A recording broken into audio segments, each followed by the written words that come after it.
bukan Bang Zuma.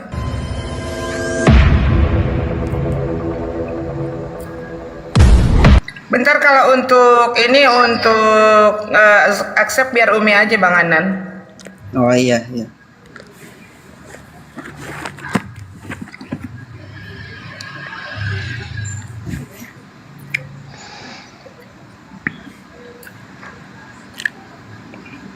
Yuk tap layarnya guys yang di bawah guys, tap layarnya yang di bawah. Jangan lupa follow yang di atas sama juga sama follow yang di bawah. Kalau tap layar gunanya apa ya? Itu biar kagak rungkat Pak Budi, biar tidak rungkat room ini. Seperti Rungkat itu. itu apa? Ya, Di report. Bukan. Apa namanya tuh? Biar nggak jatuh roomnya gitu loh, biar nggak bubar. Seperti itu Pak Budi. Ya tap layar guys yang di bawah guys, sampai 20.000 mentokin 20.000 dulu. Ya biar kagak rungkat roomnya, kuatkan roomnya, ketik 88 saling follow. Ya saling follow. Jangan lupa. Jangan ada itu kalimat kayak begitu, nanti kena malah. Oh ya maaf.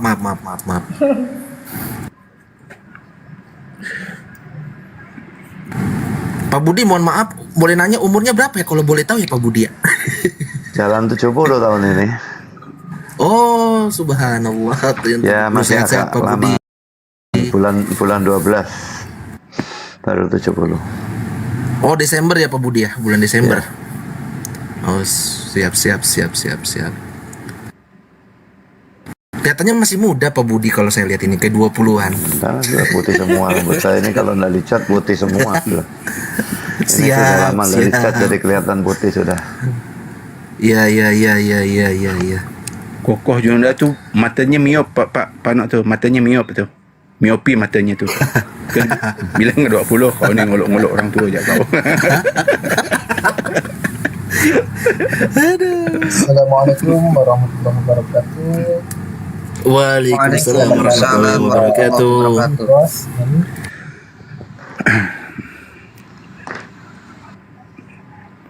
Tu ada yang nanya tu di bawah tu, Pak Bos ni pendeta, beliau ni pendeta senior beliau ni. Beliau ni debatur dah dari dulu beliau ni ya. Dulu di ada Arematia dulu yang pernah buka debat lintas iman ini. Nah, tujuan debat itu sebenarnya waktu itu tuh hanya untuk biar saling mengerti, saling menghargai gitu loh. Lo gini loh, keimanan, keyakinan Kristen tuh gitu. Nah, keimanan Islam di sini gitu loh. Karena selama ini ada yang salah persepsi tentang tentang toleransi gitu loh. Ya kan? Terutama dari kawan-kawan yang Kristen itu ada kesan itu pemaksaan perayaan itu kan. Nah maka terjadilah diskusi ini.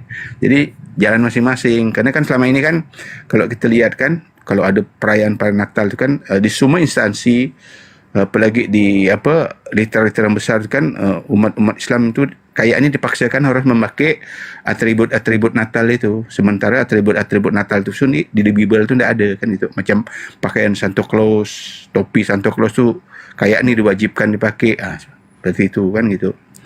Nah sementara kalau kita di Islam, kalau bulan puasa atau apa, kita tidak pernah tuh maksa-maksa orang yang di luar Islam tuh, nah kau pakai kerudung, kau pakai ini kan. Umi ada Bang Zuma di bawah. Nah itu dah naik tu. Okey, lanjut ku standby langsung. Ya, assalamualaikum semua. Assalamualaikum warahmatullahi wabarakatuh Bang. Assalamualaikum warahmatullahi wabarakatuh.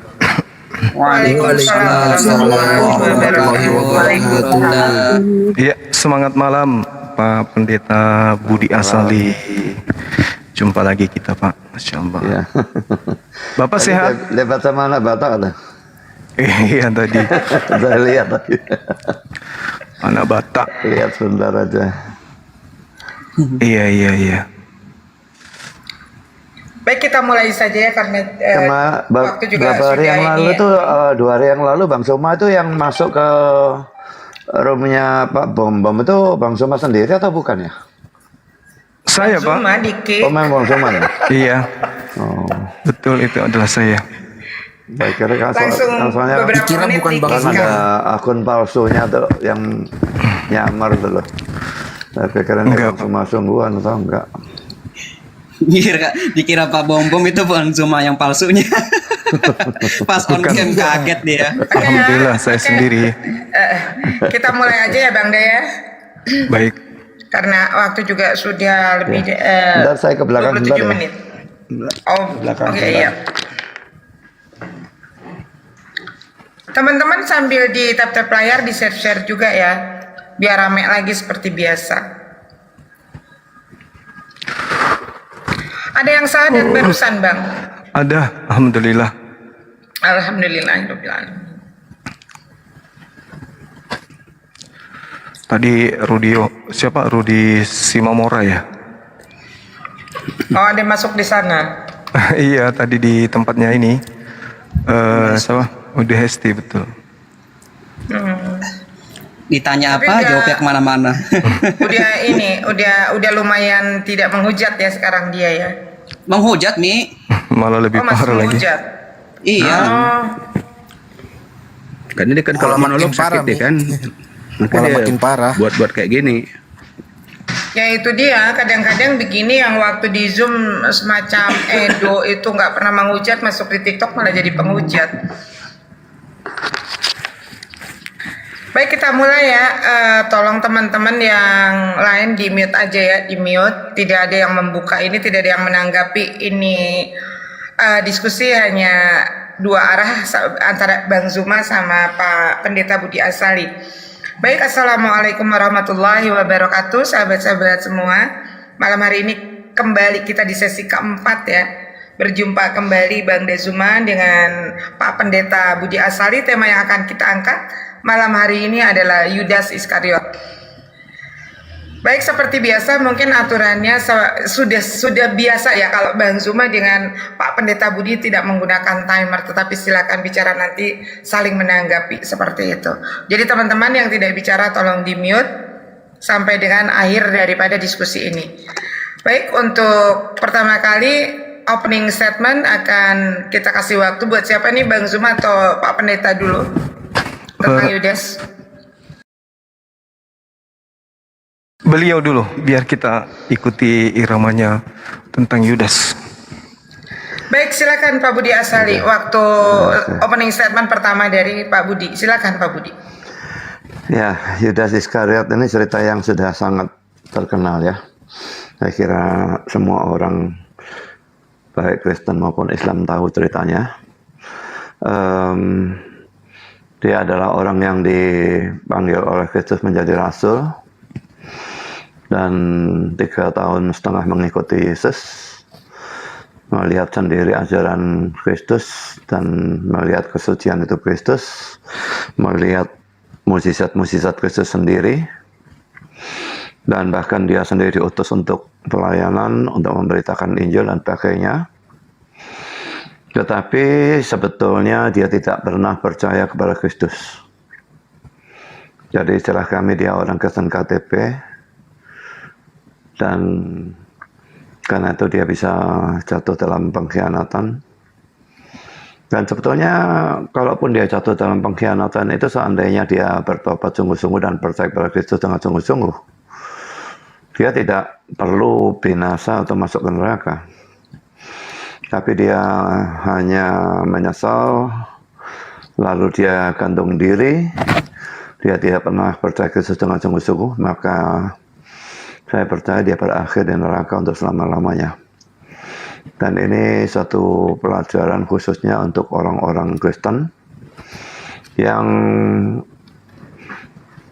merasa sudah ikut Yesus, sudah pergi ke gereja dengan rajin, sudah pelayanan dan sebagainya.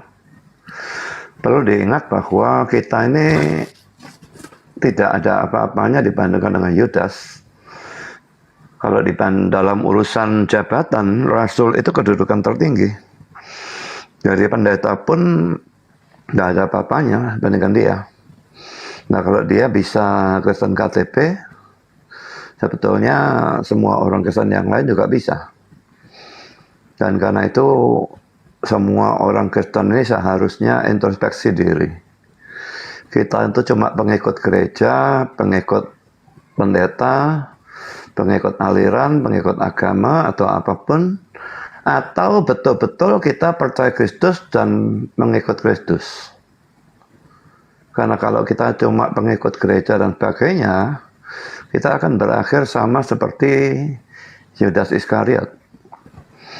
Jadi hanya iman yang bisa menyelamatkan, iman kepada Kristus. Dan itu biarpun dia punya jabatan tertinggi, tapi dia tidak punya iman itu.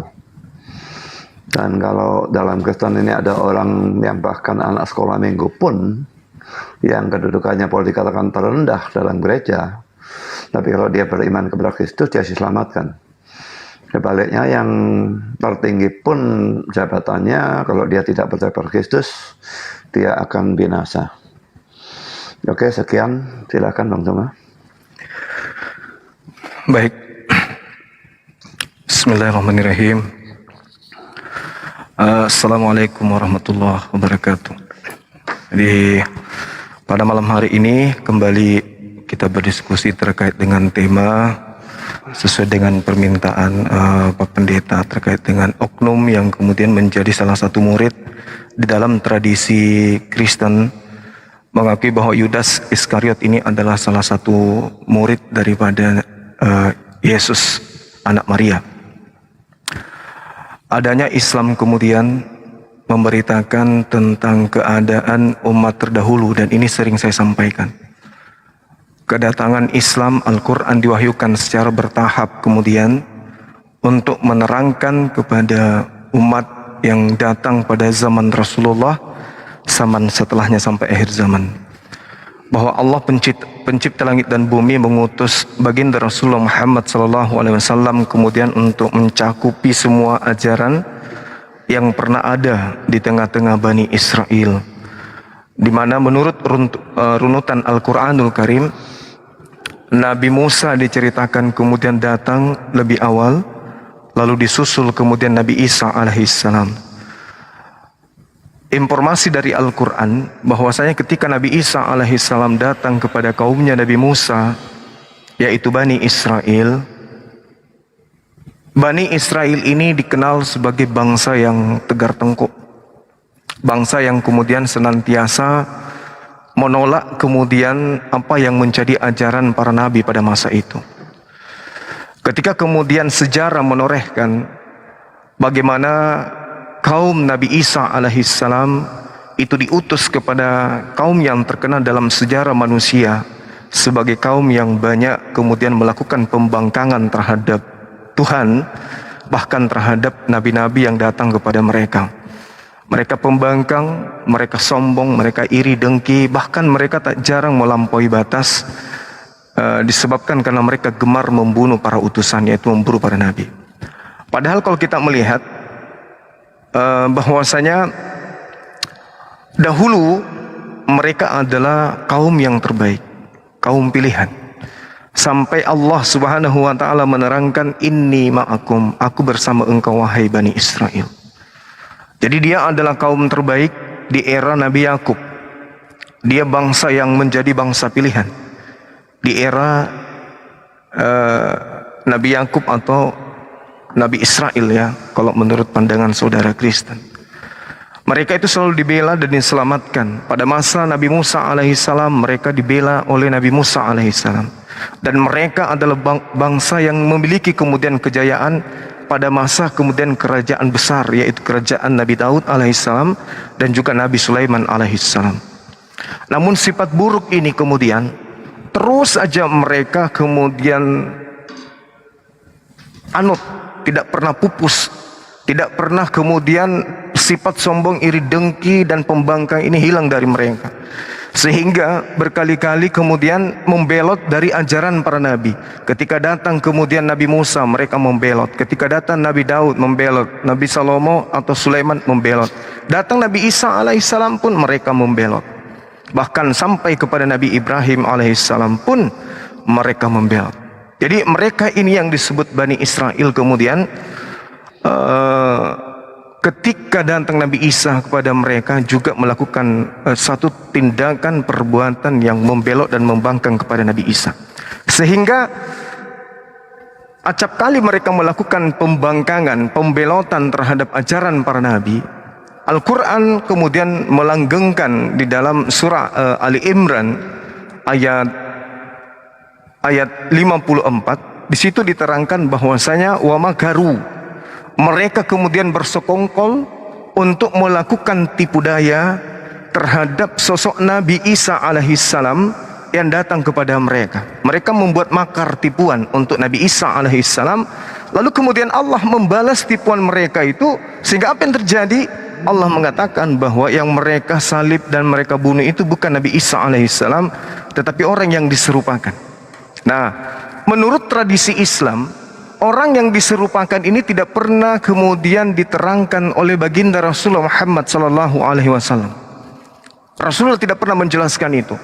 Meskipun kemudian ada riwayat, tapi riwayat ini kemudian tidak sampai kepada Rasulullah. Riwayat ini hanya sampai kepada masa tabi'in. Apa tabi'in itu? Adalah masa setelah para sahabat. Sedangkan riwayat ini itu tidak sampai kepada baginda Rasulullah Muhammad sallallahu alaihi wasallam. Artinya apa yang diterangkan kemudian oleh Ibnu Katsir itu hanya sampai kepada sahabat Rasulullah, yaitu sahabat Rasulullah, yaitu Abu Bakar, ya.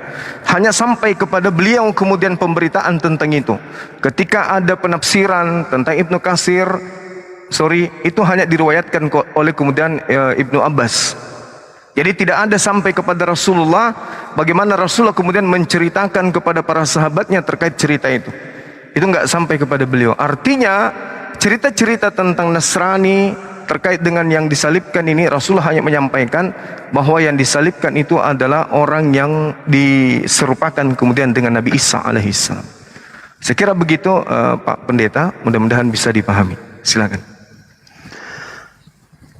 Apakah dalam Al-Quran memang dikatakan Yudas atau tidak diketahui? Tidak diketahui ya? Kalau di dalam Al-Quran itu, ya? Iya benar sekali. Oh. Diserupakan dengan orang yang lain.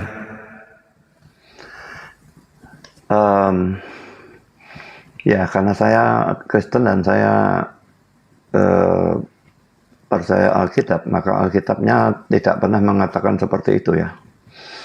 Jadi Yesus itu memang disalibkan dan memang tidak diketahui dengan pasti apa alasan Yudas Iskariot itu mengkhianat. Ada beberapa teori. Mungkin karena dia memang cinta uang, tapi kalau dipikir cinta uang, dia menjual gurunya dengan harga yang sangat murah. Kenapa bisa seperti itu? Tapi ada juga yang mengatakan bahwa Yudas Iskariot ini mengkhianati Yesus bukan karena uang, tapi karena dia merasa Yesus ini harus didorong begitu ya, untuk mengeluarkan kemahakuasaannya untuk menghancurkan orang Romawi. Jadi dia pikir kalau dia serahkan Yesus dan Yesus lalu ditangkap oleh orang-orang Romawi, Yesus akan terpaksa menghancur leburkan Romawi. Dan dengan demikian itu tujuannya dia, mengapa dia mengkhianat. Itu cuma teori ya. Alkitab tidak menceritakan dengan pasti apa sebetulnya alasan dari Yudas Iskariot untuk menyerahkan Yesus. Tapi yang pasti bahwa dia memang menyerahkan atau mengkhianati Yesus dengan bayaran 30 keping perak dan lalu mengkhianati Yesus dengan suatu ciuman yang paling biadab dalam sepanjang sejarah. Dan Yesus ditangkap. Memang Petrus membela Yesus, tapi Yesus tidak mau dibela oleh Petrus. Karena Yesus memang datang ke dalam dunia ini tujuan utamanya untuk mati, menebus dosa manusia. Karena kalau tidak ada kematian Kristus untuk menebus dosa manusia, tidak ada keselamatan bagi siapapun, dan semua orang dari Adam sampai kiamat akan masuk ke neraka. Jadi Yesus tidak mau dibela oleh Petrus dan dia berkata, sarungkan pedangmu, sayang kamu, aku tidak bisa memanggil 12 pasukan malaikat untuk membantu aku. Jadi daripada dibela oleh Petrus yang tidak bisa apa-apa, bacok saja kena telinga saja, tidak bisa kena dengan tepat, dia bisa sebetulnya kalau dia mau memanggil 12 pasukan malaikat untuk membantu dia. Dan satu malaikat saja sebetulnya sudah cukup untuk menghabisi semua orang itu, baik orang-orang Yahudi yang menentang dia, maupun orang-orang Romawi dan sebagainya, semua bisa dihancurkan dalam sekejap mata oleh satu orang malaikat. Apalagi dengan 12 pasukan malaikat, mereka pasti hancur lebur. Tapi Yesus memang karena dia datang untuk mati, untuk menebus dosa, maka dia tidak mau juga memanggil 12 pasukan malaikat untuk membantu dia. Dan dia justru membela murid-muridnya. Dan dia bertanya, siapa yang kamu mau tangkap? Yesus dari Nazaret, dia berkata, akulah dia. Kalau memang kamu datang untuk tangkap aku, biarkan mereka pergi. Jadi di situ kita melihat bahwa cinta Yesus kepada murid-muridnya menyebabkan dia itu bukan hanya rela mati untuk mereka, tapi juga tidak mau kalau murid-muridnya itu ditangkap pada saat itu. Memang nanti ada waktunya murid-murid itu mati syahid juga bagi Yesus, tetapi itu belum waktunya. Jadi dia justru tidak menghindar dari penangkapan itu. Dan juga pada waktu dia pergi ke Taman Getsemani dan sebagainya itu, dia tahu kalau Yudas tahu tempat itu. Seandainya dia mau bersembunyi, dia pergi ke tempat yang Yudas tidak tahu. Tapi dia pergi ke tempat di mana Yudas tahu tempat itu. Dan karena itu Yudas akhirnya menemukan dia, menangkap dia. Dan akhirnya Yesus disalibkan. Tapi dari dosa Yudas ini, lalu Allah mengubah itu, bekerja melalui itu untuk menyebabkan adanya penebusan dosa. Jadi bukannya Yudas Iskariot ini berjasa, seakan-akan tanpa dia tidak akan ada penebusan dosa. Dia tidak menyalahkan Yesus karena mau melaksanakan rencana Allah. Dia tidak menyalahkan Yesus karena tujuan mau menyebabkan terjadi penebusan. Dia menyalahkan Yesus karena dia punya maksud tersendiri. Dan karena itu tindakannya tidak bisa dianggap sebagai tindakan yang berjasa, tapi tindakan berdosa.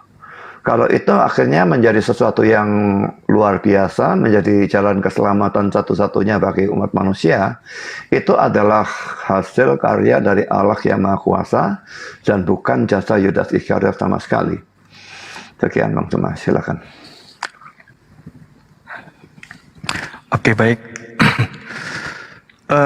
Ada hal yang menarik kemudian ketika kita melihat di sisi Al-Quranul Karim, tentang pemberitaan Nabi Isa alaihissalam. Allah kemudian menerangkan di dalam Al-Quran bahwa pabima naqdihim, jadi Allah mengatakan pabima naqdihim mitsaqahum wa kufrihim bi ayatillah wa qatilhum, dan seterusnya. Di sini Allah sedang mengatakan bahwa kami menghukum mereka. Mereka di sini adalah Bani Israel karena mereka telah menolak beberapa nabi, bahkan mereka melanggar perjanjian yang Allah berikan kepada mereka. Mereka membunuh nabi-nabi, kata Allah. Sehingga akibat daripada itu, Allah mengatakan kami hukum mereka dengan apa yang menjadi pada diri mereka terhadap kekafiran mereka terhadap nabi yang kami utus. Nah, Allah kemudian memberikan hukuman kepada mereka. Apa hukuman itu? Wa qaulihim inna qatalnal masiha Isa bin Maryam. Maka kami hukum mereka disebabkan karena ucapan mereka. Jadi mereka dihukum karena ucapan mereka bahwa kami telah membunuh Nabi Isa, kami telah menyalibkan. Padahal kata Allah, mereka tidak membunuh, mereka tidak menyalibkan. Melainkan yang dibunuh itu adalah orang yang diserupakan dengan Nabi Isa alaihissalam. Nah, sekarang kedatangan Islam ini adalah meluruskan kembali hal yang menurut Al-Quran sesuatu yang diingkari, sesuatu yang dibengkokkan. Wa makaru, mereka membengkokkan kisah, mereka membengkokkan sejarah, mereka melakukan tipu daya dengan tujuan kemudian ingin membunuh utusan Tuhan ini. Nah, setelah kita belajar ternyata di dalam kitabnya saudara kita Kristen memang tertulis hal yang serupa dengan informasi Quran.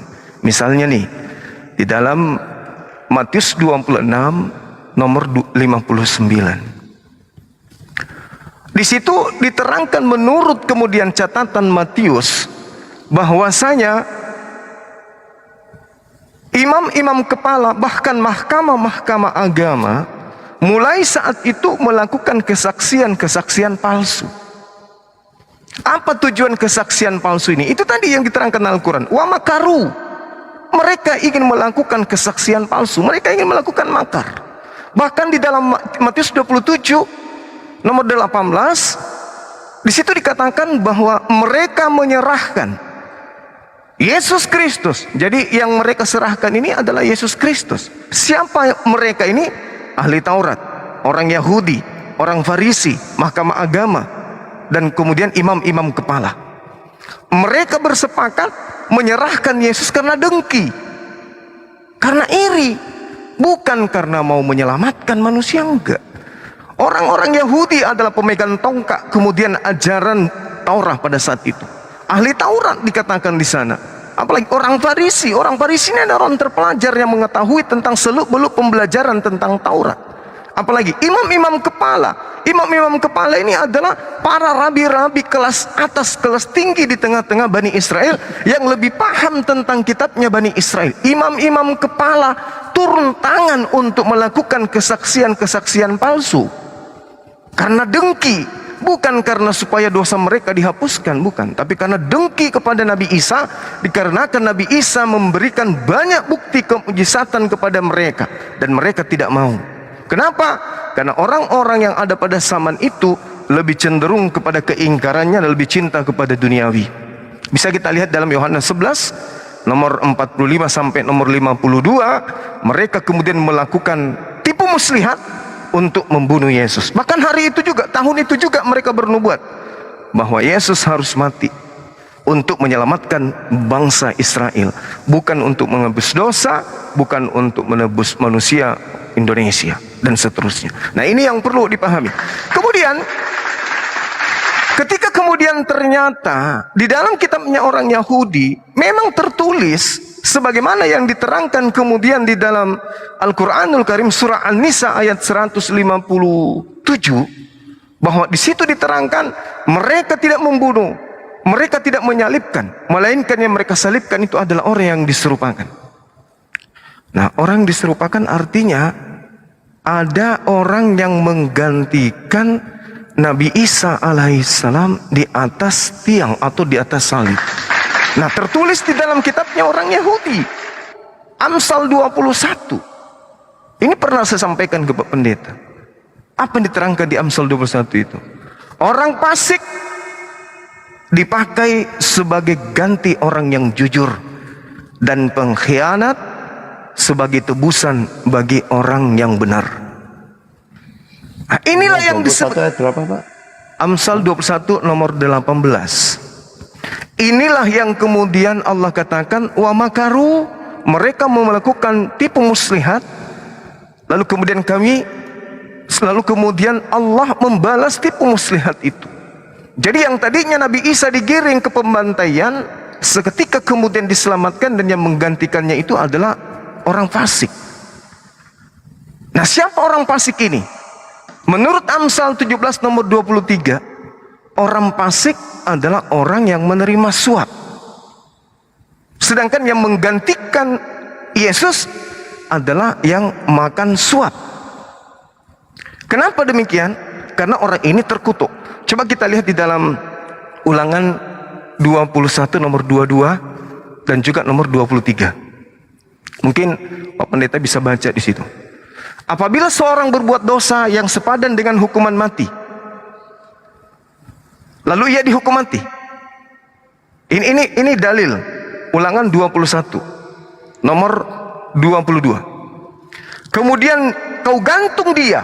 Nah, apabila seorang yang berdosa setara dengan hukuman mati, lalu kau gantung dia, jangan kau biarkan mayatnya semalam-malaman, sebab orang yang digantung terkutuk oleh Tuhan, oleh Elohim, tidak boleh mayatnya menyentuh tanah. Nah, ini yang dialami kemudian oleh Yesus. Sehingga mayat yang ada di tiang salib, Nikodemus, Yusuf Arimatea, dan Maria meminta kepada Pilatus untuk menurunkan jenazah mayat ini di atas salib atau di tiang sebelum Sabat itu datang. Kenapa? Karena memang sudah menjadi kaidah di dalam pengajaran Yahudi bahwa mayat orang yang dikutuk oleh Tuhan karena setara dengan hukuman mati, tidak boleh mayatnya dibiarkan semalam-malaman. Nah, sekarang permasalahannya, yang dikutuk ini Yesus atau Yudas? Silakan.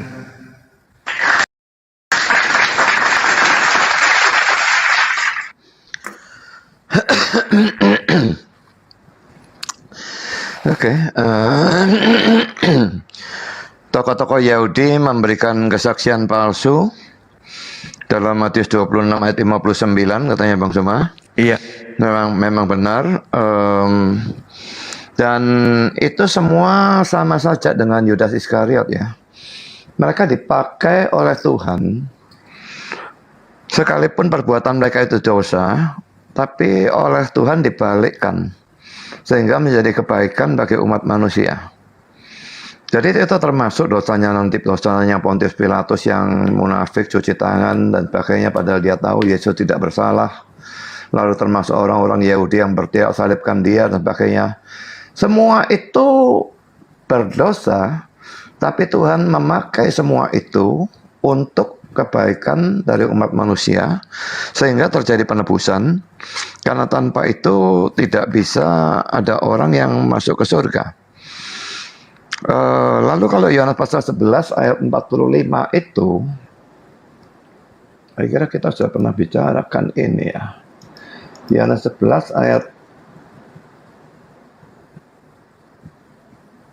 40, saya baca ayat 45 ya. Banyak di antara orang Yahudi yang datang melaut Maria dan yang menyaksikan sendiri apa yang telah diperbuat Yesus, percaya kepadanya. Tetapi ada yang pergi kepada orang-orang Farisi dan menceritakan kepada mereka apa yang telah dibuat Yesus itu. Yang dibuat itu membangkitkan Lazarus ya, membangkitkan orang mati.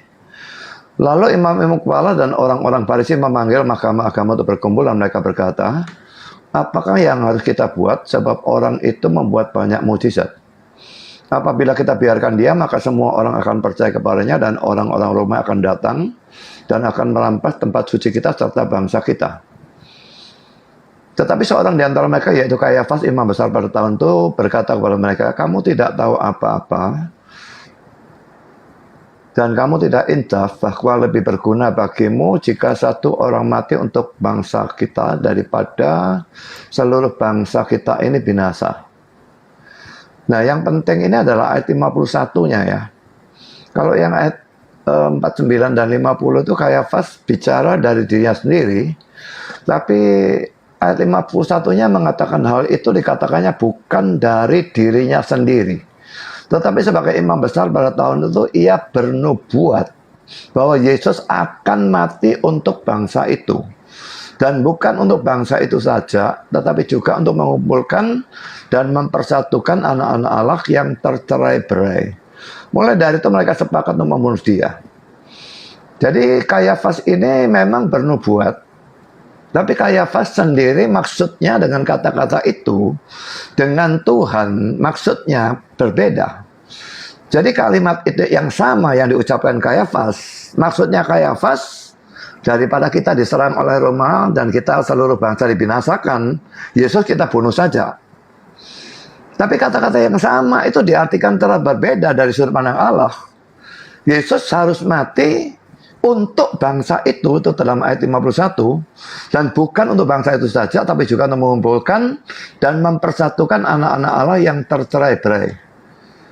Jadi Tuhan itu punya orang-orang pilihan, dan karena itu Yesus harus mati untuk bangsa itu, dan dikatakan mempersatukan anak-anak Allah yang tercerai-berai. Orang-orang itu belum jadi anak Allah karena mereka belum percaya Yesus, tapi sudah disebut sebagai anak Allah karena Allah memilih mereka sebagai anak-anaknya, dan pasti mereka akan percaya.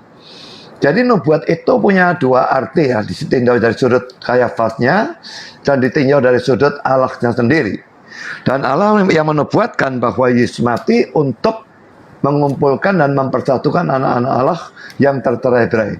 Jadi di sini Yesus mati untuk menebus dosa, tidak dinubuatkan bahwa dia ada orang diserupakan dan sebagainya, tapi Yesus sendiri yang akan mati untuk bangsa itu.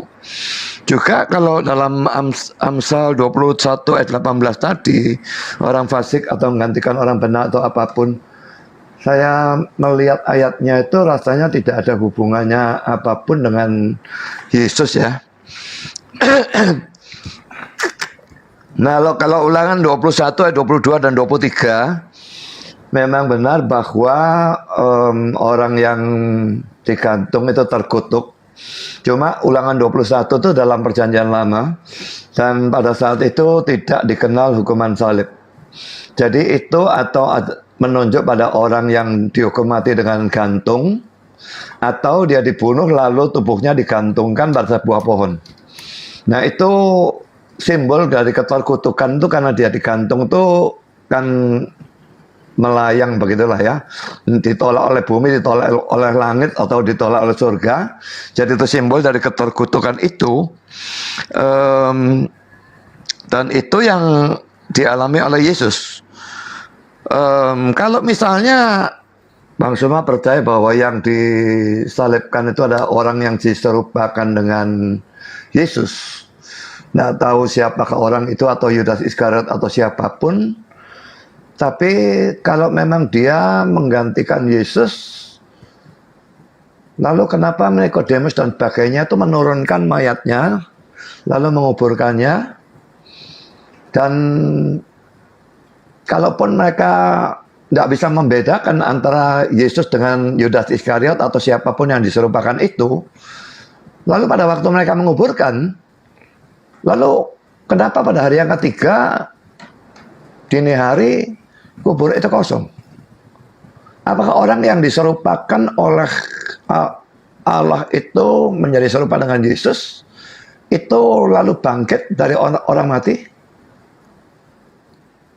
Dan kalau dia bangkit, siapa yang membangkitkan dan kenapa dibangkitkan?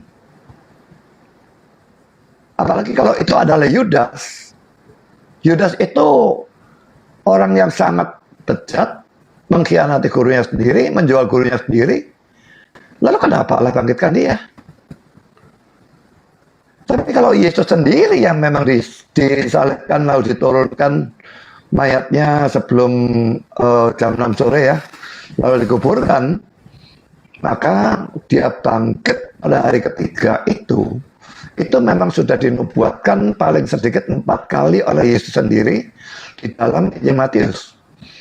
Jadi kita menubuatkan sendiri, dan juga ada nubuat tentang itu di dalam Perjanjian Lama, dalam Yesaya pasal 53. Jadi dia akan melihat keturunannya, umurnya akan panjang dan sebagainya. Tidak mungkin kalau dia cuma mati lalu tidak bangkit. Jadi itu sudah dinubuatkan kebangkitannya. Tapi kalau tentang Yudas Iskariot, tidak ada nubuat apapun tentang Yudas Iskariot. Dan apa sebab Allah bangkitkan dia, kalaupun dia diserupakan dengan Yesus? Bagaimana kubur itu bisa kosong kalau dia tidak dibangkitkan? Jadi satu pihak kalau dia tidak dibangkitkan, kuburnya mestinya ada kosong. Tapi kalau dibangkitkan, kenapa kok dibangkitkan? Apa bagusnya dia kok dibangkitkan gitulah? Dia tidak akan bisa menebus apa-apa. Dan kalau dia dibangkitkan, kuburnya kosong, lalu kemana dia pergi? Apa terus dia serupa dengan Yesus? Karena Yesus sendiri setelah bangkit, dia masih ada di bumi selama 40 hari, baru dia naik ke surga. Nah, seandainya itu memang adalah Yudas, atau dia terus sama dengan Yesus, lalu yang naik ke surga itu siapa? Yudas juga? Kalau Yudas naik surga, loh dia bukan orang percaya, dia tugasan KTP. Bagaimana bisa naik ke surga? Sekian, silakan. Baik.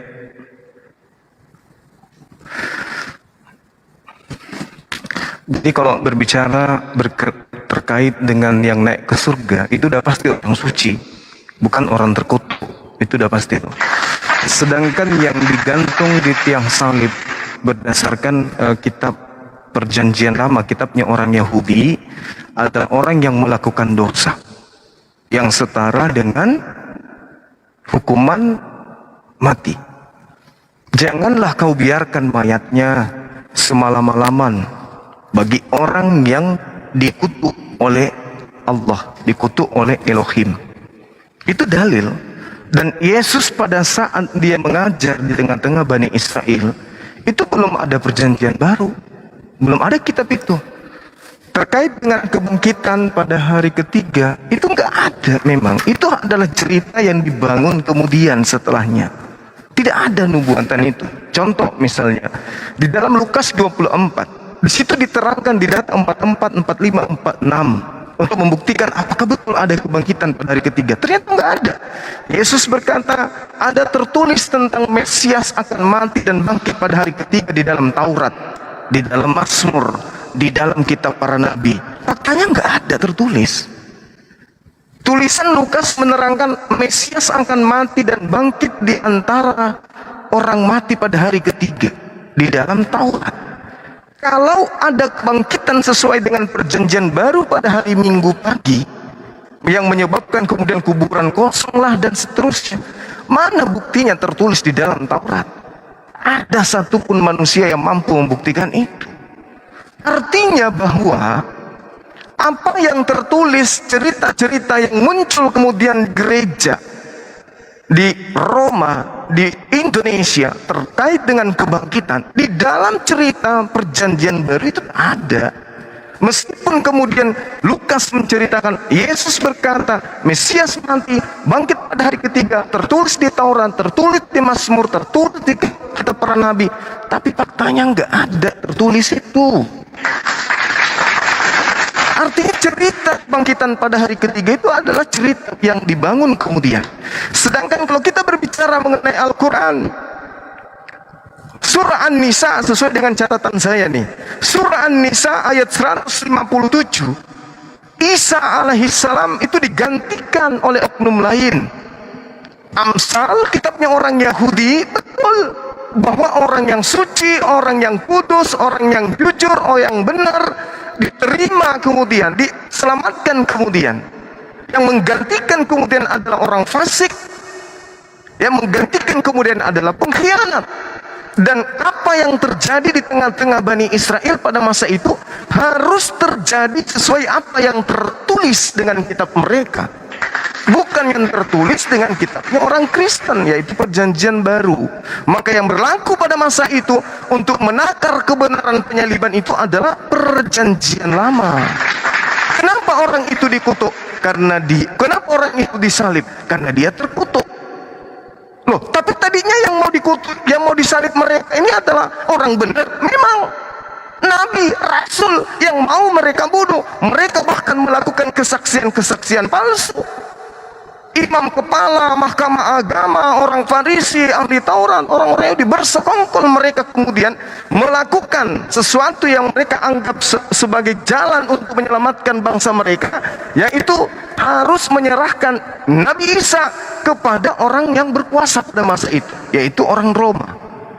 Mereka kemudian ingin membunuh, mereka kemudian bersekongkol, wa makaru wa makarallah wallahu khairul makirin. Mereka ingin menipu, mereka melakukan kesaksian palsu, mereka melakukan nubuat-nubuat palsu untuk membunuh utusan Tuhan ke tengah-tengah yang ada di tengah-tengah mereka, Bani Israel. Tapi kemudian Allah membalas tipu daya itu. Apa yang terjadi? Begitu ingin disalibkan, tipu daya berlaku. Apa itu? Yang menggantikan adalah yang sesuai dengan apa yang Tuhan tuliskan. Apa itu? Pengkhianat. Menggantikan orang yang jujur. Orang fasik menggantikan orang yang benar. Nah, pada masa itu siapa yang berkhianat? Siapa? Orang fasik. Di dalam kitabnya orang Yahudi kemudian, orang fasik itu adalah di Amsal 17 nomor 23. Orang fasik ini adalah mereka yang kemudian makan suap dan menyerahkan kemudian orang benar untuk dibunuh. Coba kita lihat sama-sama di dalam Amsal 17 nomor 23. Siapa kira-kira pengkhianat yang menukar orang benar dengan duit, dengan menerima suap? Karena yang kita bicarakan ini adalah manusia yang hidup di zaman Yahudi, bukan di zaman Vatikan, bukan di zaman Kristen Katolik, bukan. Ini berlaku pada masa kemudian Yesus atau Nabi Isa di iman kami ada di tengah-tengah kaumnya Bani Israel, bukan di tengah-tengah kaum orang bangsa Roma, bukan, tapi tengah-tengah Bani Israel, di mana di kitab saudara Kristen mengatakan, aku datang bukan untuk melenyapkan Torah, bukan untuk menghapuskan, tetapi untuk menggenapi. Dan Yesus acap kali, Isa acap kali kemudian membacakan hikmat kepada mereka. Belum ada kitab Lukas, belum ada kitab Markus, belum ada surat-surat Paulus, belum ada yang lain. Yang mana buku-buku inilah yang kemudian yang dijadikan oleh orang di luar Yahudi untuk menjadikan penyaliban itu sebagai jalan keselamatan. Padahal Tuhan berubah, itu berlaku hanya kepada orang yang dikutuk. Nah, salahkah kemudian ketika Paulus menuliskan dalam Galatia 3 nomor 13, Kristus telah menebus kita dari hukum Taurat dengan jalan terkutuk, sebab ada tertulis bahwa terkutuklah orang yang mati di atas tiang salib. Ada dua hal. Yang pertama, siapa yang mengajarkan bahwa Taurat itu adalah kutuk? Yang kedua, siapa orang yang mati terkutuk di atas tiang salib ini? Menurut kitabnya orang Yahudi, yang terkutuk adalah orang yang memakan suap. Ulangan 27 nomor 25. Siapa yang makan suap? Siapa yang menyerahkan orang benar kepada tentara Romawi? Itulah dia yang disalib, yang saudara-saudara Kristen sekarang sembah. Silakan. Oke, sebentar Pak Budi, saya potong dulu sebentar. Ini teman-teman kalau yang suaranya putus-putus dicek jaringannya. Karena suara Bang Zuma jelas kok, clear ya. Coba dicek jaringannya. Orang ini teman-teman di bawah juga banyak yang bilang bagus suaranya. Coba dicek dulu jaringan teman-teman yang suaranya putus-putus. Karena memang sekarang jelas internet suaranya jelas kok.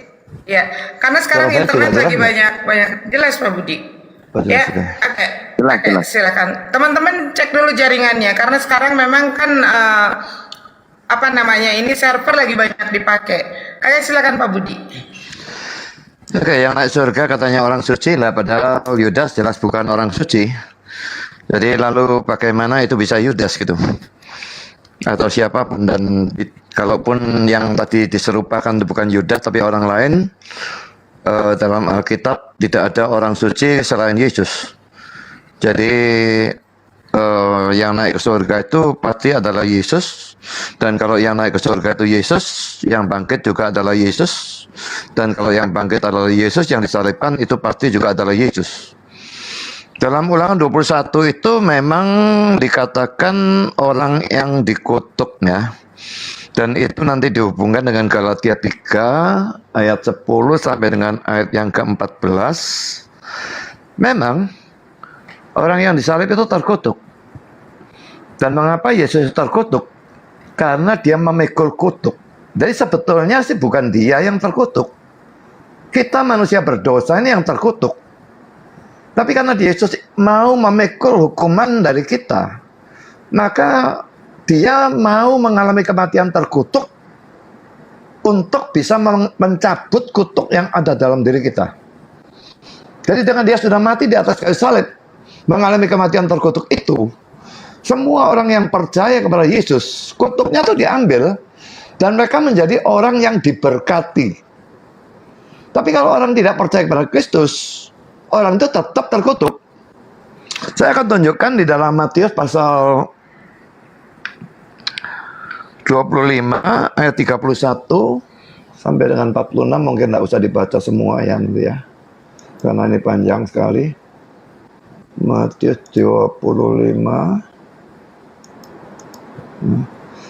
mulai ayat 31 sampai 46 itu ada perumpamaan sekaligus suatu nubuat tentang anak manusia atau Yesus datang dalam kemuliaannya, lalu dia mengumpulkan semua bangsa dan dipisahkan seorang demi seorang, yang domba ditaruh sebelah kanannya dan yang kambing di sebelah kirinya. Domba gambaran orang percaya dan kambing-kambing gambaran orang yang tidak percaya. Dan dalam Matius 25 ayat 34 itu dikatakan begini ya, dan raja itu akan berkata kepada mereka yang di sebelah kanannya, pada domba ya, Mari hai kamu yang diberkati oleh Bapakku, terimalah kerajaan yang telah disediakan bagimu sejak dunia dijadikan. Jadi orang-orang percaya ini karena mereka percaya kutuknya sudah dicabut, mereka disebut hai kamu yang diberkati. Tapi pada waktu kita melihat terus di dalam ayat yang ke-41,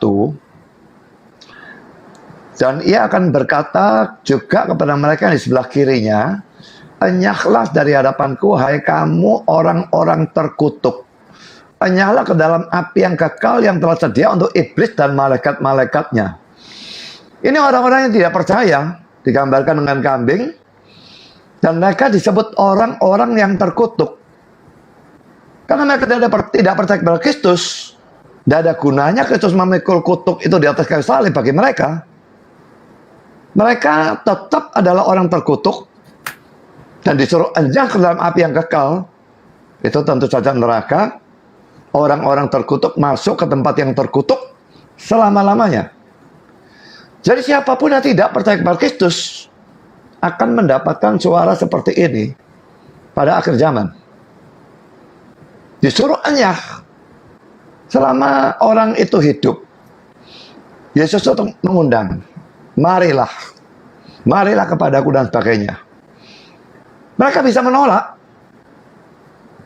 Mereka bisa tidak mau datang pada Kristus, tidak mau percaya pada Kristus, bisa. Tapi kalau pada akhir zaman, mereka harus mentaati perintahnya untuk enyahlah dari hadapanku, hai kamu orang-orang terkutuk. Pada waktu diusir enyah ke dalam neraka, mereka tidak bisa menolak perintah itu. Mereka bisa menolak undangannya waktu mereka masih hidup. Yesus mengundang semua orang pada waktu Injil diberitakan. Itu undangan bagi setiap orang untuk datang kepada Kristus. Tapi pada waktu orang itu menolak, dan terus dia menolak sampai mati, dia akan diperintahkan untuk pergi, untuk enyah ke dalam tempat yang terkutuk. Dan itu tidak bisa dia tolak. Dia harus menuruti dan pergi ke neraka untuk selama-lamanya. Lalu kalau dikatakan tidak ada nubuat dalam perjanjian lama tentang kebangkitan Kristus, saya akan tunjukkan sedikitnya ada 2 ayat ya. Sebetulnya mungkin ada ayat lagi, satu lagi, tetapi itu terlalu sukar. Dan ini ada dalam Yesaya 53 ayat yang ke-10 ya. Yesaya 53 itu kalau kita baca mulai dari awal itu jelas sekali, seluruh konteksnya menunjukkan penderitaan Kristus, dan ada bilur-bilur, jelas pencambukan dan sebagainya. Jadi dia menjadi pengganti kita memikul hukuman dosa, itu jelas dinubuatkan dalam Yesaya pasal 53. Lalu kematiannya itu dinubuatkan di dalam ayat yang ke-8 ya. Sesudah penahanan dan penghukuman ia terambil. Dan tentang nasibnya, siapakah yang memikirkannya? Sungguh ia terputus dari negeri orang-orang hidup, dan karena pemberontakan umatku ia kena tulah. Jadi terputus dari negeri orang-orang hidup itu jelas dia dinubuatkan sebagai mati. Lalu ayat 9 menubuatkan kuburannya, dia dikubur ya. Orang menempatkan kuburnya di antara orang-orang fasik, dan dalam matinya ia ada di antara penjahat-penjahat. Sekalipun ia tidak berbuat kekerasan dan tipu tidak ada dalam mulutnya. Jadi kematiannya dinubuatkan, dia dikuburkan, itu juga dinubuatkan. Lalu ayat yang ke-10, tetapi Tuhan berkehendak meremukkan dia dengan kesakitan apabila ia menyerahkan dirinya sebagai korban penebus salah. Ia akan melihat keturunannya, umatnya akan lanjut. Umurnya akan lanjut. Jadi bagaimana mungkin ia akan melihat keturunannya dan umurnya akan lanjut? Padahal tadi dalam ayat 9 dikatakan dia mati. Dia dikuburkan. Jadi tidak bisa tidak kalau dikatakan ia akan melihat keturunannya dan umurnya akan lanjut. Yesaya 53:10 itu menubuatkan kebangkitan Yesus. Jadi lengkap sebetulnya ya, penderitaannya, kematiannya, penguburannya, kebangkitannya, semuanya sudah dinubuatkan oleh Yesaya pasal 53 ini. Dan Yesaya itu hidup 700 tahun sebelum kelahiran Kristus. Bagaimana dia bisa tahu semua itu? Kalau Alkitab ini bukan firman Tuhan, kalau kitab Yesaya ini bukan firman Tuhan, dan dia tidak mendapatkan itu dari Tuhan, tidak mungkin dia tahu apa yang akan terjadi 700 tahun yang akan datang berkenaan dengan Kristus.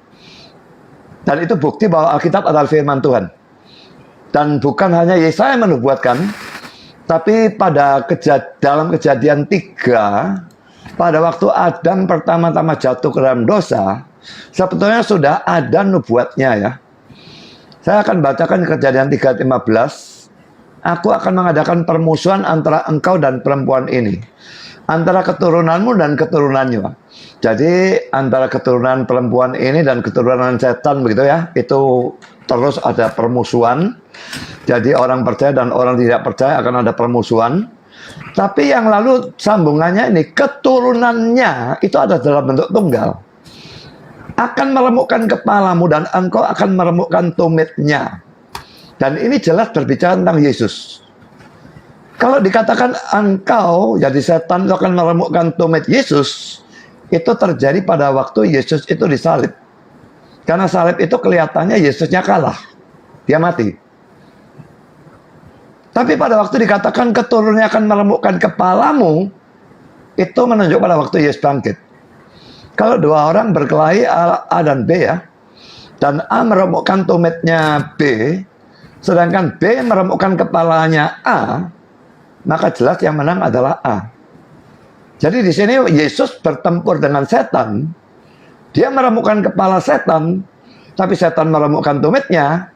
Digenapi pada waktu dia mati, dia diremukkan tumitnya.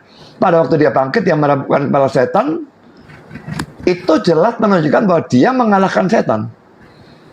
Jadi kebangkitannya itu secara mutlak menunjukkan bahwa setan sudah dihancurkan. Memang setan belum dibuang ke dalam neraka, tapi dibuang ke neraka itu sesuatu yang sudah pasti akan menjadi nasib setan pada waktu Yesus datang kembali kedua kalinya. Dia sudah dikalahkan. Dosa yang menjadi senjata dari setan, maut yang menjadi senjata dari setan, sudah dikalahkan dengan Yesus bangkit dari antara orang mati. Jadi setan sudah kayak dilucuti senjatanya. Senjatanya itu maut. Tapi Yesus bangkit mengalahkan maut. Senjatanya sudah dihancurkan. Dan karena itu tidak ada lagi dia punya senjata, dia sudah tidak bisa berbuat apa-apa sebetulnya. Memang dia bisa menggoda manusia masih. Tapi nasibnya sudah ditentukan. Dia akan pergi ke neraka sekali untuk selama-lamanya pada saat Yesus datang kedua kalinya. Dia tidak akan masuk ke neraka sebelum saat itu. Dan ya karena itu kalau saya mendengar orang-orang Kristen yang berikan kesaksian yang bagi saya adalah omong kosong. Mereka pergi ke surga, pergi ke neraka dan sebagainya. Dan di neraka mereka melihat setan menyiksa orang-orang yang masuk neraka.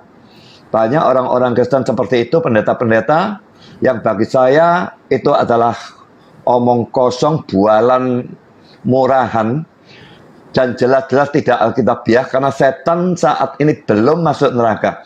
Dia baru masuk neraka nanti pada waktu Yesus datang kedua kalinya. Dan kalau dia masuk neraka, dia bukan menyiksa, tapi dia akan disiksa. Siapa yang mengangkat dia jadi algojonya Tuhan? Dalam ulangan, dalam Lukas 24 ayat 44 sampai dengan 46, saya baru mengkhotbahkan bagian itu, saudara ya. Dan saya khotbahkan, saya butuh waktu 3 session untuk mengkhotbahkan. Jadi 3 minggu berturut-turut untuk mengkhotbahkan bagian itu. Jadi kalau saya suruh menjelaskan ini semua, memang tidak memungkinkan, waktunya yang tidak memungkinkan ya. Tetapi saya bacakan ya. Ia berkata kepada mereka, inilah perkataanku yang telah kukatakan kepadamu ketika aku masih bersama-sama dengan kamu. Yakni bahwa harus digenapi semua yang ada tertulis tentang aku dalam kitab Taurat Musa, dan kitab Nabi-Nabi, dan kitab Mazmur. Lalu yang membuka pikiran mereka sehingga mereka mengerti kitab suci. Katanya kepada mereka ada tertulis demikian, Mesias harus menderita dan bangkit dari antara orang mati pada hari yang ketiga, dan seterusnya. Ya, ada tertulis Dan Bang Suma mengatakan tidak ada ayatnya. Ada ayatnya. Kalau dikatakan ada tertulis itu tidak harus ayatnya itu satu ayat ya. Ada banyak contoh sebetulnya kalau mau diberikan. Bahwa kalau dikatakan ada tertulis, itu ayatnya bisa lebih dari satu. Dan kalau dikatakan ada tertulis juga, tidak selalu nubuatnya itu katakannya persis seperti peristiwanya pada waktu terjadi. Jadi tertulis itu jelas ada Mesias harus menderita dan mati dan bangkit. Itu tadi dalam Yesaya 53 sudah saya tunjukkan. Ya. Lalu kalau pada hari yang ketiga itu tipe dari Nabi Yunus ya. Jadi dalam Matius pasal yang ke-12 saya kira ayat yang ke-40 ya.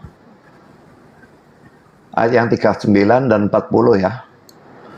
Tetapi jawabnya kepada mereka, angkatan yang jahat dan tidak setia ini menuntut suatu tanda. Tapi kepada mereka tidak akan diberikan tanda selain tanda Nabi Yunus. Sebab seperti Yunus tinggal di dalam perut ikan 3 hari 3 malam, demikian juga anak manusia akan tinggal dalam rahim bumi 3 hari 3 malam. Jadi Yunus ini menjadi tipe atau bayangan dari Yesus. Dia ditelan ikan dan dia dibawa menyelam.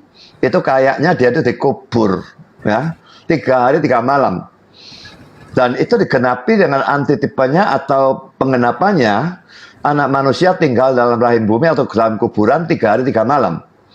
Memang antara tipe dan antitipenya itu tidak semuanya sama persis karena Yunusnya kan tidak mati ya, tapi karena kalau Yesusnya betul-betul mati.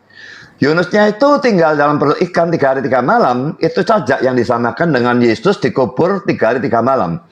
Dan ingat kalau 3 hari 3 malam itu dianggap tidak cocok karena Yesus itu mati pada Jumat jam 3 siang dan dia sudah bangkit pada Minggu dini hari. Jadi boleh dikatakan cuma 38 jam atau 37 jam gitu kira-kira ya. Tapi itu dalam tradisi Yahudi itu memang sebagian dari satu hari itu dianggap satu hari penuh atau satu hari satu malam. Jadi kalau dia mati pada Jumat jam 3 siang sampai jam 6 sore, biarpun itu hanya 3 jam, tapi itu dianggap satu hari satu malam.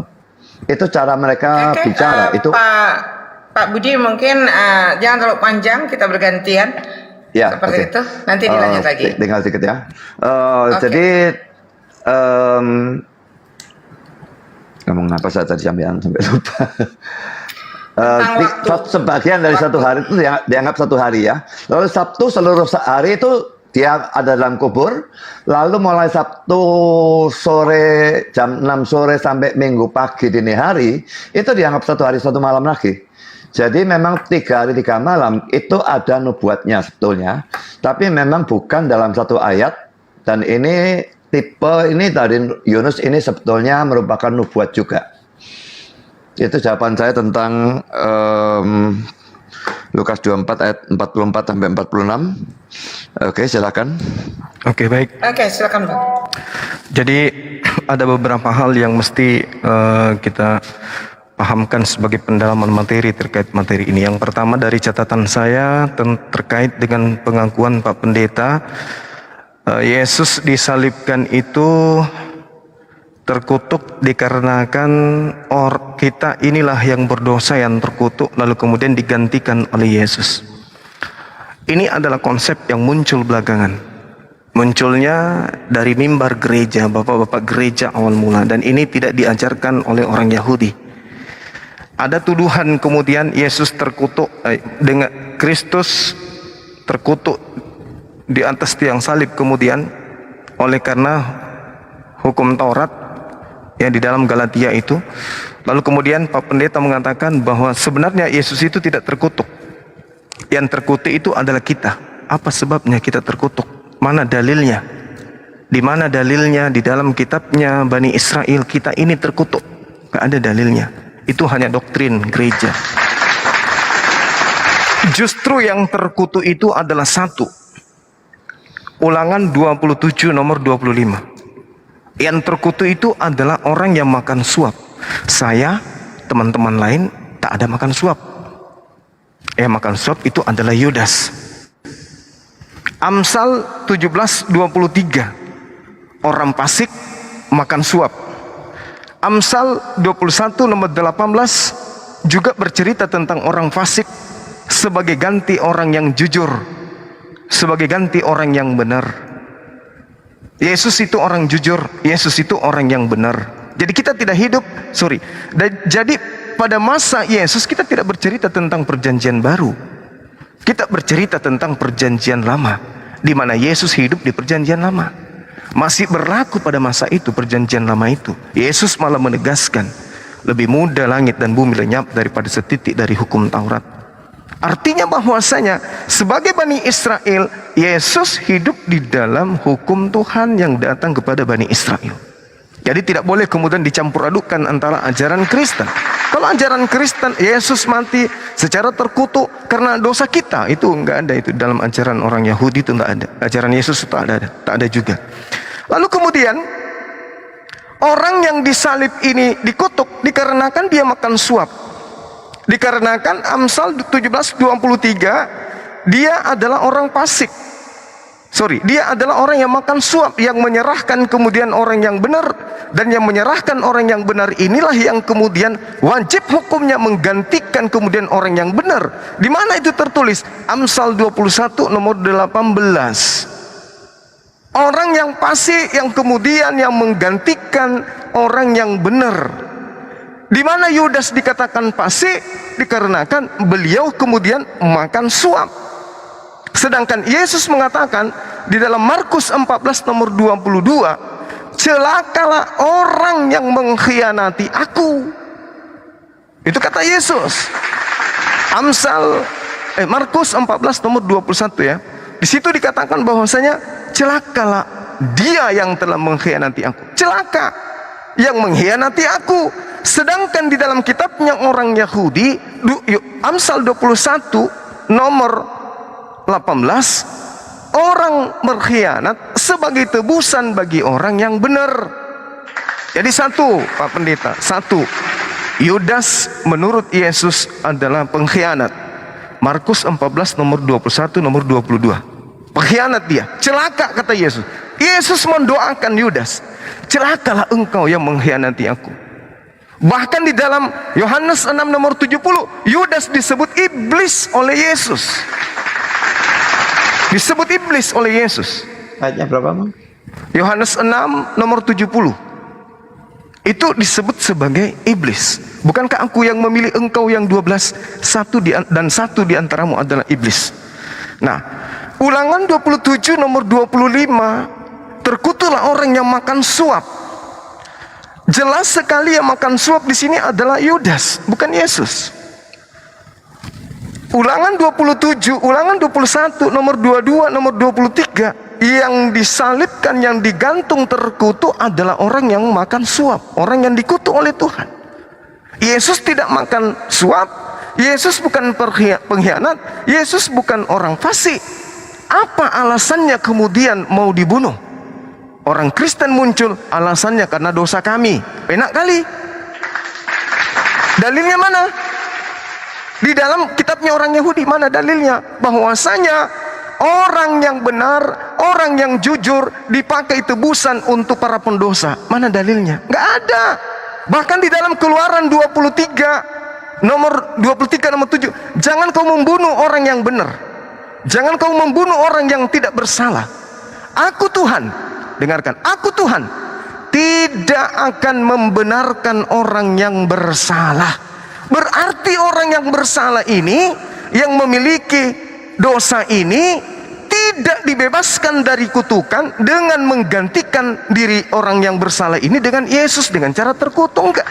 Jadi konsep yang Bapak bawa, Yesus tidak terkutuk, tapi yang terkutuk adalah kita karena dosa kita. Dosa kita akan ditanggung oleh kita sendiri.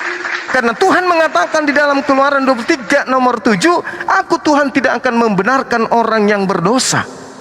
Yang berdosa yang harus menanggung sendiri. Nomor 8 dari Keluaran 23 adalah, jangan kau makan suap, karena orang yang makan suap itu memutarbalikkan kebenaran. Ini yang terjadi. Makanya kemudian Apa kata Al-Quran? Wa makaru, mereka membuat tipu daya, mereka membuat makar, mereka tipu muslihat. Tetapi Allah membalas tipu muslihat itu. Dan itu yang terjadi.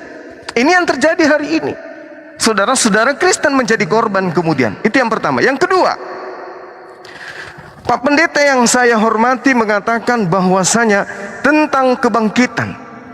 Kalau Yesus dipercaya, dia adalah orang yang jujur, dan Lukas 24 ini adalah benar-benar perkataan Yesus.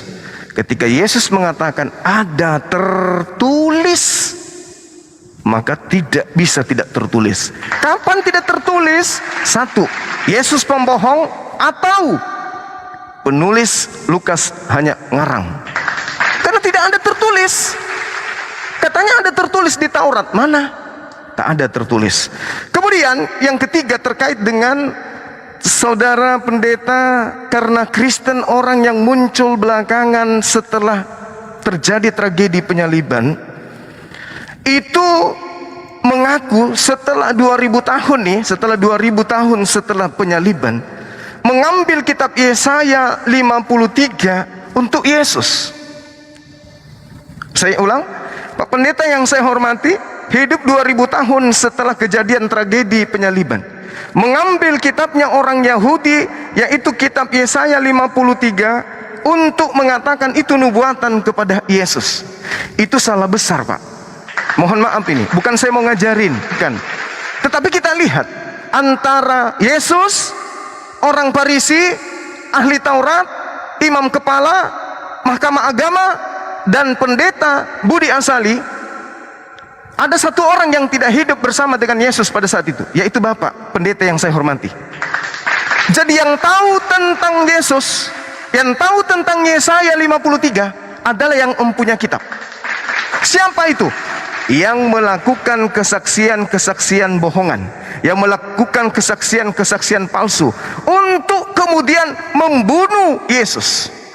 Kalau Yesaya 53 ini yang saudara saya Pak Pendeta Buas jadikan sebagai alasan nubuatan, kenapa kemudian imam kepala, mahkamah agama, ahli Taurat, ahli kitab Yesaya nih, ahli kitab Yesaya itu siapa? Orang-orang Farisi adalah ahlinya kitab Yesaya.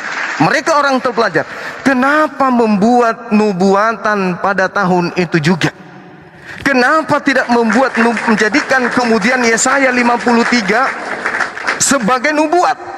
Dan kenapa kemudian di Yohanes 11, di situ ketika dikatakan di Yohanes 11:53, mulai hari itu mereka sepakat kemudian membunuh Yesus. Apa yang terjadi setelah mereka sepakat membunuh Yesus, Pak? Baca nomor 54. Apa yang terjadi? Nomor 54, di situ terang dikatakan bahwasanya karena mereka sepakat membunuh Yesus, karena itu Yesus tidak lagi berada di depan umum. Karena Yesus telah sembunyi, Pak. Di dalam data Yohanes 11 nomor 57 diterangkan dengan sangat jelas. Sementara itu imam-imam kepala dan orang-orang Farisi kemudian memberikan perintah supaya setiap orang yang menemukan Yesus dimanapun dia sembunyi, agar melaporkan kepada mereka, agar mereka dapat kemudian menangkap Yesus. Kalau Yesaya ini nubuatan untuk Yesus, Pak, mereka tidak perlu melakukan kesaksian palsu. Mereka kemudian tidak perlu melakukan sayembara. Yudas tidak perlu melakukan pengkhianatan. Iblis tidak perlu merasuki Yudas. Yesus sendiri yang akan datang kemudian menyerahkan dirinya untuk dibunuh. Faktanya, mulai hari itu mereka tidak lagi menemukan Yesus kemudian di depan umum dan di antara orang-orang Yahudi. Yesus kemudian berangkat bersembunyi. Di mana dia bersembunyi, Pak? Di padang gurun, di sebuah kota kemudian bernama Efraim. Disitulah tempat Yesus bersembunyi, tinggal bersama dengan murid-murid beliau. Jadi nubuatan yang Anda buat 2000 tahun setelah kejadian tertolak demi kebenaran. Tertolak demi kebenaran. Ini harus kita akui. Lalu ketika saudara saya, pendeta yang saya hormati, mengatakan bahwasanya itu adalah nubuatan, tidak mesti harus sama. Waduh, saya kalau Bapak sebagai seorang pendeta, apalagi di luar Yahudi, apalagi seorang Kristen, bisa mentafsirkan seperti itu, lebih bebas lagi mereka orang-orang Yahudi, ahli Taurat, orang Farisi, mahkamah agama, kemudian imam-imam kepala, untuk kemudian melakukan, loh ini loh, Yesaya sudah menceritakan tentang kamu loh, kamu harus dibunuh. Tapi apa faktanya? Kata Pilatus di dalam Matius 27:18, aku Pilatus tahu bahwa mereka imam kepala, mahkamah agama, orang Farisi, orang Yahudi, ini sudah imam-imam kepala loh. Artinya mereka adalah ahli Taurat, mereka adalah ahli Yesaya. Menyerahkan Yesus karena dengki, tidak menyerahkan Yesus karena nubuatan dosa waris, tidak menyerahkan Yesus untuk menebuskan dosa-dosa mereka, tetapi menyerahkan Yesus karena dengki. Apa yang menyebabkan dia dengki? Kembali ke Yohanes 11, mereka dengki karena orang semakin banyak ikut Yesus, dan kalau orang semakin banyak ikut Yesus, maka tempat suci mereka dan bangsa mereka akan dirampas oleh orang Roma.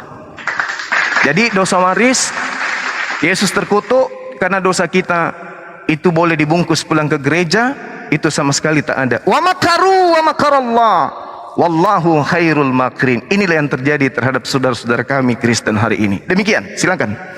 Aku bernapas dulu. Oke, Yahudi tidak mengajarkan bahwa salib itu terkutuk. Ya memang jelas, saya setuju dengan Bang Suma kalau hal itu. Jadi Yahudi kan memang dari Yesus datang dan sebagainya, dia terus memusuhi dan akhirnya menyalibkan. Mereka cuma memikir mereka membunuh seorang penghujat. Tanpa mereka sadari mereka membunuh Allah yang menjadi manusia atau sang Mesias yang ditunggu selama ribuan tahun itu. Jadi jelas sekali memang kalau Kristen dibandingkan dengan Yahudi atau agama Yahudi, Yudaisme, ya memang sama sekali berbeda.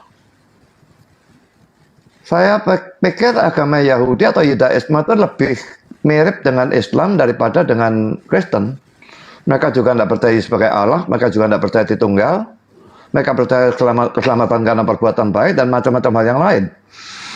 Jadi kalau Yahudi tidak mengajarkan, saya setuju sekali. Tapi tidak berarti mereka benar. Biarpun mereka yang pertama kali diberikan Taurat dan sebagainya itu, tidak berarti mereka bisa menafsirkan yang secara paling benar. Mana dalilnya kalau mereka yang bisa menafsir secara benar? Jadi menurut saya memang salib itu terkutuk. Dan Yahudi tidak percaya, itu ya terserah mereka. Kalau mereka tetap tidak percaya itu terus, mereka nanti akan menyadari bahwa kami Kristen yang benar pada waktu mereka sudah masuk di neraka. Lalu kalau Bang Suma membacakan itu, kenapa cuma ulangan 27 ayat 25 ya? Ulangan 27 itu mestinya kalau memang mau membaca, mau konsisten membacanya, terkutuk-terkutuk itu sudah mulai dari ayat 15. Supaya lebih jelas lagi saya baca mulai dari ayat 14 ya, ulangan 27 ya. Maka haruslah orang-orang Lewi mulai bicara dan mengatakan kepada seluruh orang Israel dengan suara nyaring. Terkutuklah orang yang membuat patung pahatan atau patung tuangan, suatu kekejian bagi Tuhan. Buatan tangan seorang tukang dan yang mendirikannya secara dengan tersembunyi. Dan seluruh bangsa itu haruslah menjawab amin. Ayat 16, terkutuklah orang yang memandang rendah ibu bapaknya. Dan seluruh bangsa itu haruslah berkata amin. Ayat 17, terkutuklah orang yang menggeser batas tanah sesamanya manusia, dan seluruh bangsa itu harus berkata amin. Menggeser batas itu maksudnya mencuri tanahnya ya. Jadi tanahnya orang digeser, batasnya diambil tanahnya dia gitu ya. Lalu ayat 18, terkutuklah orang yang membawa seorang buta ke jalan yang sesat, dan seluruh bangsa itu haruslah berkata amin. Ayat 19, terkutuklah orang yang memperkosa ke orang asing, anak yatim dan janda, dan seluruh bangsa itu harus berkata amin. Ayat 20, terkutuklah orang yang tidur dengan istri ayahnya, sebab ia telah menyingkapkan puncak kain ayahnya, dan seluruh bangsa itu haruslah berkata amin. Ayat 21, terkutuklah orang yang tidur dengan binatang apapun, dan seluruh bangsa itu harus berkata amin. Ayat 22, terkutuklah orang yang tidur dengan saudaranya perempuan, anak ayah atau anak ibunya, dan seluruh bangsa itu harus berkata amin. Ayat 23, terkutuklah orang yang tidur dengan mertuanya perempuan, dan seluruh bangsa itu haruslah berkata amin. Dan ayat 24, terkutuklah orang yang membunuh sesamanya manusia dengan tersembunyi, dan seluruh bangsa itu harus berkata amin. Lalu ini ayat 25 dikutip oleh Bang Suma ya. Terkutuklah orang yang menerima suap untuk membunuh seseorang yang tidak bersalah, dan seluruh bangsa itu harus berkata amin. Ayat 26, terkutuklah orang yang tidak menepati perkataan hukum Taurat ini dengan perbuatan, dan seluruh bangsa itu harus berkata amin. Jadi intinya dari seluruh teks itu, mulai dari ayat 15 sampai dengan ayat 26 itu, semua dosa itu menyebabkan orangnya terkutuk. Seadanya dosa menyebabkan orangnya terkutuk. Jadi kalau tanya dalilnya, itulah dalilnya. Kita dosa satu saja, kita itu terkutuk. Dan kalau Yesus tidak menebus kutuk itu, kita akan masuk ke tempat yang terkutuk. Lalu Amsal itu sebetulnya kitab yang menjelaskan tentang kehidupan ya. Dalam kehidupan sehari-hari itu banyak penerapan-penerapan yang bagus dari kitab Amsal. Tapi sebetulnya ini juga bukan kitab yang doktrinal begitu ya. Sehingga kalau ini dihubungkan dengan Kristus yang mati atau apapun, menurut saya seluruh kitab Amsal itu tidak ada yang cocok menurut saya. Lalu dalam Yohanes 6 ayat 70, Yudas disebut sebagai iblis. Ya memang. Dia iblis memangnya. Bukan sama dengan iblis ya. Tapi dia dianggap sebagai orang yang sangat-sangat jahat gitu ya. Jelas bukan orang yang percaya. Dan itu masih dalam Yohanes 6 masih sangat jauh sebetulnya dari penyaliban Kristus. Kristus dari semula sudah tahu kalau Yudas itu bukan orang percaya. Dan di sini dikatakan sebagai iblis. Dan kalau tadi sudah saya katakan bahwa orang berbuat dosa apapun itu terkutuk. Maka Yesus itu dikatakan menggantikan kita. Kalau diminta dalilnya, itu dalilnya. Jadi Yesaya pasal 53 tadi saya baca lebih awal ya. Saya baca mulai ayat 4 sampai dengan ayat 6 ya. Yang menunjukkan bahwa Yesus itu memang menggantikan kita memikul hukuman dosa. Tetapi sesungguhnya jadi Yesaya 53, 4 sampai 6 ya. Tetapi sesungguhnya penyakit kita, penyakit ini maksudnya penyakit rohani yaitu dosa ya. Penyakit kita lah yang ditanggungnya dan kesengsaraan kita yang dipikulnya. Padahal kita mengira dia kena tulah, dipukul dan ditindas Allah. Tapi dia tertikam oleh karena pemberontakan kita. Dia diremukkan oleh karena kejahatan kita. Ganjaran yang mendatangkan keselamatan bagi kita ditimpakan kepadanya. Dan oleh biru-birunya kita menjadi sembuh. Sembuh lagi, sembuh secara rohani ini ya. Kita sekarang sesat seperti domba. Masing-masing kita mengambil jalannya sendiri. Tapi Tuhan telah menimpakan kepadanya kejahatan kita sekalian. Dia jelas bahwa dari teks ini, Yesus itu menggantikan kita. Dan kalau kita tadi karena semua dosa apapun kita terkutuk, dia menggantikan kita memikul kutuk itu. Karena itu dia tidak bisa mati dengan cara lain. Dia tidak bisa mati dengan cara dirajam. Dia tidak bisa mati dengan cara dipenggal. Dia tidak bisa mati kalau dalam zaman sekarang dengan cara ditembak atau kamar gas atau kursi listrik. Tidak bisa. Dia harus mati dengan cara yang terkutuk. Dan cara terkutuk sebenarnya cuma dua. Atau digantung, seperti dalam Ulangan pasal 21 itu, ayat 22 dan 23, atau disalib. Tapi kalau digantung, dia tidak mengeluarkan darah. Padahal simbol atau tipe dari Yesus dalam perjanjian lama, misalnya domba korban dan sebagainya, itu semua korban yang berdarah. Kalau antitipenya atau pengenapannya itu tidak berdarah, itu tidak cocok. Jadi salib itu terkutuk dan berdarah. Dan itu satu-satunya kematian yang bisa memungkinkan untuk dijalani oleh Yesus. Yang menyebabkan dia memikul kutuk bagi kita. Dan sekaligus menggenapi tipe atau gambaran dalam Alkitab tentang domba korban yang disembelih, yang berdarah dan sebagainya. Jadi bukannya tidak ada dalilnya, jelas memang ada dalilnya. Kalau dikatakan lalu Yesus itu sembunyi, dia sembunyi pada waktu belum waktunya untuk mati. Dia Allah dan manusia, dia tahu kapan waktunya dia mati. Dan pada waktu belum waktunya dia mati, dia memang menghindari. Waktu Yohanes Pembaptis dibunuh, dia menghindar. supaya dia tidak juga dibunuh, karena memang belum waktunya untuk mati.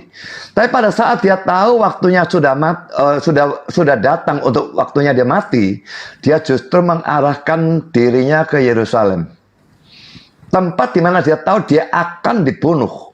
Dia justru pergi ke sana, karena memang seperti saya katakan tadi, tujuan utama dia datang adalah untuk mati menggantikan kita memikul hukuman dosa kita.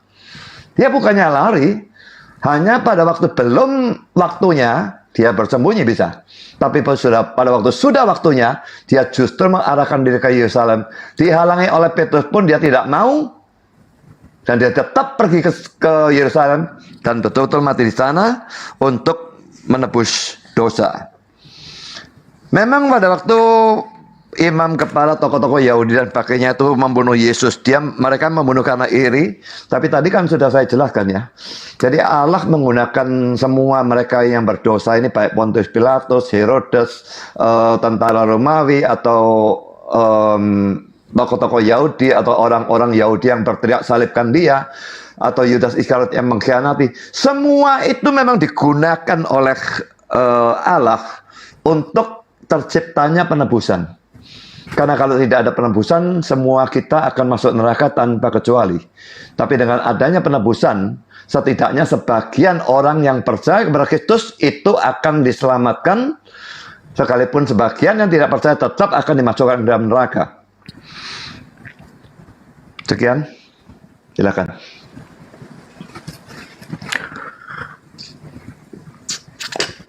Oke, baik.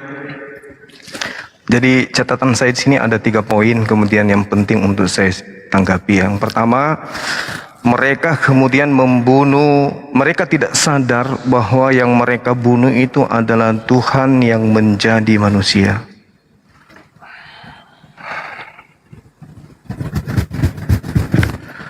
Ini lagi-lagi saya katakan kepada Pak Pendeta yang saya hormati, ini tidak ada ini dalam pengajaran orang Yahudi ini. Ini juga enggak ada dari ucapan Yesus. Hal ini murni dari gereja. Bilangan 23 nomor 19, Hosea 11 nomor 9, Yesaya 43 nomor 10, Pencipta langit dan bumi yang datang kepada para nabi dari Bani Israel itu bukan manusia dan bukan anak manusia. Jadi kalau Pak Pendeta mengatakan mereka tidak sadar, nah ini lagi-lagi saya katakan ajaran gereja. Kemudian ketika Pak Pendeta membawa Ulangan 27 bertanya kepada saya, kenapa hanya mengambil nomor 25?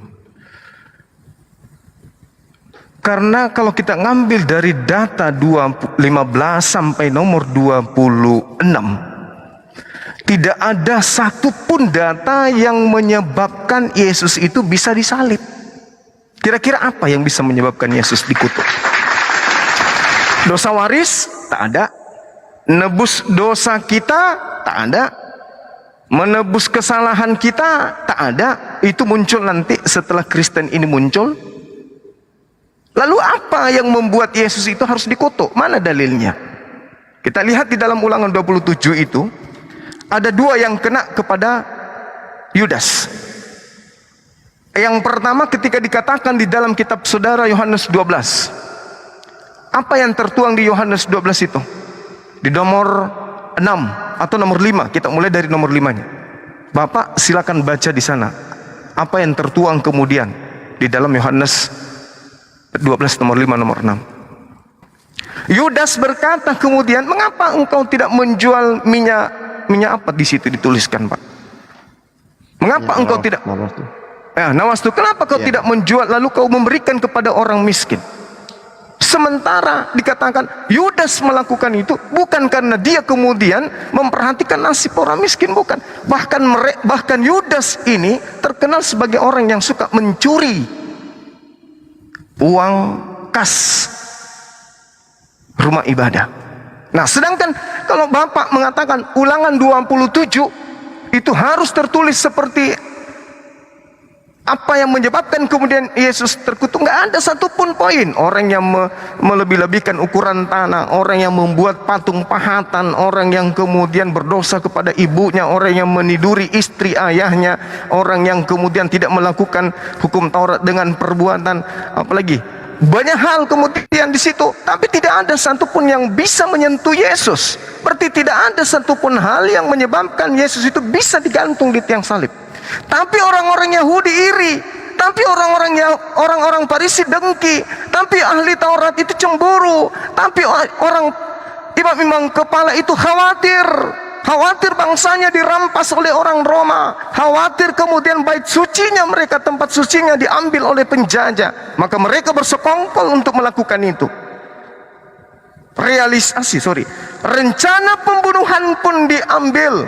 Mulai hari itu mereka bersepakat membunuh Yesus. Yohanes 11 nomor 53. Oleh karena itulah kemudian Yesus tidak pernah lagi menampilkan dirinya di depan umum, karena Yesus pergi sembunyi dia di Efraim, sembunyi bersama dengan murid-muridnya. Maka kemudian imam kepala, orang Farisi, mahkamah agama memberikan sayembara. Siapa kemudian yang bisa menemukan Yesus? Minta supaya dilaporkan. Kalau begitu Yesus pergi bersembunyi, kenapa dia tidak hadir pada saat itu untuk kemudian memberikan dirinya untuk menebus orang Kristen? Kenapa? Karena ajaran Kristen tentang tebusan dosa itu hanya muncul di internal Kristen aja sendiri.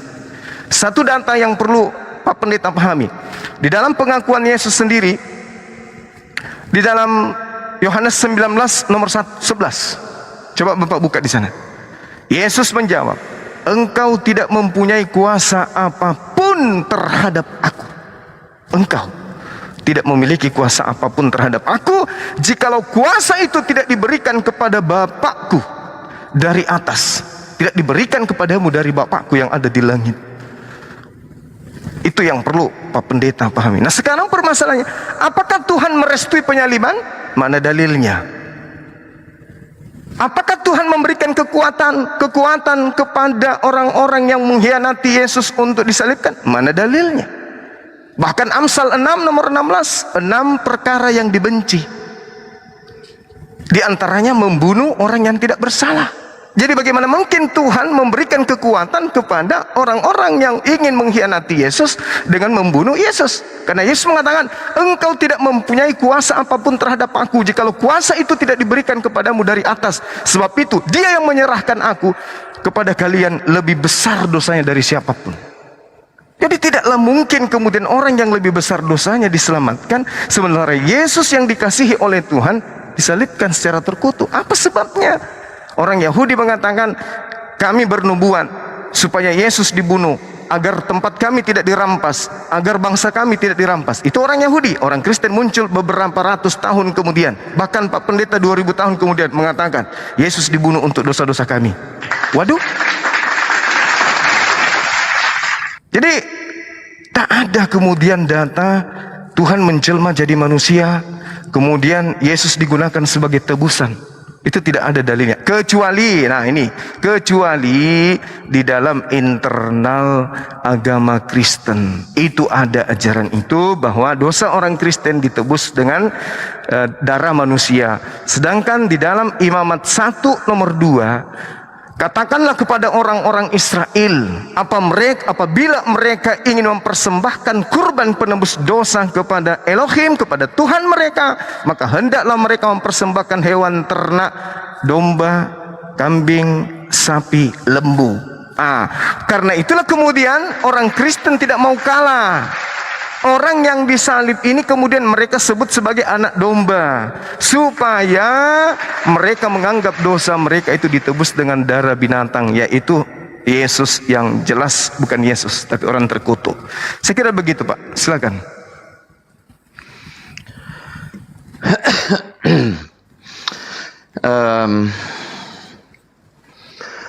Mereka tidak sadar membunuh Mesias itu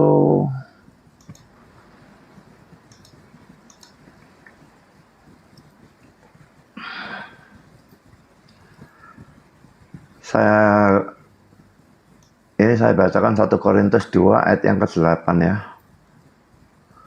Tidak ada dari penguasa dunia ini yang mengenalnya, sebab kalau sekiranya mereka mengenalnya, mereka tidak menyalibkan Tuhan yang mulia. Jadi memang mereka tidak menyadari kalau yang mereka bunuh adalah Allah yang menjadi manusia. Kalau mereka menyadari itu adalah Allah yang menjadi manusia dan Mesias mereka sendiri, mereka tidak akan menyalibkan dia. Tapi kalau dalam faktanya mereka memang tidak menyadari dan tidak percaya Yesus adalah Mesias yang mereka nantikan selama ribuan tahun, dan Mesias adalah Allah yang menjadi manusia, mereka tidak percaya itu. Sampai sekarang Yahudi seperti itu. Mungkin hanya tidak ada 1% dari orang-orang Yahudi yang percaya menjadi orang Kristen. Jadi sangat sedikit yang percaya sampai sekarang. Dalil bahwa Yesus itu terkutuk sudah saya sebutkan secara implisit ya. Yesaya 53 ayat 4 dan 6 sampai 6 itu ya. Dan kalau Ulangan 27 tadi itu, tujuan saya itu membacakan semuanya itu bukan untuk menghubungkan dengan Yesus. Tapi tujuan saya untuk membaca seluruh Matius 27 itu mulai 14 sampai dengan berapa itu, 26 atau berapa itu. Itu tujuannya adalah bahwa semua dosa atau setiap dosa apapun itu menyebabkan kita terkutuk.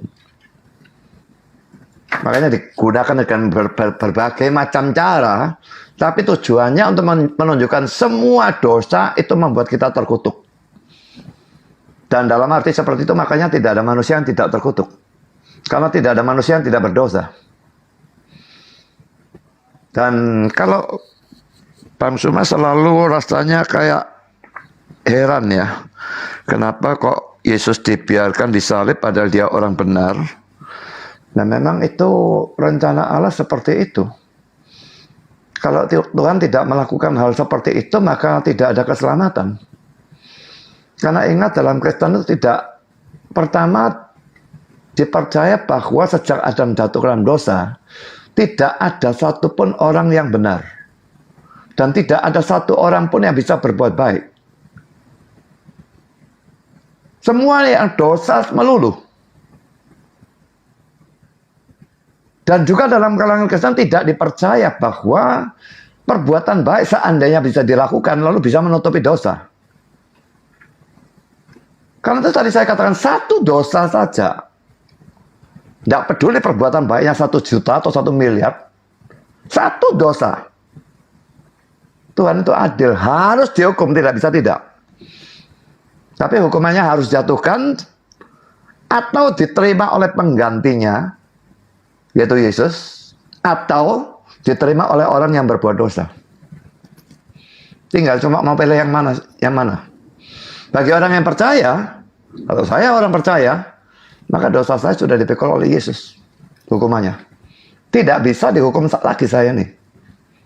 Jadi itu semua tujuan keselamatan yang Tuhan mau buat itu rencana keselamatan dari Tuhan.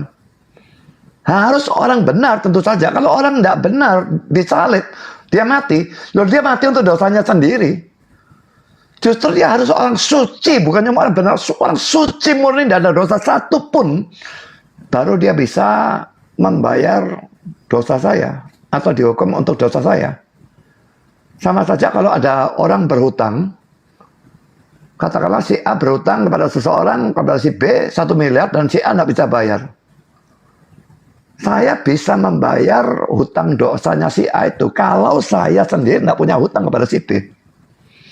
Seandainya saya seorang kaya punya 1 triliun dan saya kasihan kepada si A, sudahlah 1 miliar aku yang bayar, maka si B tidak akan bisa tagih lagi.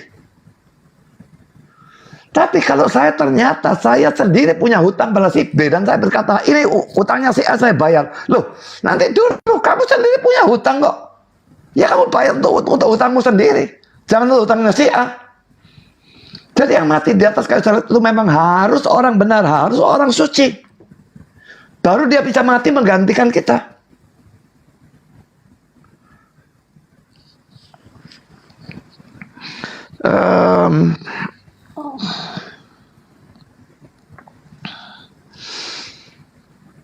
Lalu nubuat tentang salib itu sebetulnya ada ya.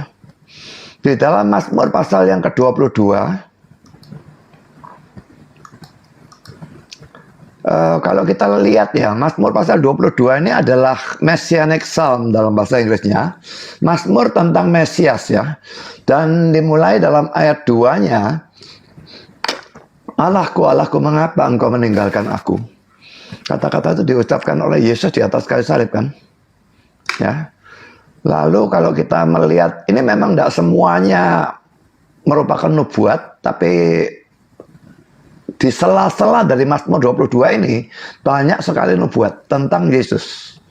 Dan saya tidak perlu membacakan semuanya.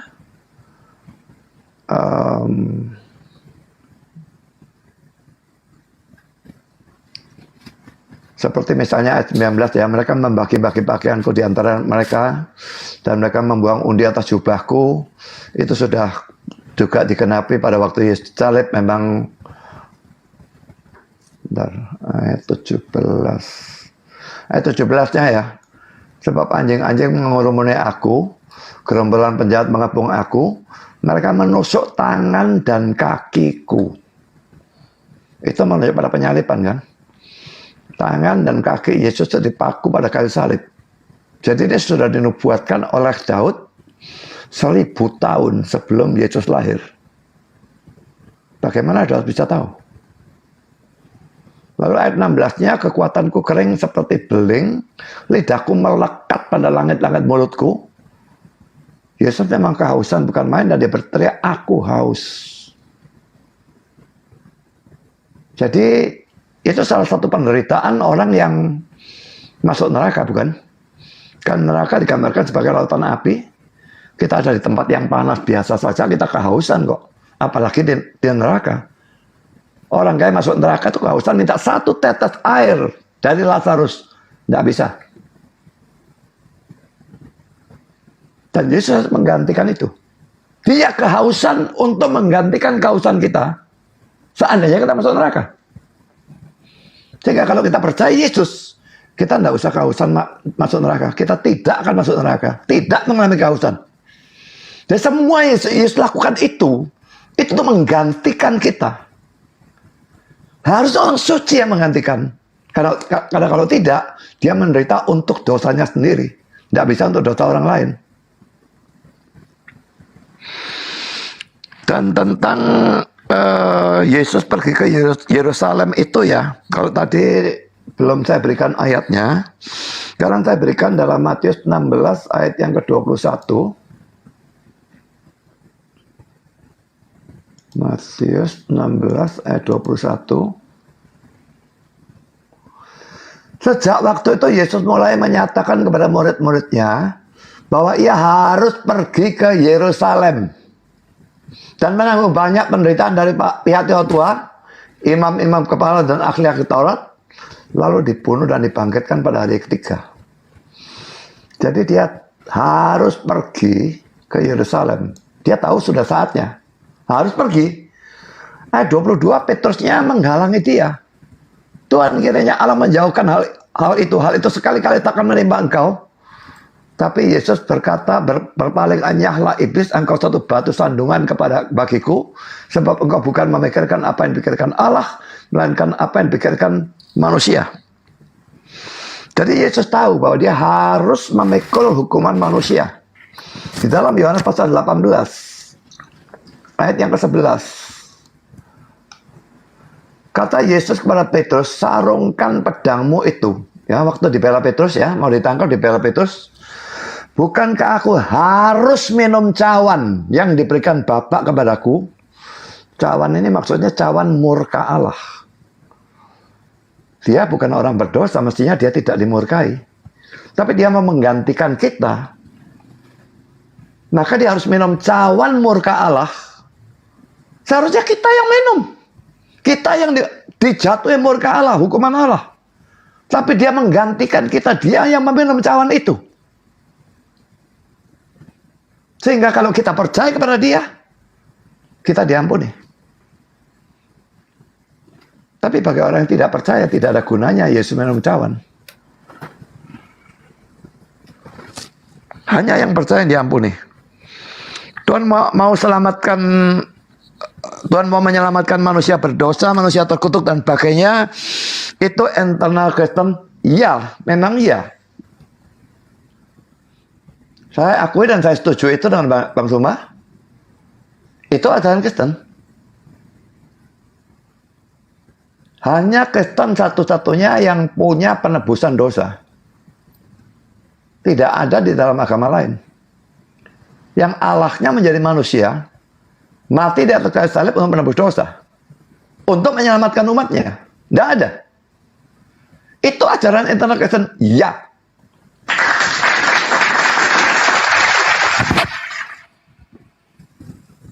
Dan kalau dikatakan ya terlalu Yesus mati di salib itu dihina ya oleh banyak orang Muslim. Saya tidak bilang semua ya, tapi banyak yang menghina Yesus mati di tiang gantungan, di tiang jemuran lah, apalah segala macam, telanjang, pakai cuma cawat dan sebagainya. Saya tidak malu punya Tuhan seperti itu. Saya bahkan sebaliknya bangga punya Tuhan yang mau menjadi manusia dan mati menggantikan saya. Karena kalau dia tidak melakukan itu, saya yakin saya akan masuk neraka selama-lamanya. Dan saya bersyukur juga bahwa dalam Kristen yang saya anggap sebagai kebenaran, tidak ada dosa dan perbuatan baik yang ditimbang. Kalau berat yang ini masuk surga, berat ini masuk neraka. Karena kalau saya menilai diri saya sendiri, kalau saya ditimbang seperti itu, saya yakin saya masuk neraka. Bagi orang yang tahu betapa kompleksnya dosa, mereka itu mestinya tahu, mereka itu dosanya itu luar biasa banyaknya. Saya berikan contoh satu saja ya. Kasihlah Tuhan Allahmu dengan segenap hati, segenap jiwa. Saya mengasihi Tuhan. Tapi segenap hati, segenap jiwa itu 100%. Tidak mungkin saya bisa lakukan itu. Jadi kalau saya tidak melakukan itu, setiap detik saya berbuat dosa. Nah kalau dihitung dari satu hukum itu saja, setiap detik saya berbuat dosa. Dalam 1 menit saya berdosa 60 kali, dalam 1 jam 3.600, dalam 1 hari kalikan 24, dalam 1 tahun kalikan 365, dalam 10 tahun atau dalam 69 tahun hidup saya, berapa juta atau berapa, saya tidak tahu, saya tidak bisa ngitung. Itu dari satu hukum. Hukum lain lagi ditambahkan, kasihlah sama seperti dirimu sendiri.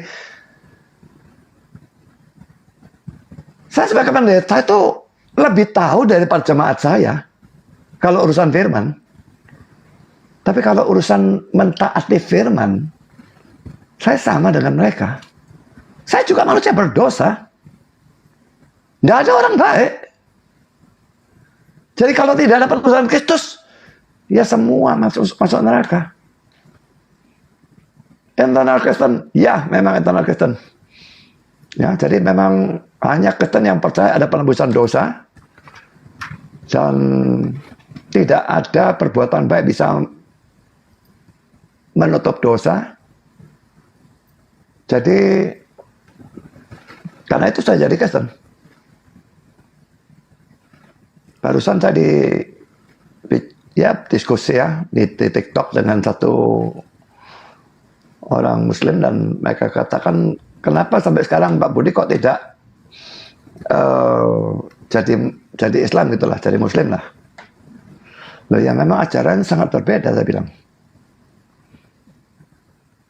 Saya percaya Yesus itu Allah sendiri, kalian tidak. Saya percaya Tritunggal, kalian tidak.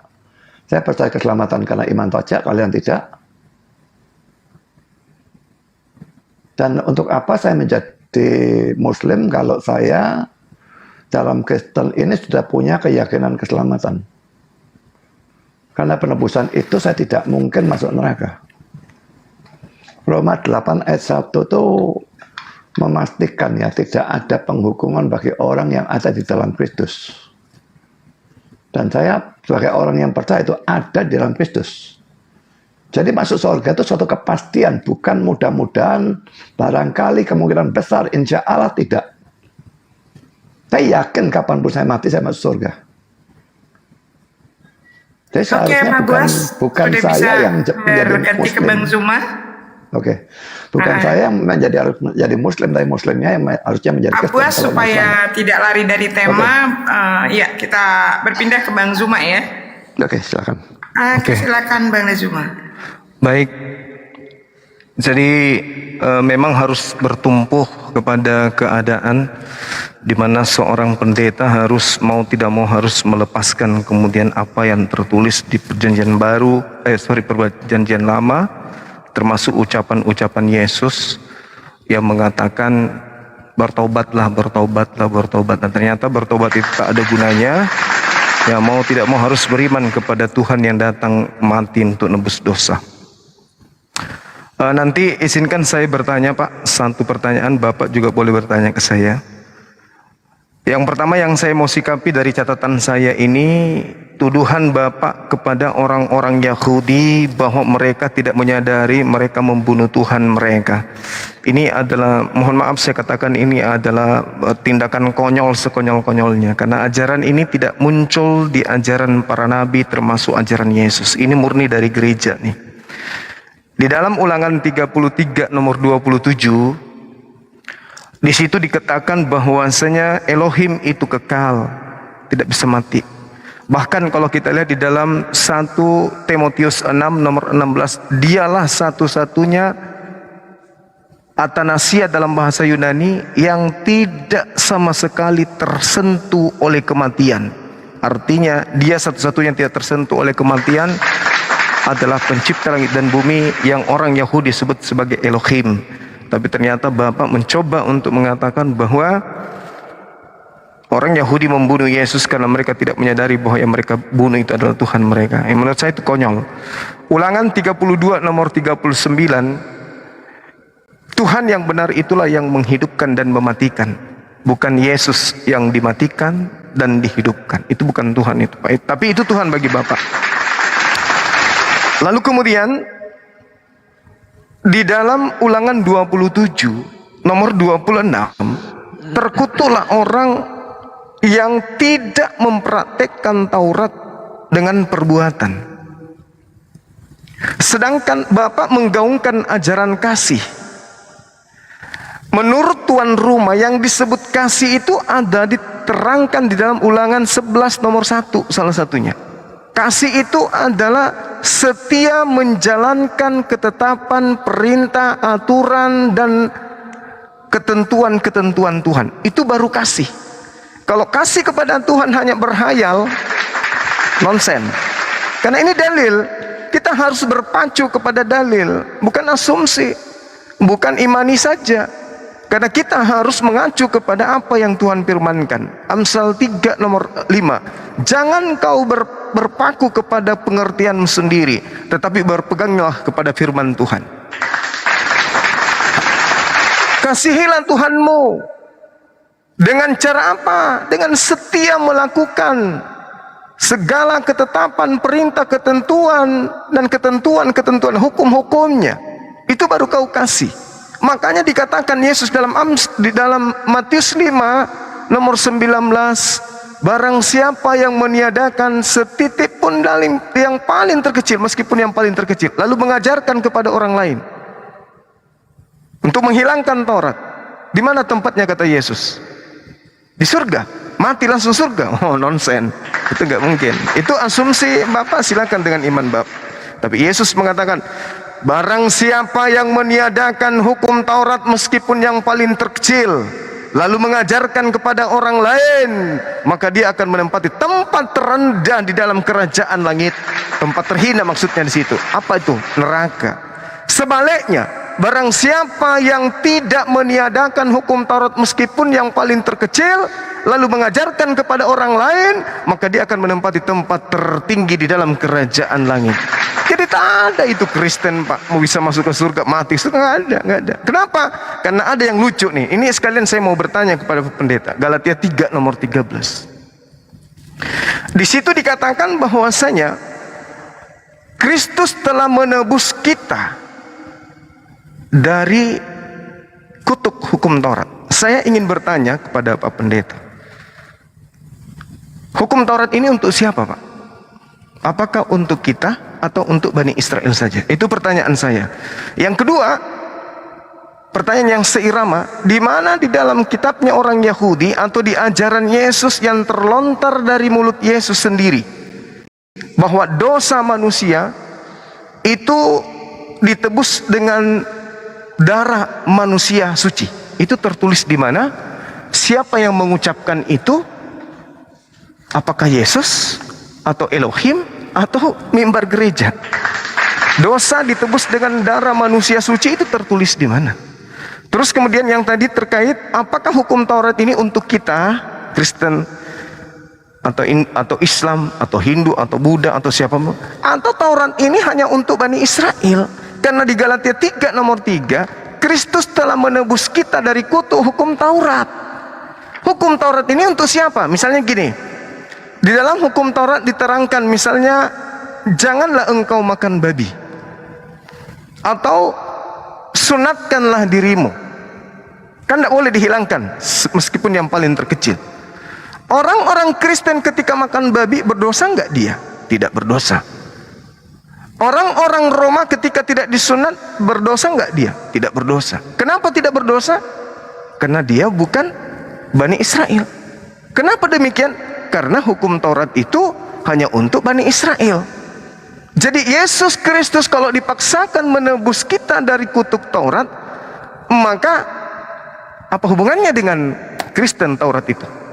Silakan Pak Pendeta, tolong tunjukkan dalil bahwasanya dosa-dosa ditebus dengan darah manusia suci, dan apakah Taurat itu diperuntukkan untuk non-Yahudi? Silakan.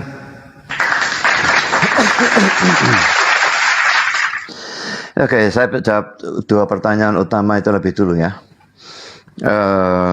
Dosa ditebus dengan darah itu,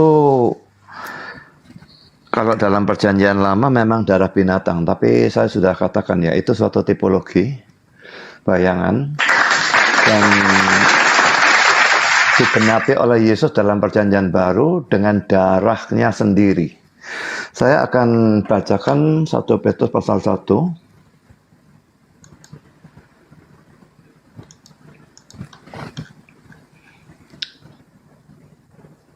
Ayat 18 dan 19. Sebab kamu tahu bahwa kamu telah ditebus dari cara hidupmu yang sia-sia yang kamu warisi dari nenek moyangmu itu, bukan dengan barang yang fana, bukan pula dengan perak atau emas, melainkan dengan darah yang mahal, yaitu darah Kristus yang sama seperti darah anak domba yang tak bernoda dan tak bercacat. Jadi tipologi dalam perjanjian lama darah domba itu digenapi oleh Kristus dengan darahnya sendiri. Itu dalilnya. Dan kalau mau tambahan lagi, kita bisa melihat di dalam Matius pasal 20 ayat yang ke-22. Matius 20 ayat yang ke-28. Sama seperti anak manusia datang bukan untuk melayani, bukan untuk dilayani, melainkan untuk melayani dan untuk memberikan nyawanya menjadi tebusan bagi banyak orang. Ya, memang di sini ada kata darah, tapi dia memberikan nyawanya menjadi tebusan bagi banyak orang, ada di sini. Lalu dalam Matius pasal 26, ini perjamuan kudus yang pertama ya, ayat yang ke-26. Dan ketika mereka sedang makan, Yesus mengambil roti, mengucap berkat, memecah-mecahkannya, lalu memberikannya kepada murid-muridnya dan berkata, ambillah, makanlah, ini tubuhku. Mengapa rotinya kok masih dipecah-pecahkan? Karena menggambarkan tubuhnya yang dihancurkan. Cambuk itu menghancur leburkan tubuhnya, lalu masih ditusuk tangan kaki, dipaku, lalu ditombak, dan macam-macam hal yang lain. Itu betul-betul menghancurkan, dan karena itu dalam perjamuan kudus, roti yang dibagikan itu kecil-kecil, bukan roti besar. Bukan gerejanya pelit, tetapi kalau rotinya besar itu tidak menggambarkan tubuh Kristus yang dihancurkan. Ayat 27, sesudah itu yang mengambil cangkir, mengucap syukur, lalu memberikannya kepada mereka sambil dan berkata, minumlah kamu semua dari cawan ini, sebab inilah darahku, darah perjanjian yang ditumpahkan bagi banyak orang untuk pengampunan dosa. Jadi ini kata-kata Yesus sendiri ya, darahku, darah perjanjian yang ditumpahkan bagi banyak orang untuk pengampunan dosa. Jadi memang ini penggenapan dari darah binatang di dalam perjanjian lama. Dan itu dalilnya. Kalau hukum Taurat itu memang pertama-tama diberikan kepada Israel. Tapi tidak tertahan hanya di Israel ya. Dan itu sudah sebetulnya dalam perjanjian lama sudah kelihatan ada semacam bayang-bayang ya. Bahwa Taurat itu tidak selamanya hanya untuk Israel. Misalnya ada orang non-Israel yang akhirnya mendapatkan Taurat. Naaman misalnya pada waktu minta disembuhkan datang pada Nabi Elisa. Dan akhirnya setelah dia sembuh, dia tidak mau menyembah dewa lagi. Dia mau menyembah Yahweh yang adalah Allahnya Israel. Tidak mungkin dia hanya disembuhkan lalu tahu-tahu menyembah Yahweh. Kalau dia tidak kenal Yahweh. Jadi sekalipun tidak diceritakan, pasti Elisa itu memberitakan, dalam tanda petik, memberitakan Injil kepada dia. Memberitakan hukum Taurat kepada dia. Tidak bisa tidak. Sehingga dia lalu percaya kepada Yahweh. Tanpa mendengar, orang tidak mungkin bisa percaya. Zaman sekarang sama, kalau orang tidak pernah mendengar Injil, mereka binasa. Orang mendengar Injil, kalau mereka tetap tidak percaya, mereka binasa juga. Tapi orang Kristen makanya diharuskan memberitakan Injil kepada seadanya orang yang bisa dijangkau. Memang kalau saya sudah memberitakan Injil, saya setidaknya sudah melakukan kewajiban saya.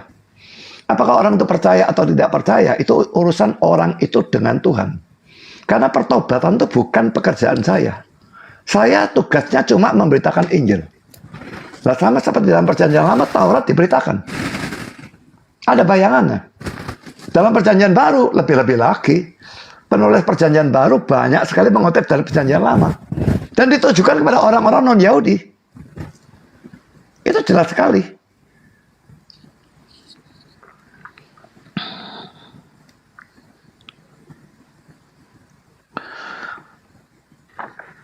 Saya sudah menjawab tentang Galatia 3 ya.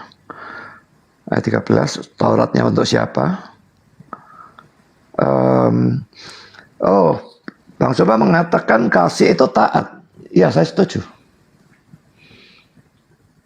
Kasih Tuhan Allahmu itu bukan cuma omongan saja. Harus dibuktikan dengan perbuatan. Mengasihi Tuhan itu mentaati. Dalam Yohanes pasal 14 ayat yang ke-15.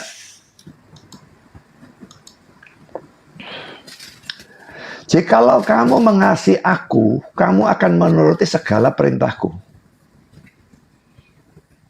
Tapi tadi kan saya katakan, mengasihi Tuhan dengan segenap hati itu berarti kalau mau kasih itu mesti mentaati. Ya mesti mentaati segala perintah Tuhan tanpa kecuali. Dan itu yang saya tidak mungkin lakukan. Makanya saya katakan saya tidak bisa mengasihi Tuhan dengan segenap hati. Karena mengasihi dengan segenap hati berarti mentaati semua perintah Tuhan tanpa kecuali. Dan itu mustahil bagi saya. Saya tetap adalah orang berdosa sampai saya mati. Pada saat saya mati dan sesaat setelah saya mati saya disempurnakan. Baru tidak bisa berbuat dosa lagi. Tapi selama saya masih hidup, saya masih tetap berbuat dosa. Dan karena itu saya butuh juru selamat dosa. Dan bukan hanya saya saja, tapi semua manusia seperti itu. Jadi saya setuju saja dengan mengasihi itu ya. Lalu kalau dikatakan bertobatlah, saya tidak membuang itu. Tapi saya percaya bahwa bertobat itu ada dua kemungkinan arti ya. Bertobat itu arti sesungguhnya itu berbalik kalau di dalam bahasa Ibraninya ya. Shuf ya. Berbalik itu bisa berbelok atau berbalik ya. Nah, itu bisa dalam dua hal. Tadi saya tidak peduli Kristus. Sekarang saya peduli dia, mendengar Injil, lalu percaya kepada dia. Itu pertobatan dalam arti pertama. Nah itu hanya bisa dilakukan cuma satu kali. Cukup satu kali. Tapi pertobatan dalam arti kedua, pertobatan dari dosa. Itu dilakukan seumur hidup, karena seumur hidup berbuat dosa. Nah kalau saya katakan kita diselamatkan karena percaya kepada Kristus, tidak berarti tidak butuh melakukan pertobatan. Kalau orang bilang dia percaya, tapi dalam hidupnya itu tidak ada pengudusan sama sekali, tidak ada pertobatan sedikit pun, dia cuma ngedabrus. Ini kata nabal-nabal omong kosong. Seperti dikatakan oleh Yakobus, iman tanpa perbuatan itu mati. Mati itu bukannya tadinya hidup, ada, lalu sakit, lalu jadi mati. Tidak, mati itu artinya tidak pernah ada. Kalau orang percaya kepada Kristus, dia pasti punya Roh Kudus. Karena dia diberikan Roh Kudus pada saat dia beriman. Dan kalau dia diberikan Roh Kudus akan menghasilkan buah Roh Kudus. Galatia 5 ayat 22-23. Dan itu berarti dia akan mengalami pengudusan. Memang bertahap. Dan memang masih jatuh ke dalam dosa. Jatuh dalam dosa, bertobat dari dosa lagi. Jadi saya bukan menolak pertobatan. Tapi kalau hanya pertobatan dari dosa tanpa beriman kepada Kristus, tidak bisa. Saya sudah katakan kita tidak bisa berbuat baik, kok apalagi bertobat. Bertobat dari dosa apa? Tidak mungkin. Sudah beriman, harus bertobat dari dosa. Sebagai wujud, sebagai bukti dari imannya. Yang menyelamatkan itu karena dia beriman. Bukan karena pertobatannya. Pertobatan itu buktinya. Perwujudan kalau dia memang beriman. Perwujudan kalau dia memang sudah selamat. Kalau ini lagi-lagi dikatakan ajaran internal Kristen, ya memang ini internal Kristen.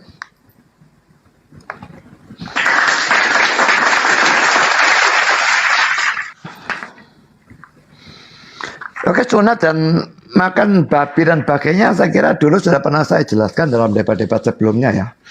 Hukum seremonial itu berlaku sementara.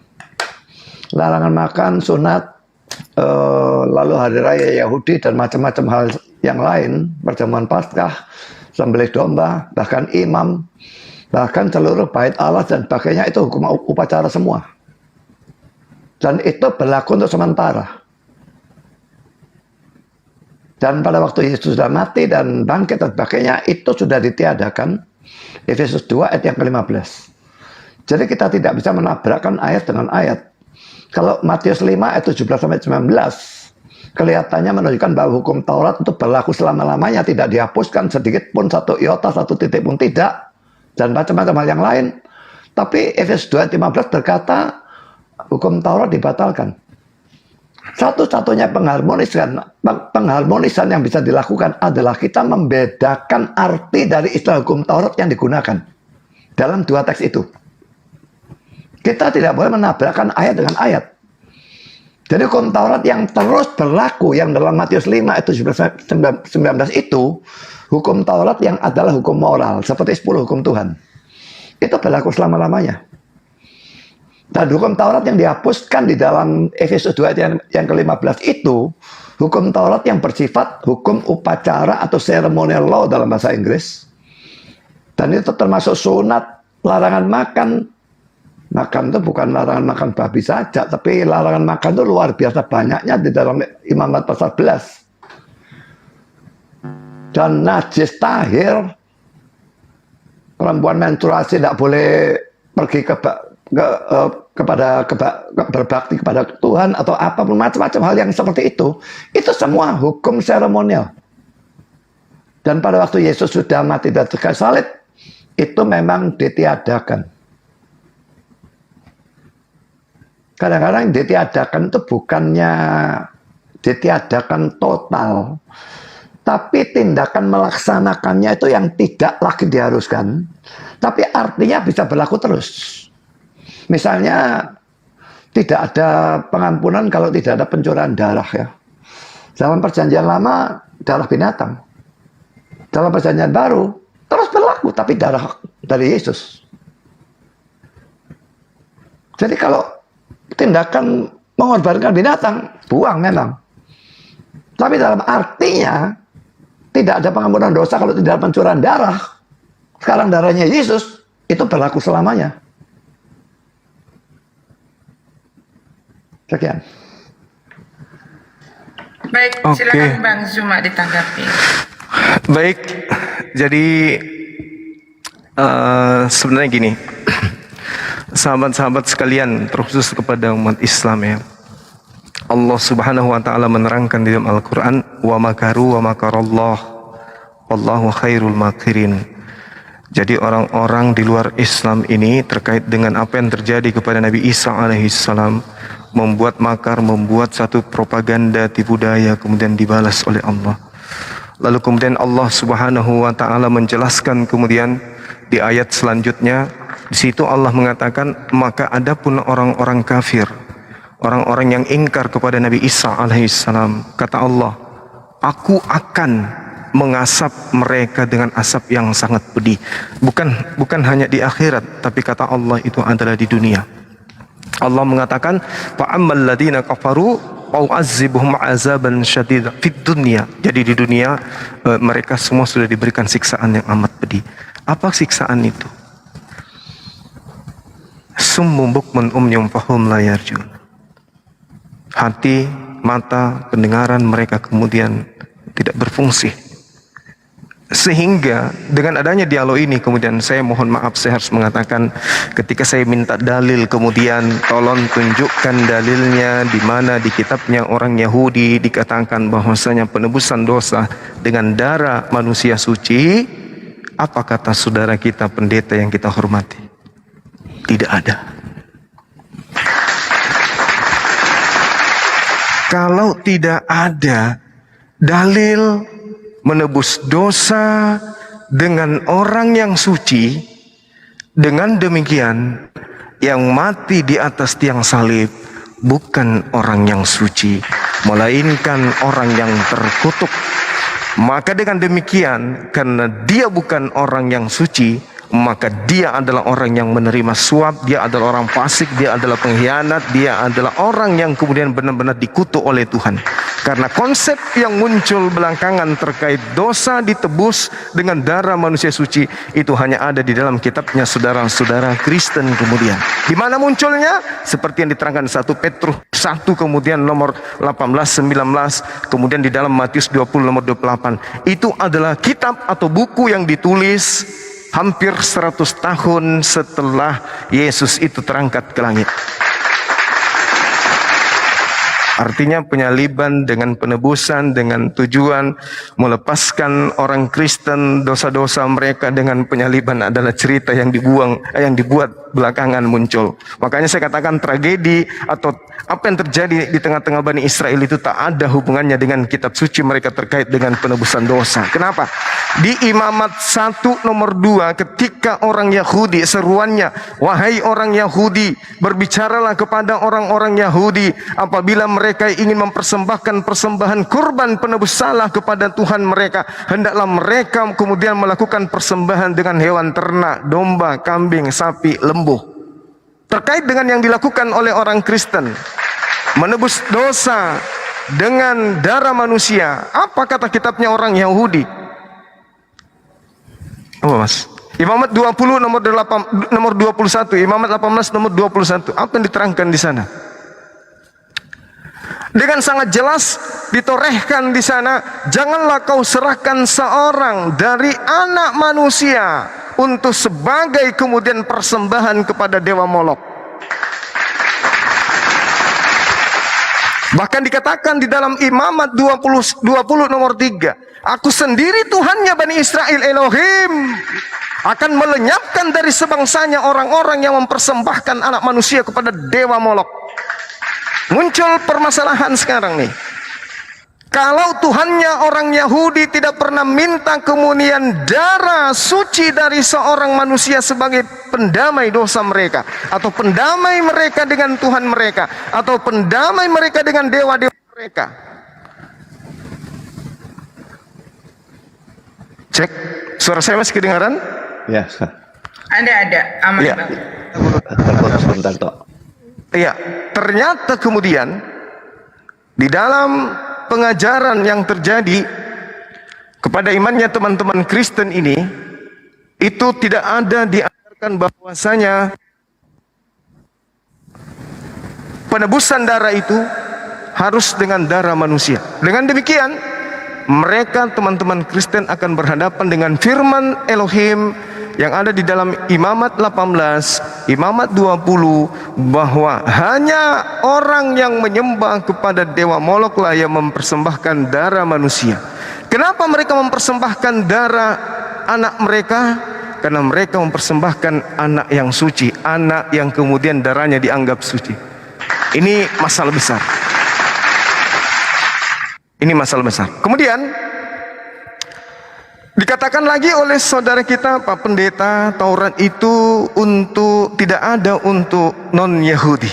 Tak ada dalil. Dengan kata lain lagi-lagi gugur Galatia 3 nomor 13, Kristus mati untuk menebus kita dari kutuk Taurat, sebab ada tertulis, terkutuklah orang yang mati di atas kayu salib. Ini lagi-lagi tidak ada dalilnya bahwa hukum Taurat itu untuk orang Kristen.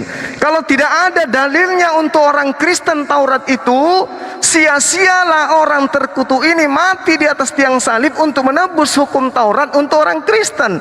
Karena Taurat itu bukan untuk Kristen, Taurat itu untuk Bani Israel. Jadi kalaupun dipaksakan Yesus mati di atas tiang salib untuk menebus dari kutuk Taurat, maka yang ditebus dari kutuk Taurat itu adalah Bani Israel, bukan orang Kristen.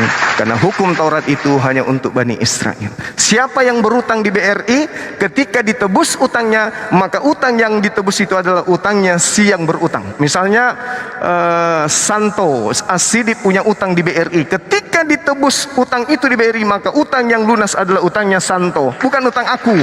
Jadi ketika Taurat itu adalah untuk Bani Israel, ditebus oleh darah manusia menurut iman Kristen, maka yang ditebus dari Taurat ini, kutuk Taurat ini adalah Bani Israel saja.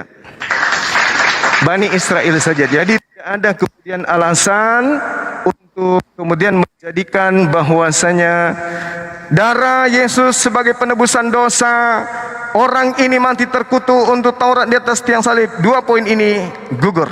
Saya rasa sudah jelas sekali diskusi kita bahwasanya penyaliban terjadi, tidak ada dalilnya darah manusia yang suci harus mati di atas tiang salib. Kemudian Taurat yang orang mati untuk menebus kutuk Taurat juga tidak ada dalilnya. Maka dengan demikian, apalagi yang harus kita diskusikan? Ternyata yang mati di atas tiang salib bukanlah orang yang suci. Demikian.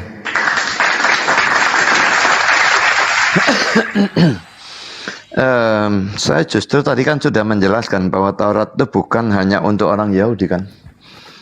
Kok Bang Suma mengatakan bahwa tidak ada dalilnya. Bisa dalilnya, Pak? Dalam perjanjian lama sudah ada bayang-bayangnya, seperti misalnya Nu'man yang contoh tadi. Kalau dalam perjanjian baru ya jelas, karena penulis perjanjian baru mengutip hukum Taurat itu dan menunjukkan kepada orang-orang non-Yahudi, itu dalilnya. Dia sudah saya berikan sebetulnya dalilnya ya. Oke. Dan hukum moral itu ya, kalau hukum seremonial itu bisa hanya untuk Yahudi atau orang yang diyahudikan ya. Tapi kalau hukum moral itu berlaku mesti untuk semua manusia, tidak bisa tidak. Jangan berzina, jangan membunuh. Itu hukum moral untuk semua manusia. Tidak memungkinkan itu dibatasi hanya untuk bangsa Yahudi.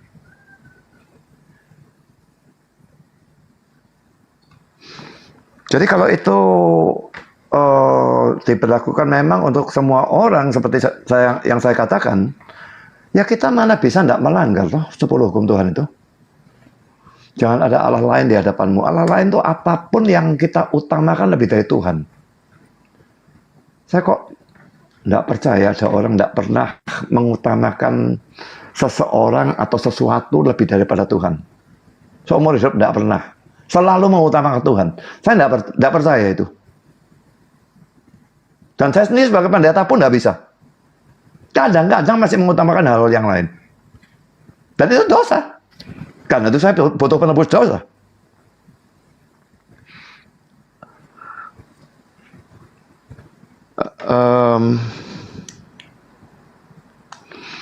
Jadi PL darah binatang dan PB darah Yesus. Memang itu tipe dan antitipe ya, saya sudah katakan tadi.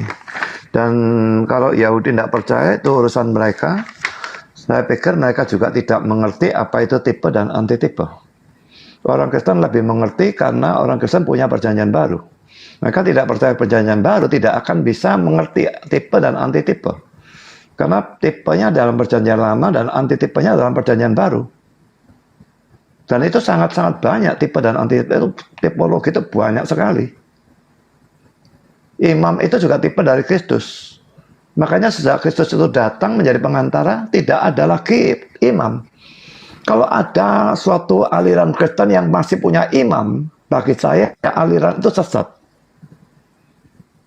Karena imam itu sudah digenapi oleh Yesus. Yesus itu satu-satunya imam besar kita. Pengantara kita kepada Tuhan. Kita tidak butuh pengantara manusia siapapun. Yang tadi saya ada lupa jawab ya.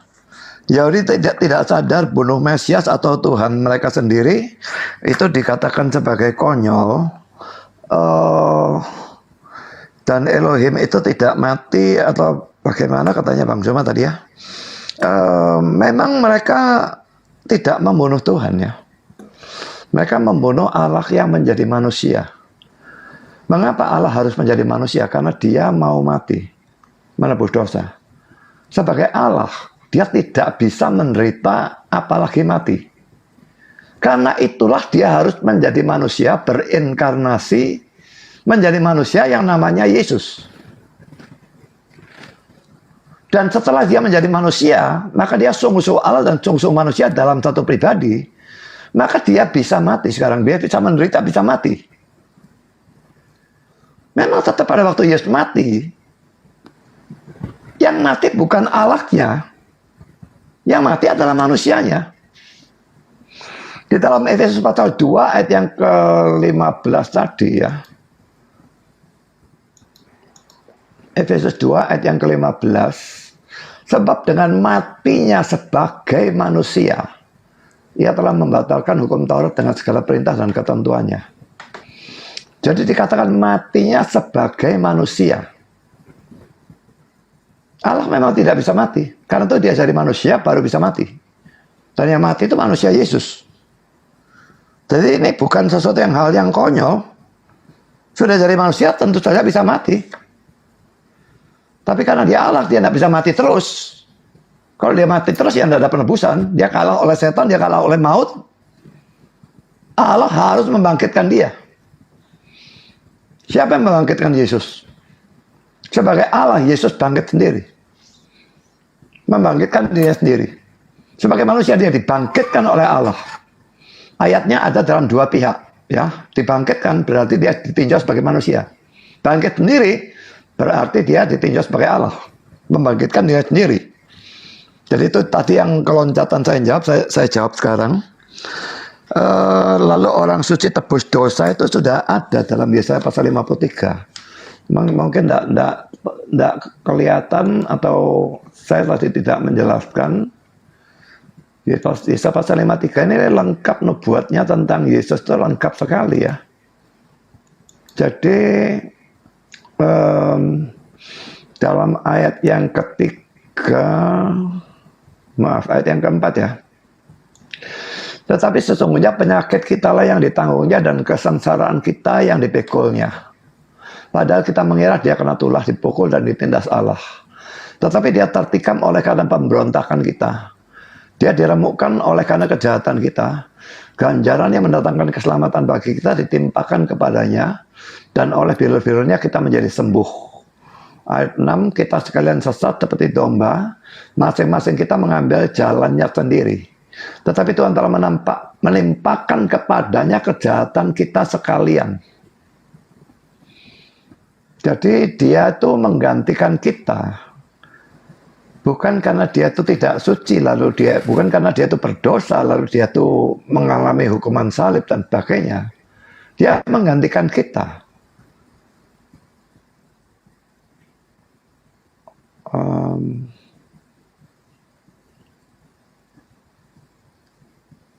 Bentar ya.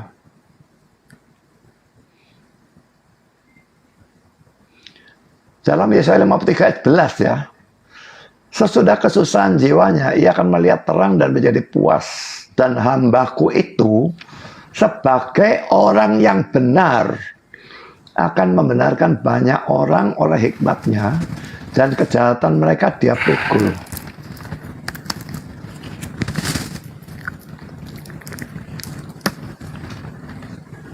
Lalu ayat 12-nya, sebab itu aku akan membagikan kepadanya orang-orang benar sebagai rampasan, dan ia akan memperoleh orang-orang kuat sebagai jarahan, yaitu sebagai ganti karena ia telah menyerahkan nyawanya ke dalam maut, dan karena ia terhitung di antara pemberontak-pemberontak, sekalipun ia menanggung dosa banyak orang, dan berdoa untuk pemberontak-pemberontak.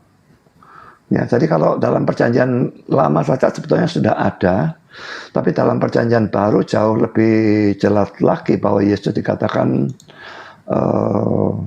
suci dan sebagainya.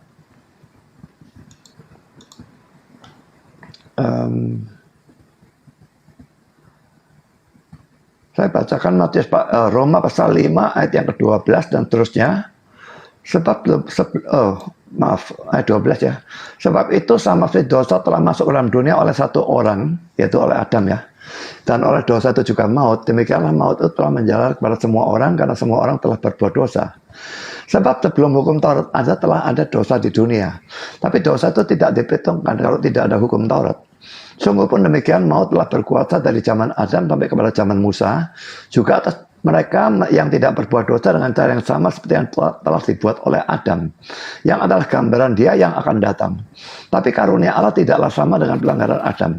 Sebab jika karena pelanggaran satu orang, semua orang telah jatuh di dalam kuasa maut, jauh lebih besar lagi kasih karunia Allah dan karunia-Nya yang dilimpahkannya atas semua orang karena satu orang, yaitu Yesus Kristus. Dan kasih karunia tidak berimbangan dengan dosa satu orang. Sebab penghakiman atas satu pelanggaran telah mengakibatkan penghukuman. Tapi penganugerahan karunia atas banyak pelanggaran itu mengakibatkan pembenaran. Sebab jika oleh dosa satu orang maut telah berkuasa oleh satu orang itu, maka lebih benar lagi mereka yang telah menerima kelimpahan kasih karunia dan anugerah kebenaran akan hidup dan berkuasa oleh karena satu orang, yaitu Yesus Kristus. Sebab itu sama seperti oleh satu pelanggaran semua orang beroleh penghukuman, demikian pula oleh satu perbuatan kebenaran semua orang beroleh pembenaran untuk hidup. Jadi sama seperti oleh ketidaktaatan satu orang semua orang telah menjadi orang berdosa, demikian pula oleh ketaatan satu orang semua orang telah menjadi orang benar. Jadi kalau penebusan di dalam perjanjian baru memang lebih jelas, dan bahwa Yesus itu suci itu lebih jelas lagi.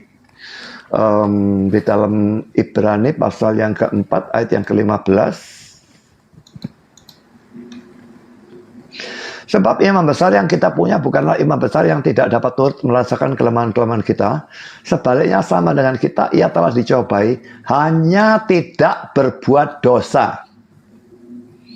Juga ada dalam 2 Korintus 5:21, tapi saya kira tidak perlu dibacakan di sini. Ini sudah cukup karena ini menyatakan secara eksplisit hanya tidak berbuat dosa. Juga dia digodai setan 3 kali dan tidak ada satupun yang berhasil. Lalu kalau mempersembahkan kepada dewa Moloch, lah ya saya setuju lah, itu memang dosa. Siapa yang orang Kristen yang setuju mempersembahkan anak kepada dewa Moloch? Dan itu tidak bisa dibandingkan dengan Yesus yang dikorbankan, karena itu tidak dikorbankan kepada dewa. Jadi Yesus dikorbankan untuk menebus dosa umat manusia. Beda sama sekali dengan orang yang persembahkan anak kepada dewa Moloch. Sama sekali tidak ada hubungannya sebetulnya. Saya kira sudah saya jawab semua. Oke, silakan. Oke, ya silakan Bang Zuma berganti. Iya, baik. Jadi sebenarnya gini, tidak ada lagi yang perlu kemudian untuk kita perbincangkan gitu ya, karena apapun teori atau dalil yang Pak Pendeta sampaikan setelahnya tentang Yesus, tentang ini itu, pintunya kan tentang penyaliban, dan tidak ada dalil Tuhan Elohim meminta persembahan darah atau tebusan dengan mengorbankan darah suci manusia. Ya sebenarnya itu pintunya di situ. Kalau memang sudah tidak ada kemudian dalil Tuhan minta penebusan dosa dengan mengorbankan darah manusia suci, ya semuanya gugur. Mau Yesus itu apapun yang Bapak ceritakan percuma. Karena kematian Yesus itu kepada Tuhan yang benar tak ada. Nah, kalau Bapak mengatakan memang betul yang mempersembahkan manusia kepada Dewa Molok itu memang salah, ya memang salah. Kalau begitu, Yesus dipersembahkan darahnya kepada siapa? Kepada Elohim, Tuhan yang benar. Tidak ada dalilnya, Tuhan gak mau. Tuhan menolak darah persembahan manusia, gak mau Tuhan itu. Bahkan Tuhan mengatakan, aku sendiri yang akan melenyapkan, aku sendiri yang akan menentang orang yang mempersembahkan anaknya kepada Dewa Molok. Nah sekarang kalau Bapak mengatakan kami tidak mempersembahkan Yesus kepada Dewa Molok, lalu persembahkan kepada siapa? Kepada Elohim? Oh enggak mungkin, oh enggak, Tuhan tidak mau. Itu justru kekejian Pak. 6 kekejian di dalam hati Tuhan. Dan itu adalah sesuatu yang menjijikkan bagi Tuhan. Mempersembahkan darah manusia itu untuk dosa itu tak ada. Yesus itu dibunuh dengan cara terkutuk di atas tiang salib itu dipersembahkan kepada siapa? Oh, untuk menebus dosa-dosa kami. Kepada siapa dosa Bapak ditebus dengan darah manusia? Kepada siapa? Kepada Elohim. Elohim tidak mau.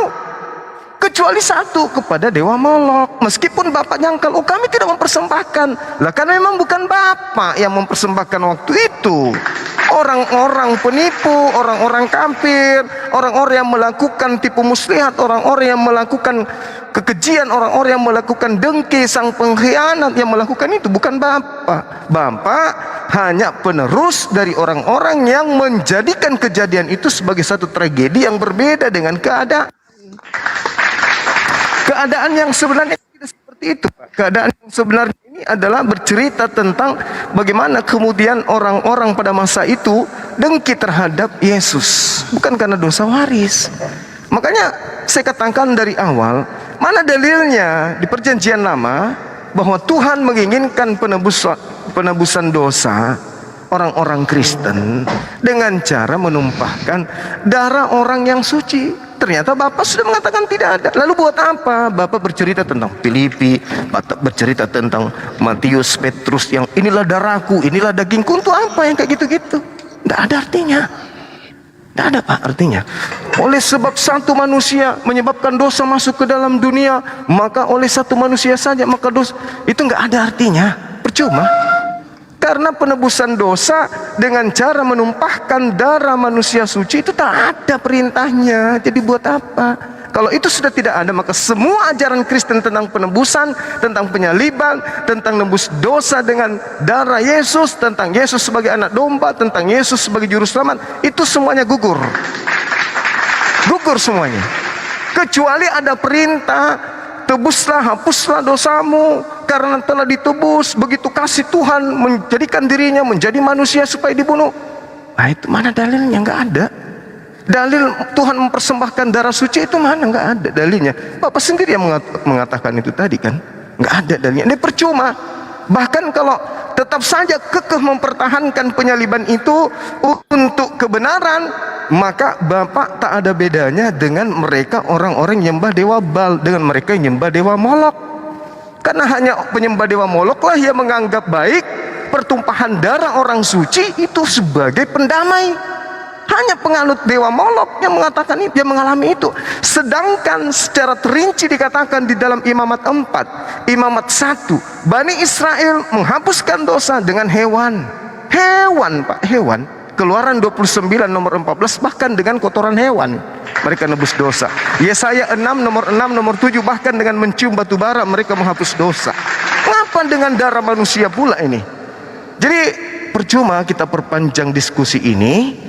Kalau Bapak hanya menjual darah Yesus, dagingnya Yesus, penebusan Yesus dan seterusnya, silakan Bapak kantongi, itu adalah tradisi Kristen, kita hargai. Tapi kalau kita mau mengatakan bahwa itu adalah sebuah kebenaran, kami umat Islam lebih percaya kepada kitab yang datang kepada Bani Israel. Dan kami tidak menemukan adanya satu indikasi yang datang dari kitabnya orang Yahudi, penebusan dosa itu dengan darah manusia. Dan Bapak pun sudah mengakui itu. Terkait dengan Taurat, ini saya ingat di dalam Kejadian 17, di situ orang bukan non Yahudi bisa dilibatkan kemudian turut melakukan hukum Taurat apabila mereka satu, budak. 2, orang asing yang dibeli.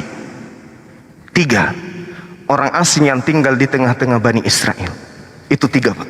Orang yang bisa non-Israel melakukan hukum Taurat. Tapi kalau orang Indonesia, orang Chinese, orang Jepang, orang Belanda, mereka tidak hidup di tengah-tengah orang Israel. Mereka bukan budak Israel. Mereka bukan orang yang dibeli dengan uang oleh orang Israel. Maka tidak ada hukum Taurat untuk mereka. Kecuali yang tadi, budaknya Bani Israel, orang yang dibeli dengan uang, dan mereka adalah hidup di tengah-tengah Bani Israel. Di tengah-tengah Bani Israel. Bukan orang Israel 2 orang, 3 orang, 4 orang hidup di tengah-tengah non-Israel. Tapi orang Israel yang mayoritas, di dalamnya minoritas orang asing, maka mereka harus tunduk kepada hukum Taurat. Itu baru bisa. Kejadian 17 baca 1 perikop. Ulangan 33 nomor 4, hukum Taurat hanya berlaku kepada Bani Yakub. Yeremia 31 sampai 33. Di situ dikatakan, aku Tuhan akan melakukan perjanjian baru dengan Bani Israel dan Bani Yehuda, yaitu aku akan memasukkan hukum Taurat ke dalam batin setiap Bani Israel. Mazmur 147 nomor 19 sampai nomor 20. Hukum-hukum Tuhan kepada Yakub dan ketetapan-ketetapan yang datang kepada Israel tidak diberikan kepada bangsa lain. Jadi bukan untuk bangsa lain, itu tidak ada itu, Pak. Jadi sekali lagi saya katakan terkait dengan dosa yang Bapak katakan dosa-dosa kita ditebus, nonsen. Kenapa? Di dalam Yehezkiel 18, boleh Bapak baca di sana. Di situ sangat jelas dikatakan bahwasanya orang fasik akan menerima kefasikannya, orang benar akan menerima kebenarannya. Barang siapa yang bertaubat dari kefasikannya lalu melakukan kebaikan-kebaikan, maka dia akan hidup dan tidak akan lagi diingat-ingat tentang kesalahan-kesalahannya. Sebaliknya, orang yang benar ketika dia berbalik kemudian melakukan kefasikan-kefasikan, maka dia akan mati dalam kefasikannya. Jadi tidak ada itu dosa waris, Pak. Nggak ada orang datang menanggung dosanya orang masing-masing, itu nggak ada. Jadi sekali lagi saya katakan, mungkin baiknya kita selesaikan aja diskusi kita, karena ternyata tidak ada ayatnya menyebut menebus dosa dengan Yesus, dengan darah Yesus, sehingga tidak mungkin Yesus yang mati di atas tiang salib, karena tidak ada dalilnya bahwa orang suci yang harus mati. Yang ada dalilnya justru orang yang terkutuklah yang harus mati, pengkhianatlah yang harus mati, orang yang fasiklah yang harus mati, dan itu bukan Yesus. Kalaupun ada penyaliban, kalaupun ada kematian, maka yang mati adalah orang fasik, pengkhianat yang makan suap, yang menyerahkan orang benar kepada ya Romawi dan Yunani. Sedangkan tak ada alasan untuk membunuh Yesus. Tak ada dalilnya orang suci tebus dosa, tak ada dalilnya orang benar yang mati di atas salib, tak ada dalilnya Taurat diperuntukkan untuk non Yahudi. Tak ada dalil sama sekali. Jadi mohon maaf nih, iman Kristen tidak punya alasan yang akurat untuk menjadikan kitabnya orang Yahudi sebagai landasan pijakan untuk mengatakan Kristen agama benar, kecuali hanya berkata itu adalah bayang-bayang, itu adalah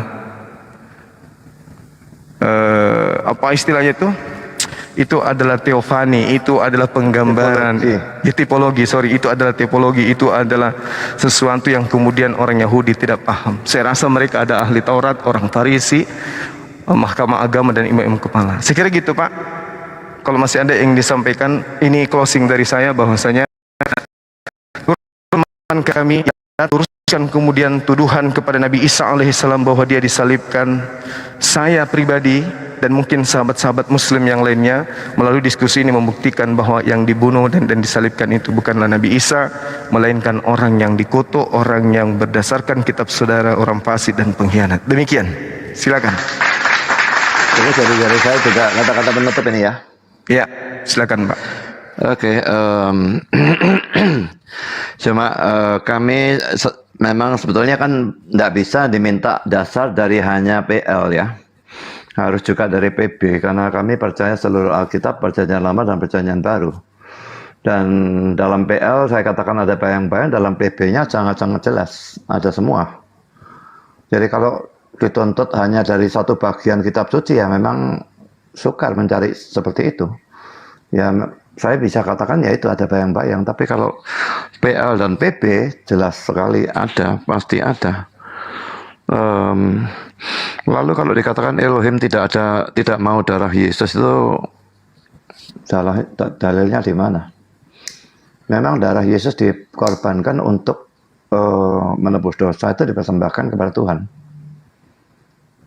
Jadi kalau Moloch itu lain cerita, tapi kalau darah Yesus itu memang sudah dinubuatkan dalam bentuk tipologi dalam perjanjian lama dan digenapi dalam perjanjian baru.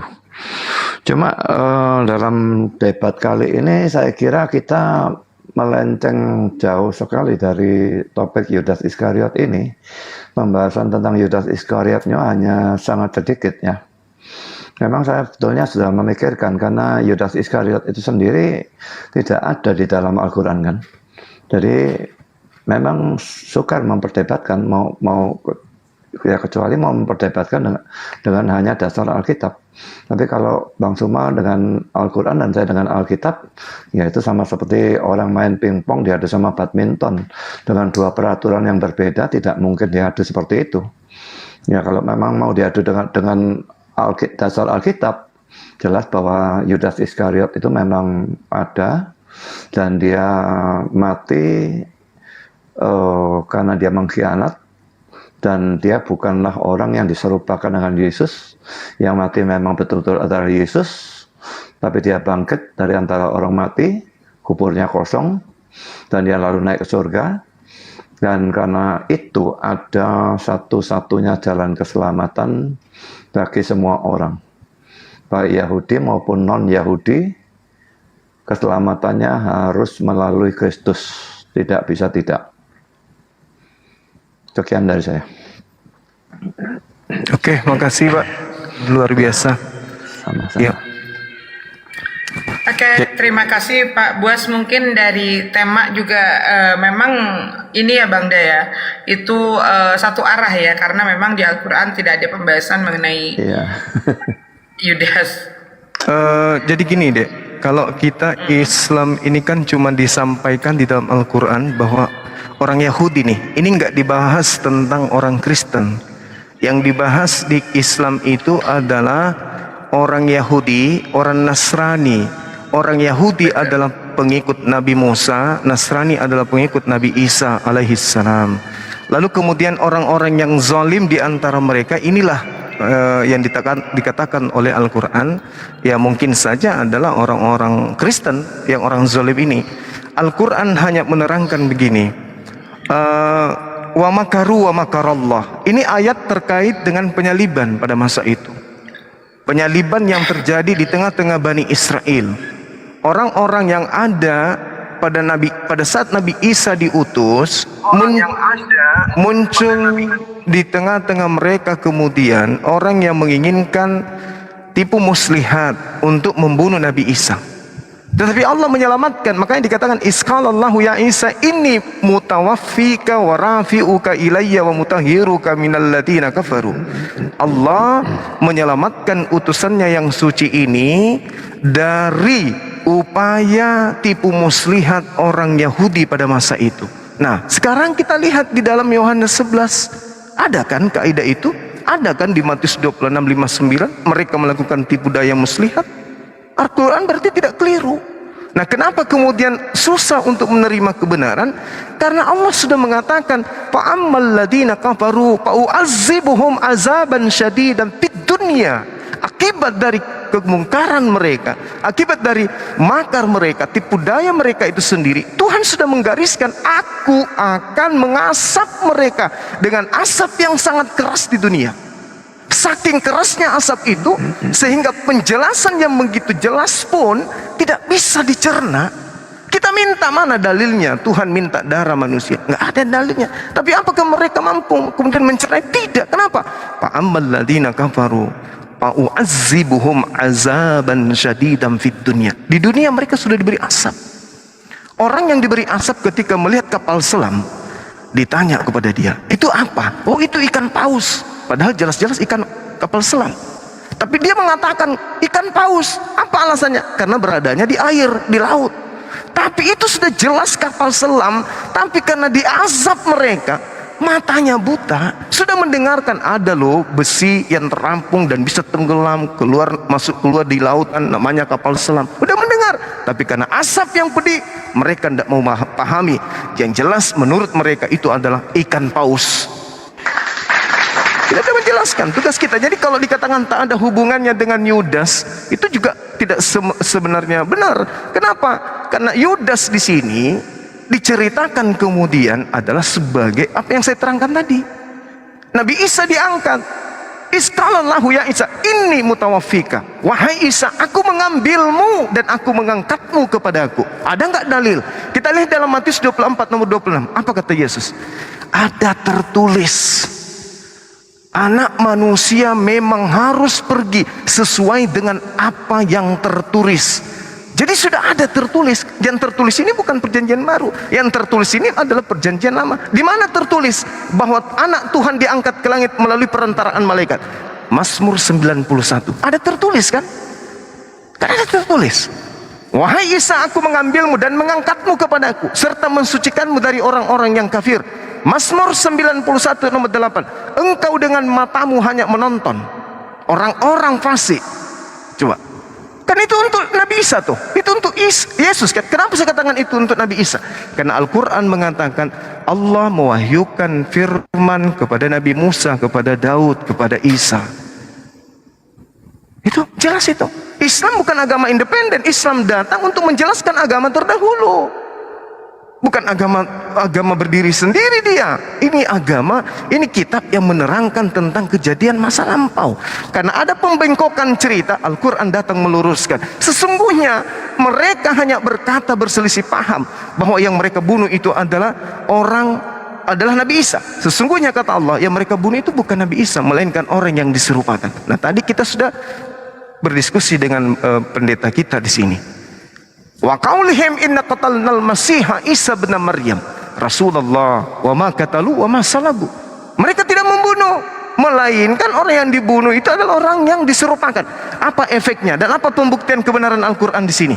Di zaman sekarang, jangan masa 2000 tahun, di masa sekarang. Ketika Allah mengatakan mereka berselisih paham, lafi syakkim minhu, Allah mengatakan wa innal ladzina ikhtalafu fihi lafi syakkim minhu. Mereka orang-orang yang ada pada saat itu berselisih paham tentang Nabi Isa alaihissalam. Sekarang pembuktiannya hari ini. Apakah orang Yahudi dan orang Kristen satu paham tentang oknum yang datang lahir tanpa ayah yang ada di tengah-tengah mereka membawa hikmat Injil? Jawab saya, berselisih paham atau mereka sepaham? Berselisih paham. Al-Quran ini kapan dituliskan? 1400 tahun silam. Kenapa Rasul mengatakan wa innal ladzina ikhtalafu fi syakkim minhu? Kenapa mereka berselisih paham sampai hari ini?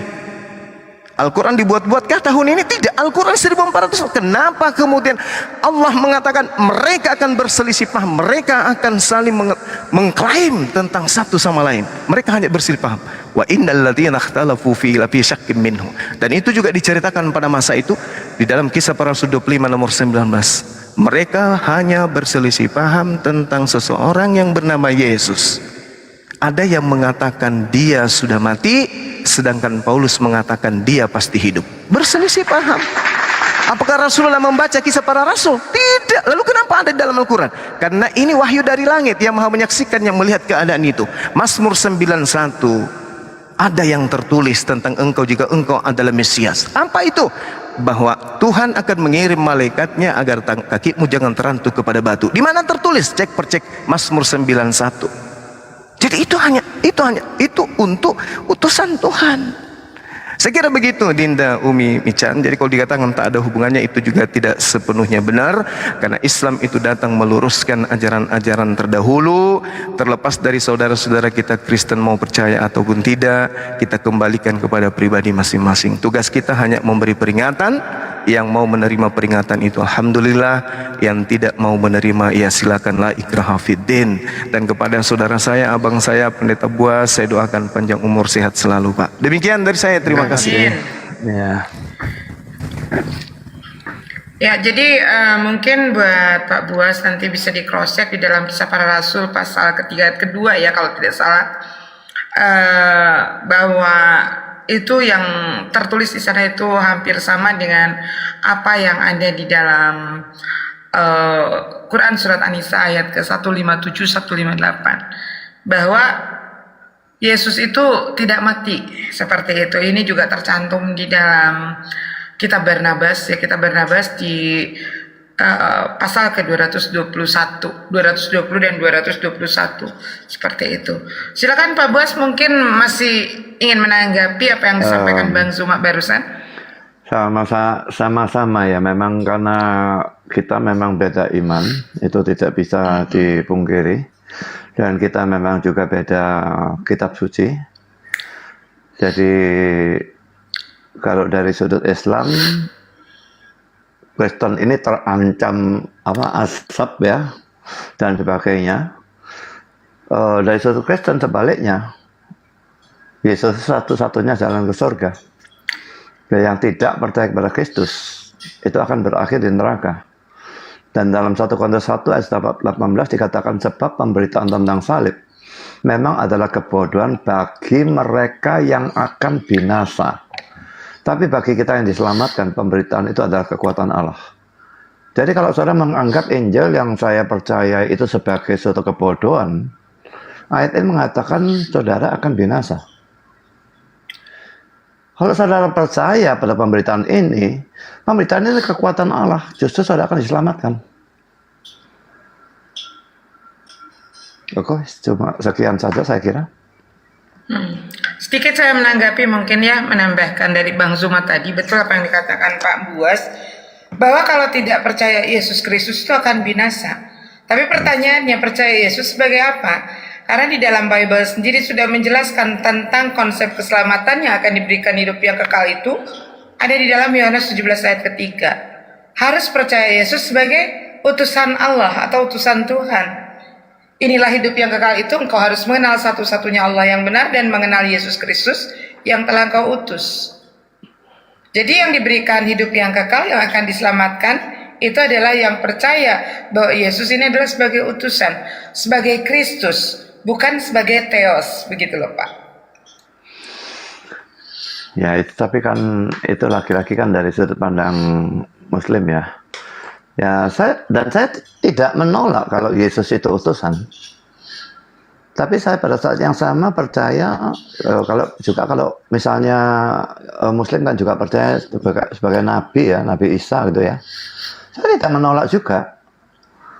Tapi saya juga percaya, nah dalam hal ini kita berbeda, bahwa Yesus itu juga adalah Allah. Dan karena kami percaya Tritunggal, tidak ada masalah dengan Allah mengutus Allah. Nanti bukan hanya Bapak mengutus Yesus, tapi nanti Bapak dan Yesus itu mengutus Roh Kudus. Itu pribadi yang ketiga. Apakah konsep ini Pak Buas, konsep teofani Allah itu bukankah itu ajaran dari pagan? Bahwa Allah berinkarnasi menjadi ciptaan itu, ya itu tentang konsep teofani, itu adalah ajaran pagan. Seperti contohnya misalkan Allah dianggap berinkarnasi menjadi manusia ciptaannya, Yesus itu. Allah juga dianggap bahwa dia berinkarnasi atau dia berteofani menjadi tiang awan. Allah juga berinkarnasi atau berteofani menjadi semak api. Saya tidak tahu yang Umi maksud. Ini kan konsep teofani Allah itu tentang inkarnasi ini adalah ajaran pagan yang dulu disematkan kepada dewa-dewa. Contohnya, Allah dianggap berinkarnasi menjadi Zeus. Kemudian Zeus menikah dengan wanita bumi yang namanya Hera, maka lahirlah anak yang memiliki dua natur ini atau memiliki dikotomi ini. Yaitu Hercules. Dia dianggap 100% manusia, 100% dewa. Jadi konsep teofani, konsep dikotomi atau dua natur ini adalah konsep yang dihasilkan daripada ajaran pagan.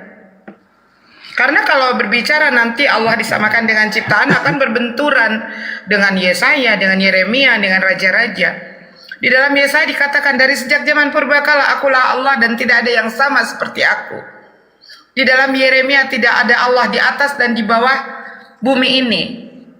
Di dalam dua raja-raja juga dikatakan hendak kepada siapa kamu menyamakan aku sehingga kami sama. Nah itu Pak.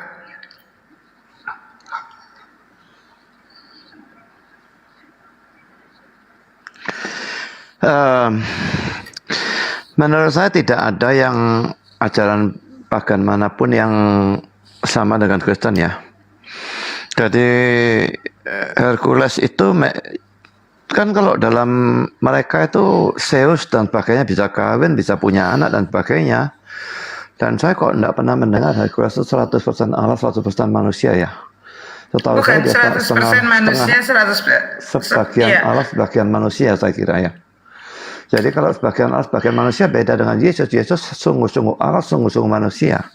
Dan kalau dalam Zeus dan sebagainya itu kan ada banyak sekali dewa, makanya dewanya bisa kawin, bisa punya anak, dewa bisa berantem sama dewa, dewa bisa membunuh dewa dan sebagainya.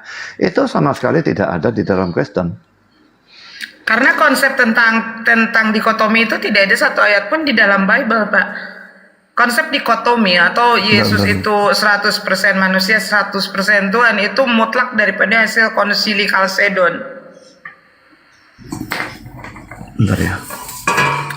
Ini soalnya baterai.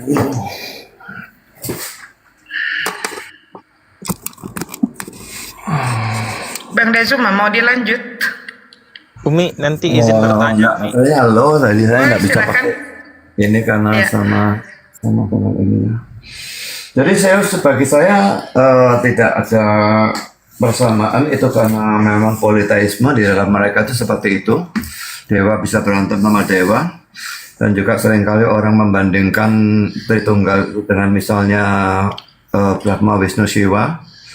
Itu tidak ada persamaannya karena Brahma, Wisnu, Shiva itu kan beda sifat-sifatnya, beda kekuatannya. Kalau Tritunggal itu mereka setingkat ya. Bapa, Anak, Roh Kudus setingkat. Lalu mereka cuma punya satu hakikat. Jadi bukan tiga Allah. Kami tidak pernah percaya tiga Allah. Tapi kalau dalam Hindu tuh bukan cuma tiga dewa itu, ada lagi 33 juta dewa.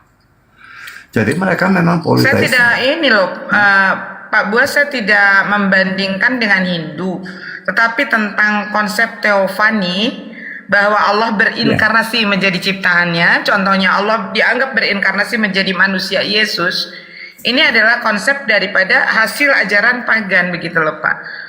Oke, sebentar Pak, sekarang kita buka tanya jawab dari partisipan saja ya Pak Budi ya. Ini ada Bang Rahmat Hidayat.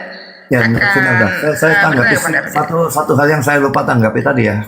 Saya kira Umi salah gunakan istilah tentang teofani itu ya. Teofani itu kalau dalam Kristen itu Allah yang menunjukkan diri dalam bentuk manusia di dalam perjanjian lama. Jadi misalnya dalam Kejadian pasal yang ke-18, tiga orang yang serupa manusia datang pada Abraham. Yang dua adalah malaikat dan yang satu itu adalah Allah sendiri. Nah itu teofani. Jadi nggak tahu apakah Umi salah konsep atau memang ada konsep yang berbeda seperti itu dalam Islam, saya nggak tahu. Enggak ada, tidak ada dalam Islam tentang konsep teofani ini. Oke. Jadi Ya, kalau gitu, Allah berteofani menjadi ciptaan.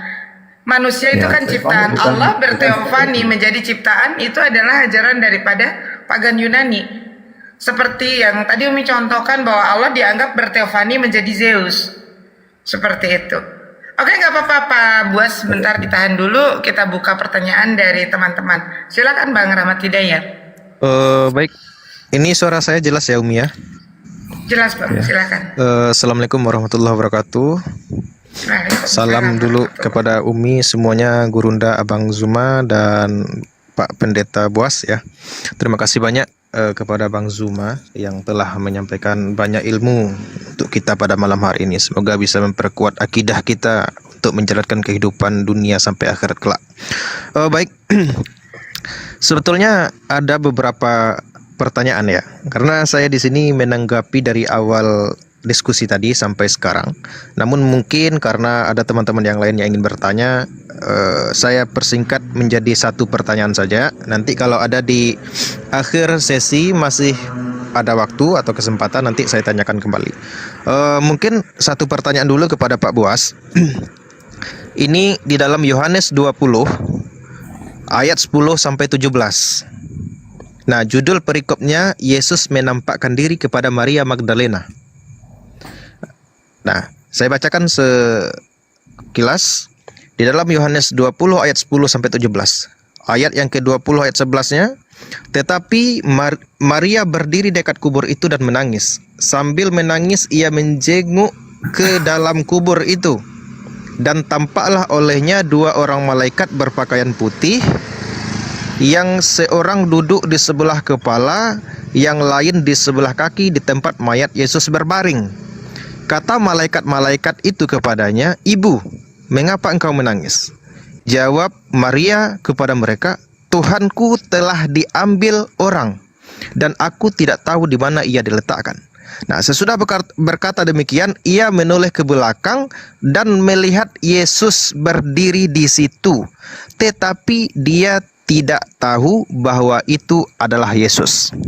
Nah, pertanyaan saya kepada Pak Pendeta, jika memang di dalam diskusi tadi Pak Pendeta mengatakan yang disalib itu adalah Yesus, yang mati itu adalah Yesus, yang dikubur itu adalah Yesus, yang bangkit itu adalah Yesus, yang diangkat ke langit pun juga Yesus. Pertanyaan saya, jika Yesus yang bangkit, kenapa di dalam Yohanes 20 ayat yang ke-14 ini Maria Magdalena tidak mengenali bahwa yang dilihatnya itu adalah Yesus sendiri? Mungkin itu saja Pak Pendeta, terima kasih. Ada dua kemungkinan jawaban ya. Ini kan Yesus setelah dia bangkit ya. Dan pada waktu dia bangkit itu memang tubuh lamanya dibangkitkan. Tapi sekaligus dia diubahkan menjadi tubuh kebangkitan. Dan itu mungkin memang mempunyai perbedaan karena tubuh kebangkitan itu sudah dimuliakan sekalipun belum full. Dan nanti waktu dia naik ke surga dimuliakan lagi.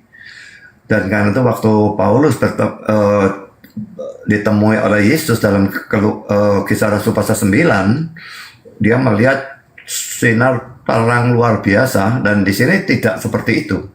Tapi tetap mungkin sekali ada perbedaan antara Yesus setelah mati, setelah bangkit dengan Yesus sebelum mati. Karena itu dia pertama-tama tidak mengenali, itu kemungkinan pertama. Tapi kemungkinan kedua adalah Maria ini kan dikatakan tadi menangis ya.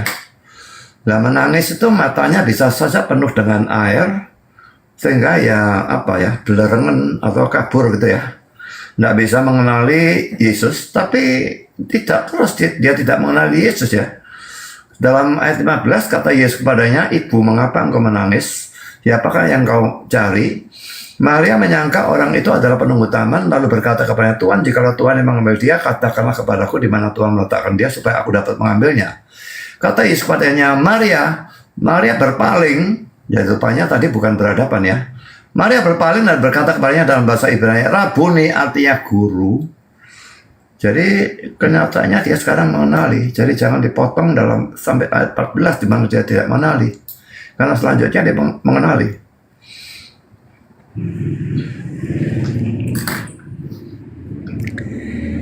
Mi, aku sebentar Mi ya. Bisnis ya. Oke. Tapi tetap Boleh. Pak Pendeta ya, jawabannya hanya sekedar kemungkinan ya atau prediksi ya. Ya, memang enggak semua ayat itu bisa dipastikan artinya ya. Dan kadang-kadang bahkan kemungkinannya itu ada banyak.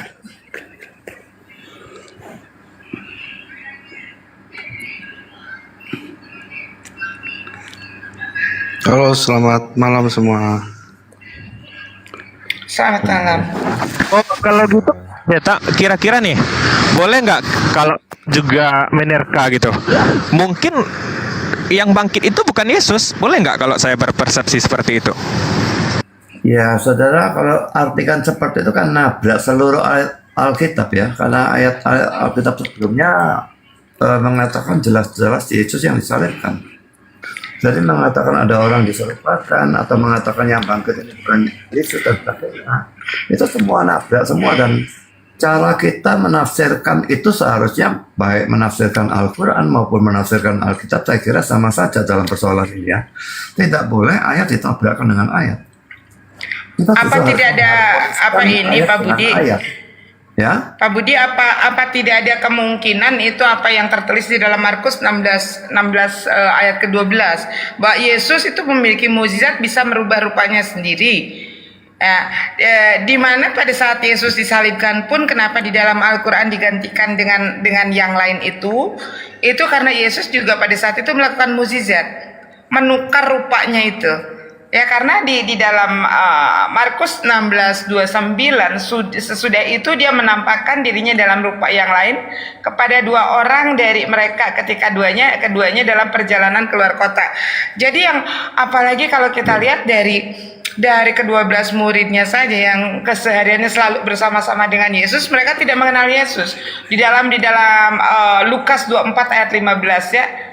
Bagaimana yang di sana itu diceritakan bagaimana murid-muridnya yang kesehariannya selalu bersama-sama dengan Yesus, tetapi mereka tidak mengenal Yesus. Sampai pada akhirnya Yesus memecah roti dan membagikan kepada mereka. Baru mereka menyadari bahwa itu adalah Yesus. Silakan. Ya, Lukas 24 ayat 15, ketika mereka sedang bercakap-cakap dan bertukar pikiran, datanglah Yesus sendiri mendekati mereka lalu berjalan bersama-sama dengan mereka. Ayat 16-nya yang menjelaskan, tapi penjelasannya memang tidak dijelaskan secara mendetail ya. Cuma dikatakan tetapi ada sesuatu yang menghalangi mata mereka sehingga mereka tidak dapat mengenal Dia. Apa sesuatu itu tidak diceritakan dalam Alkitab. Dan kalau Markus pasal 16 ayat yang ke-12 itu, saya kira saya sudah pernah mengatakan bahwa saya tidak mempercayai, sekalipun ada orang-orang Kristen yang mempercayai, tapi saya tidak mempercayai Markus 16 mulai ayat 8b sampai dengan ayat 20. Karena itu tidak ada di dalam manuskrip-manuskrip yang paling tua.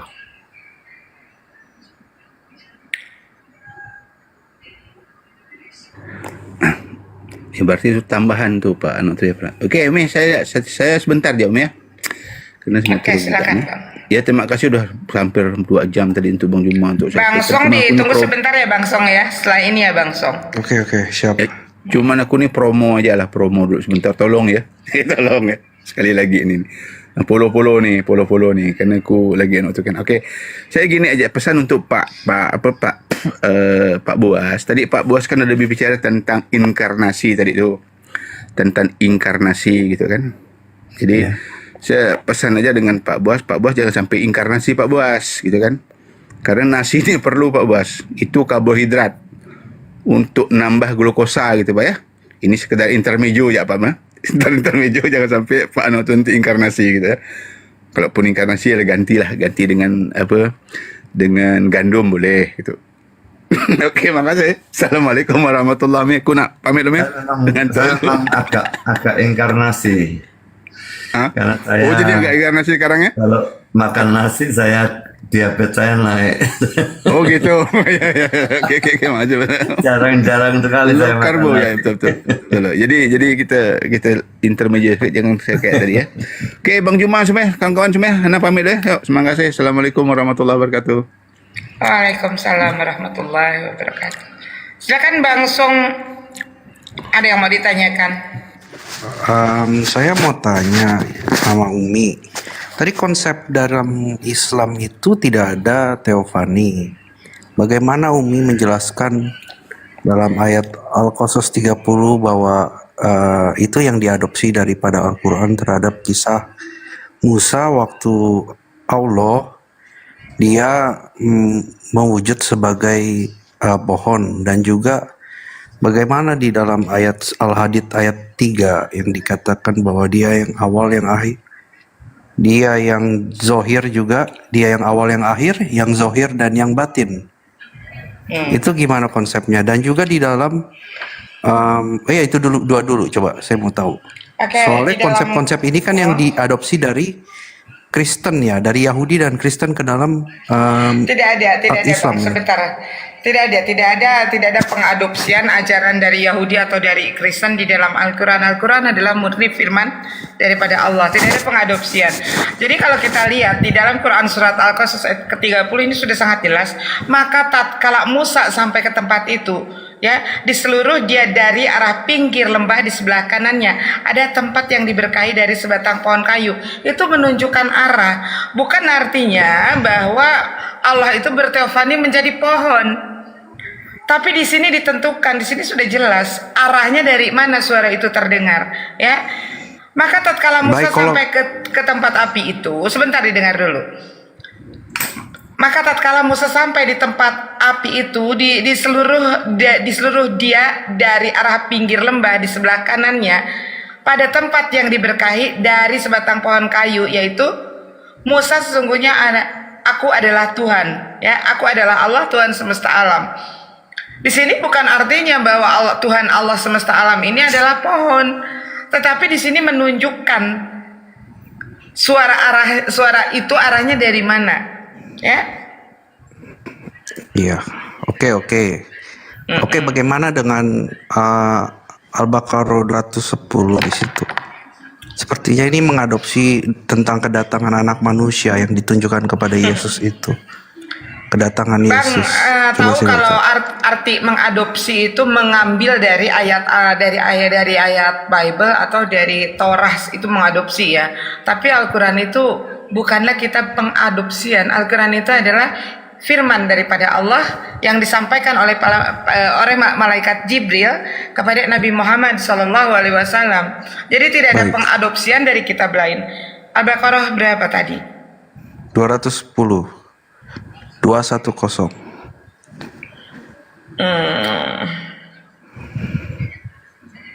Oke. Mau saya bacakan? Nggak perlu, biar saya yang baca aja.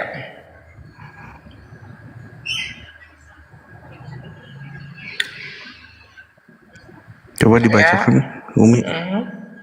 Tidak ada yang mereka nantikan melainkan datangnya Allah dan malaikat pada hari kiamat dalam naungan awan dan diputuskan perkaranya, dan hanya kepada Allah dikembalikan segala urusan. Lalu pertanyaannya apa?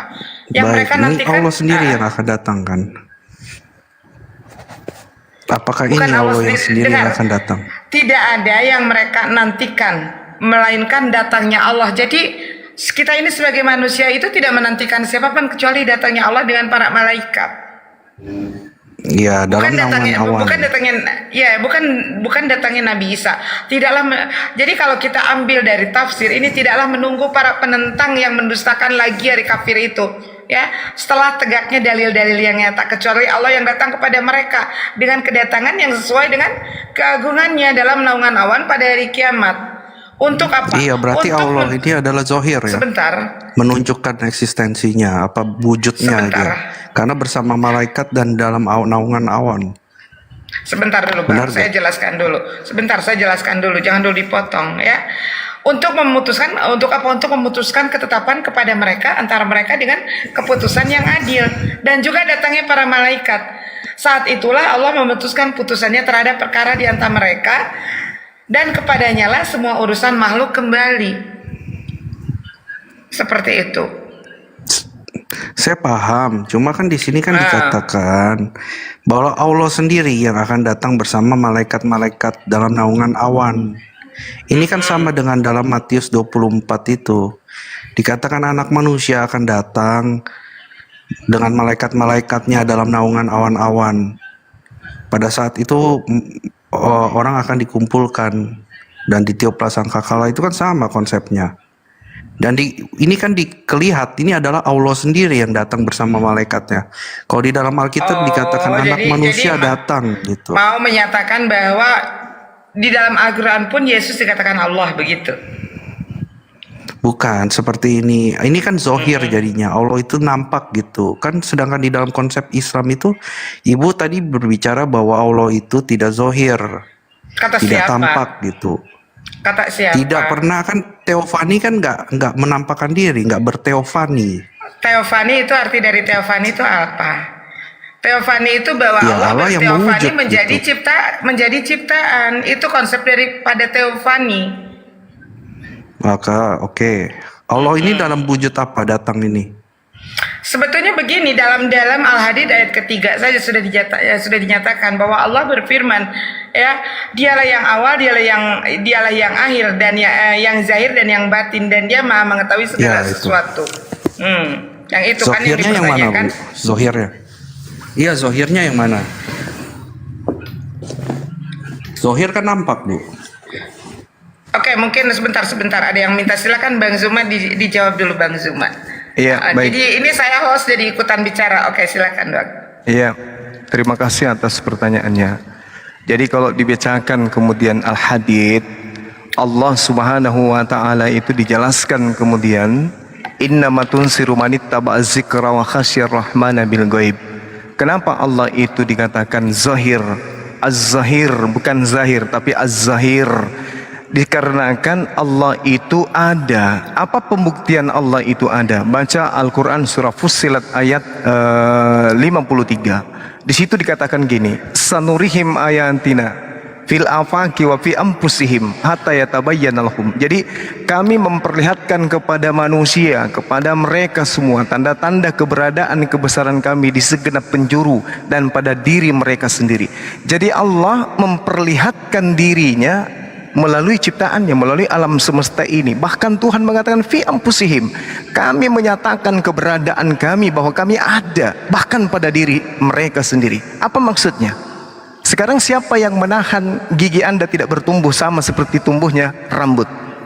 Siapa yang menjaga kemudian tulang ekor Anda tidak memanjang seperti tulang ekor monyet? Padahal suplai masuk ke mulut semuanya tersebar ke dalam tubuh, tapi Tuhan menahan kemudian pertumbuhan bagian tertentu. Itulah yang dikatakan bahwasanya sanurihim ayatina fi al-afaqa wa fi anfusihim. Kami memberikan pengetahuan kepada mereka untuk mereka mengetahui keberadaan kami bahkan pada diri mereka. Inilah yang dikatakan az-zahir. Allah itu nyata adanya. Karena bukan kita yang menjaga gigi ini tidak bertumbuh layaknya rambut, bukan. Nah, tadi apa tadi? Surah Al-Baqarah ayat 100 berapa tadi? 210. Di sini yang datang ini azab karena ini bercerita tentang hari kiamat. Hal yanzuruna illa ayyatiyahumullahu fi zulalim minal ghamam. Jadi yang datang kemudian yang ditunggu-tunggu oleh mereka, siapa mereka ini? Ini cari dulu siapa mereka ini. Mereka di sini adalah orang-orang kafir, orang yang melakukan maksiat. Maka yang datang kemudian yaitu azab Allah bersama dengan malaikat-malaikat dalam naungan awan. Mana pembuktian? Dalilnya yang lain kita lihat. Di dalam surah Al-Furqan ayat 25. Wa yauma tashaqqaqa sama'u bil ghamam wa nuzzilal malaikatu tanzilan. Dan ingatlah pada hari ketika langit pecah, mengeluarkan kabut putih dan para malaikat diturunkan secara bergelombang. Ini sama, seirama. Jadi yang dimaksud di sini adalah siksaan kepada orang-orang yang melakukan maksiat nanti di padang mahsyar pada hari kiamat. Sedangkan yang Anda ceritakan tentang Yesus itu datangnya sebelum kiamat. Itu nanti di akhir zaman untuk yang kedua kalinya ia datang. Bukan pada saat sekarang. Justru kalau Nabi Isa di dalam Al-Quran, wa iskalallahu ya Isa bin Maryam a anta qulta linnas takhizuni, justru Nabi Isa alaihi salam akan dihakimi oleh Allah nanti di yaumil akhir, di hari kebangkitan. Wahai Isa, apakah engkau yang mengajarkan orang-orang Kristen menuhankan dirimu selain daripada aku? Qala subhanaka ma yakunu li an aqula ma laysa li bihaq. Maha suci engkau ya Allah, aku tidak pernah mengajarkan orang Kristen untuk menuhankan aku.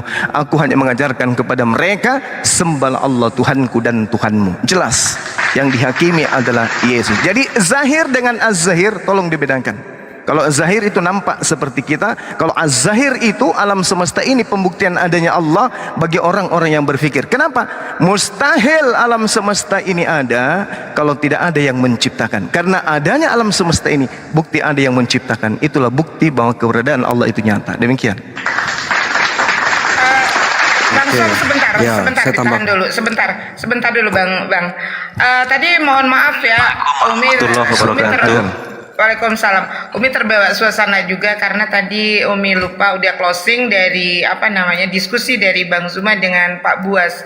Baru dibuka sesi tanya jawab. Seharusnya tadi Bang Som memang bertanyanya kepada partisipan dan Umi juga salah tadi menjawab juga, mohon maaf ya. Silakan dilanjut.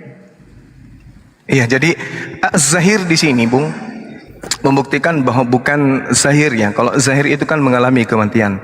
Sedangkan yang dikatakan az-zahir wa tawakkal 'alal hayy alladzi la yamutu wa sabbih bihamdi wa kafa bihi bi dzunubi ibadihi khabira. Dan bertakwalah kepada Allah yang maha hidup, yang tidak pernah mati, dan bertasbihlah dengan memujinya, dan cukuplah dia maha mengetahui dosa hamba-hambanya. Jadi yang dikatakan az-zahir itu bukan berarti makhluk, karena yang zahir itu makhluk, zahir itu yang nampak itu makhluk. Tapi kalau az-zahir itu sesuatu yang maha nyata. Jadi kemahanyataan ini adalah contoh misalnya orang-orang yang tidak mengetahui adanya makhluk gemuk bermata bola bernama bom-bom yang ada di Papua, itu tidak akan pernah mengetahui kalau dia tidak pernah berinteraksi. Orang Jakarta tidak kenal Pak Bom-bom, orang Amerika tidak kenal Pak Bom. Padahal Pak Bom-bom itu ada, Pak Bom-bom itu zahir. Tapi yang dikatakan az-zahir, semua manusia memahami bahwa dia pasti ada, meskipun tak pernah melihatnya. Nah, inilah yang dikatakan Al-Quran, innama amruhu idza arada syai'an ayakulahu. Dikatakan dalam Al-Quran, innal ladzina yakhshawna rabbahum bil ghaib. Sesungguhnya orang-orang yang takut kepada Tuhan meskipun tidak terlihat oleh mereka, apa kata Allah? Lahum maghfiratun wa ajrun karim kabir. Mereka memperoleh ampunan dan pahala yang besar. Jadi Tuhan itu tidak perlu nampak zahir, tapi Tuhan itu az-zahir. Artinya ada dikarenakan terlihat alam semesta ini. Alam semesta ini nggak mungkin ada kalau tidak ada yang menciptakan. Sama seperti jejak binatang yang Anda lihat, ketika Anda melihat jejak binatang, itu membuktikan bahwa binatang itu ada. Kenapa? Tidak mungkin jejak binatang itu ada kalau binatang yang nggak ada. Alam semesta ini ada, bukti adanya Tuhan. Meskipun kita tidak melihat adanya Tuhan, tetapi alam ini ada, sudah pasti yang menciptakannya itu ada. Maka kami menyebutnya yang menciptakannya adalah Sang Khalik, Sang Pencipta. Seperti itu, demikian. Baik. Ya, terima kasih. Gini, Bang Zuma, ini kan Silakan. dikatakan azab di sini adalah buka kurung ya, adalah terjemahan. Sedangkan bahasa aslinya itu tidak ada azab di situ. Dan dikatakan Allah sendiri yang bersama malaikat-malaikat dalam naungan awan. Berarti ada naungan awan. Di situ adalah apa yang nampak ya, yang zohir. Awan itu juga zohir bersama malaikat-malaikat gitu. Di sini jelas bahwa Allah sendiri yang akan datang dengan nampak gitu loh. Bukan jadi, azabnya ya. Oh enggak. Di sini yang dilihat dulu. Yang ada yang datang di sini itu apa bersama dengan malaikat? Dikatakan Allah, tapi ingat di situ dikatakan illa ayyatiyahumullah. Berarti sesuatu yang bersandar kepada Allah. Apa yang bersandar kepada Allah itu? Siksaan, azab yang bersandar kepada Allah. Seperti misalnya Baitullah. Apa yang bersandar kepada Allah di situ? Rumah. Bukan berarti rumah itu adalah Allah. Abdullah. Apa yang bersandar kepada Allah di situ? Abdi, hamba. Bukan berarti hamba itu adalah Allah. Sama seperti Ruhullah. Roh yang bersandar kepada Allah. Bukan berarti roh itu adalah Allah. Sama seperti ini. Ya tiyahumullah. Berarti yang dimaksud di sini azab yang bersandar alias azab yang didatangkan oleh Allah bersama dengan malaikat dalam naungan awan. Sedangkan perkara telah diputuskan, artinya setelah perkara diputuskan kemudian kepada orang-orang yang fasik, kepada pelaku maksiat, kepada pelaku dosa, maka yang datang kepada mereka itu apa? Azab, bukan kenikmatan. Itu jelas itu. Makanya Allah mengatakan, dan kepada Allah lah segala perkara dikembalikan. Kembali kepada Allah perkara itu. Artinya apa? Orang yang bersalah dihukum, orang yang bersalah diazab, orang yang benar kemudian diselamatkan atau dimasukkan ke dalam jannah. Itu jelas. Bagi kami ya, kalau Anda memahaminya melalui terjemahan ya silakan. Itu adalah sesuatu pemahaman dari Anda. Saya tidak memaksakan. Silakan. Ada lagi yang lain? Iya, kalau menurut saya itu adalah adopsi ya Pak ya, dari Matius 24 ayat 30. Oh enggak mungkin. Pada waktu itu Matius berapa? Matius 24 ayat 30. Oke. Baik. Silakan. Saya bacakan. Pada waktu itu akan tampak tanda anak manusia di langit, dan semua bangsa di bumi akan meratap, dan mereka akan melihat anak manusia itu datang di atas awan-awan di langit dan segala kuasa dan kemuliaan. Dan ia akan menyuruh keluar malaikat-malaikatnya dengan meniup sangkakala yang dahsyat bunyinya, dan mereka akan mengumpulkan orang-orang pilihannya dari keempat penjuru bumi, dari ujung langit yang satu ke ujungnya langit yang lain. Seperti itu Pak ya. Makasih. Iya baik. Ini terjadi di mana? Di hari kebangkitan atau di bumi? Hari kedatangan anak manusia, kedatangan Yesus kedua kali gitu. Oke. Berarti kalau berbicara dengan ini, bahwa di dalam Al-Quran juga diterangkan tidak ada satupun ahli kitab yang tidak akan beriman kepada manusia yang datang kedua kalinya. Wa immin ahlil kitabi illa la yu'minanna bihi qablal mauti wa yawmal qiyamati yakunu alaihim syahida. Tidak ada seorang pun dari Bani Israel kecuali akan beriman kepada Nabi Isa sebelum kematiannya, dan di hari kiamat nanti Isa itu akan menjadi saksi terhadap mereka. Ini tidak ada masalah. Ini terjadi setelah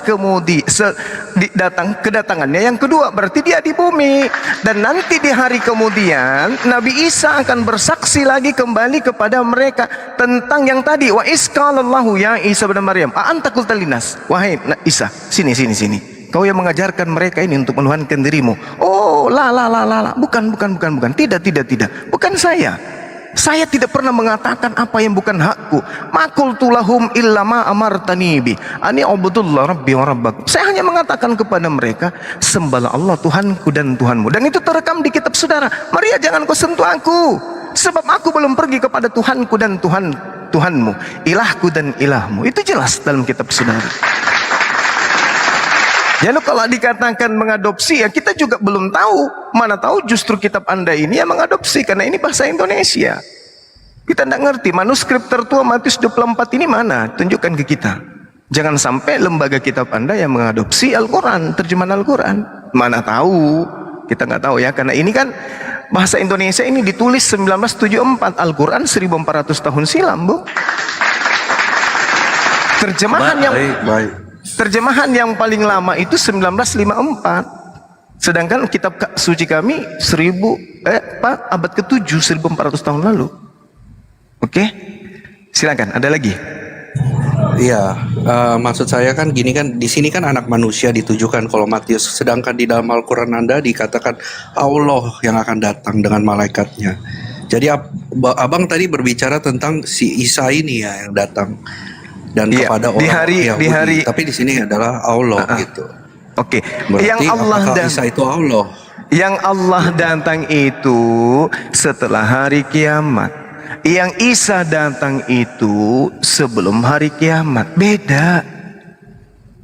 Yang Anda baca di Matius 24 nomor 30 itu bukan di hari kiamat, itu di akhir zaman yang datang kedua kali. Dan yang saya terangkan di dalam Al-Quran tadi, yang saya bacakan kepada saudara di dalam surah An-Nisa ayat 159, itu juga di akhir zaman, bukan di hari kiamat, setelah kiamat, bukan. Jadi kitab saudara Matius 24:30 dan juga An-Nisa ayat 159 sama-sama menyatakan akan datangnya sosok utusan untuk Bani Israel yang kedua kalinya ke tengah-tengah manusia di tengah Bani Israel. Sama-sama menjelaskan. Tapi kalau Anda membawa surah Al-Baqarah 210 itu berbicara setelah hari kiamat, bukan di dunia ini. Seperti itu, Bang. Oke, terima kasih. Sama-sama, saudara. Siap. Mungkin ada lagi? Oke, selamat malam Bang Gildar. Assalamualaikum warahmatullahi wabarakatuh. Muslim ya. Waalaikumsalam warahmatullahi wabarakatuh. Warahmatullahi wabarakatuh. Penjelasan Bang Zuma luar biasa. Ini saya mau bertanya dua arah ya kepada narasumber Bang Zuma maupun Pak Pendeta, tapi saya mau jawaban dari Pak Pendeta dulu. Yang saya mau tanyakan mundur ke belakang dari sebelum hari penyalipan, kelahiran Yesus.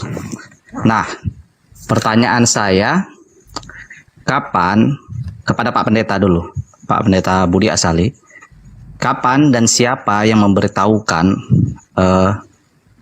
bahwa Yesus ini lahir sebagai utusan Allah? Itu yang pertama kali. Siapa yang pertama kali memberitahukan kepada kaum Bani Israel? Itu silakan jawab dulu Pak Pendeta. Nanti pertanyaan yang sama juga saya ajukan kepada Bang Zuma. Bagaimana? Tapi saya mau jawaban dengan Pak Pendeta dulu. Kapan Pak Pendeta kira-kira? Terima kasih. Saya enggak tahu. Kapan pertama kali disebut utusan? Kalau Enggak maksud disebut juru maksudnya selamat begini Pak. dalam Begini. lahir Lukas 2 ayat 11, tapi kalau sebagai utusan mungkin agak sangat belakangan ya. Ya, Yohanes 17 ayat 3. Lalu juga ada dalam surat Galatia saya kira. Tapi kalau saya tanya yang pertama kali saya tidak tahu. Nah, maka dari itu saya mau bertanya, ya ini kedua arah. Maka bagaimana cara Maria, ibu Yesus, itu lepas dari hukum perzinahan kaum Bani Israel? Itu yang saya tanya. Dan untuk Bang Zuma juga, bagaimana cara Allah menunjukkan kuasa agar kaum Bani Israel ini tidak membunuh Maria yang dituduh berzina begitu oleh kaum Bani Israel. Dari Pak Pendeta dulu, boleh silakan. Pertanyaannya, mengapa Maria tidak dibunuh karena berzina? Iya Pak, kan Maria itu sebagai penzina oleh kaum Bani Israel. Bagaimana caranya Maria lolos dari hukum tersebut sementara tidak bisa membuktikan ini? Ya, saya kira orang Yahudinya apakah memang pernah mengatakan seperti itu, saya tidak ngerti. Tapi kalau mereka pernah mengatakan itu, ya mereka mesti membuktikan dulu kalau Maria berzina. Dan nubuat tentang kelahiran Yesus dari perawan itu sudah ada di dalam Yesaya 7 ayat 14. Jadi dia harus lahir dari seorang perawan. Kalau perawan enggak, itu bukan perzinahan. Roh Kudus yang melakukan mujizat sehingga sel telur Maria itu tahu-tahu menjadi janin. Jadi tidak ada perzinahan antara Yesus dengan Maria atau Maria dengan laki-laki manapun. Kalau Yesus lahir dari perzinahan, ya dia manusia biasa, dia lahir sebagai manusia berdosa. Dan Saya tidak bilang tuduhan dari Pak, juru selamat. tuduhan Bani Israel itu kan seperti itu, karena Yesus tidak terlahir dari bapak angkatnya Yusuf, yang mana kan bukan dari perkawinan lahirnya begitu kan, mereka perlu pembuktian begitu. Kalau yang Bapak bilang tadi saya rasa berbeda ya, tapi oke, itu jawaban Bapak. Saya mau jawaban dari Bang Zuma, silakan. Iya, baik. Jadi yang diterangkan kemudian oleh Al-Quranul Karim ya terkait dengan tuduhan orang-orang Yahudi, itu kita bisa lihat di dalam kitab Talmud bahwa memang betul Maria ini banyak dituduh di dalam kitab mereka, Sanhedrin dan juga di Sabbat atau Pemamot dalam kitab mereka. Itu banyak tuduhan-tuduhan yang muncul kemudian kepada Bunda Maryam, sehingga ketika dikatakan dalam Al-Quran, fa'atat bihi qaumaha tahmiluhu qalu ya Maryamu laqad ji'ti syai'an fariya. Kemudian diceritakan Maryam membawa Isa alaihissalam dalam masa bayi kepada kaumnya, menggendong bayi ini kemudian. Lalu kemudian orang-orang Yahudi, kaum daripada bangsa Israel pada saat itu bertanya kepada Maryam. Tidur. Ya Maryam, itu dikatakan, wahai Maryam, sungguh engkau telah membawa sesuatu yang sangat mungkar. Ini tuduhan orang-orang Yahudi kepada Bunda Maryam. Ya ukhta Harun, katanya, makana abuki ra'asau'in wa makanat ummuki bagian. Wahai saudara perempuan Harun, ayahmu bukan seorang yang berperilaku buruk dan ibumu bukan seorang pesina. Lalu kemudian fa'asyarat ilaih, Maryam kemudian menunjuk kepada anaknya. Mereka kemudian berkata, bagaimana kami akan berbicara dengan anak kecil yang masih dalam ayunan? Karena Maria kemudian menunjuk, silakan kau tanya, qalu kaifa nukallimuhu man kana fil mahdi sabiyan. Bagaimana mungkin kemudian kami bertanya kepada anak bayi ini? Seketika Allah kemudian qala inni abdullah. Bayi ini berbicara, sesungguhnya aku ini adalah hamba Allah, ataniyal kitaba wa ja'alani nabiyan. Kelak Allah akan memberiku kitab ketetapan-ketetapan berupa hikmat Injil, dan kelak Allah akan memberiku dan menjadikan aku sebagai seorang nabi. Ini pembelaan Allah. Kemudian seorang bayi yang dituduh ibunya kemudian melakukan persinahan, dan di dalam kitab Talmud Maria itu dituduh kemudian berzina dengan salah satu tentara Romawi bernama Pantera. Nah, Al-Quran datang, tidak, anak itu pun berbicara, qala ini Abdullah, wahai Bani Israel, ibuku bukan pesida, aku ini adalah hamba Allah yang kelak menjadi pembawa peringatan kepada kalian dengan membawa Injil, dan kelak aku akan menjadi nabi sebagai tanda kepada kalian. Ini pembelaan Allah kepada Bunda Maryam dan juga anaknya. Demikian.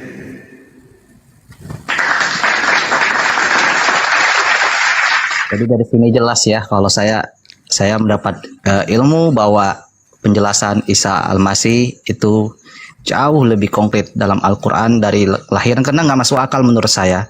Gimana caranya Yesus bisa bebas dari ibunya ya, Bunda Maryam, bebas dari hukum rajam, sementara Bible itu sendiri tidak menceritakan. Tiba-tiba orang Israel, Bani Israel percaya begitu saja, oh itu bukan anak zina dan lain-lain. Tapi karena Al-Quran sudah menjelaskan, maka masuk akal semuanya berarti. Maka bahwa benarlah bahwa Al-Quran itu firman-firman dari Allah dan sudah terjadi dan sudah masuk akal untuk dicerna oleh pikiran manusia. Terima kasih Bang Zuma. Sama-sama Bung. Terima kasih. Terima kasih semuanya. Assalamualaikum warahmatullahi wabarakatuh. Waalaikumsalam warahmatullahi wabarakatuh. Itu rumahnya Bunda. Ya, oke, Saya bentar. bisa. Oke, selamat malam. Ini Kak Siregar Delima. Selamat malam Kak Siregar Delima. Selamat malam, Kak. Silakan. Ada yang mau Izin bertanya ditanyakan? Kak? boleh sama Pak Pendeta Silakan. Boas. Silakan. Pak Boas, saya izin bertanya boleh mengenai saya selama 30 tahun ini saya pernah bertemu di mimpi sih. Pengalaman pribadi bertemu dengan Yesus. Yang Bertemu pertama, dengan Yesus? iya. Pak Pendeta. Yang pertama sekali itu di masa saya di 10 tahun yang lewat itu saya sakit keras dan saya berdoa karena kan jauh dari keluarga, saya anak kos dulu. Saya bertemu Yesus itu dalam keadaan sakit tanpa ada saya telepon orang tua, saudara, cuman saya berdoa saja kepada Yesus, Tuhan Yesus sembuhkan saya. Dan saya itu langsung sembuh. Dan yang beberapa terakhir ini saya kan sering menonton TikTok itu terkait agama Kristen sama Islam selalu bertentangan. Jadi saya ini ada krisis iman. Mana yang betul ini Tuhan ini gitu. Saya bertemu Yesus di dalam mimpi dan Yesus itu datang di di masjid. Dia berjubah warna putih bersih bersinar, tapi Al-Quran itu dia terbakar. Dan yang ketiga saya mengalami bermimpi Yesus datang ketika saya mengalami ujian yang besar dengan suami saya. Jadi Yesus itu datang dengan bersuara lembut mengatakan bersabar, kasihi dan bersukacita. Itu sih. Kalau mengenai ini, mimpi saya ini kira-kira gimana ya Pak Pendeta? Ini pengalaman pribadi saya sih sebenarnya Pak Pendeta. Saya tidak bisa memastikan ya. Mimpi itu bisa tidak ada artinya,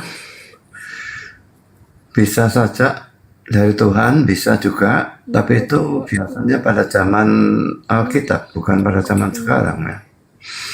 Dan bisa juga datang dari setan. Dan tidak ada jalan bagi saya untuk bisa tahu yang mana yang benar dalam kasus yang saudara alami.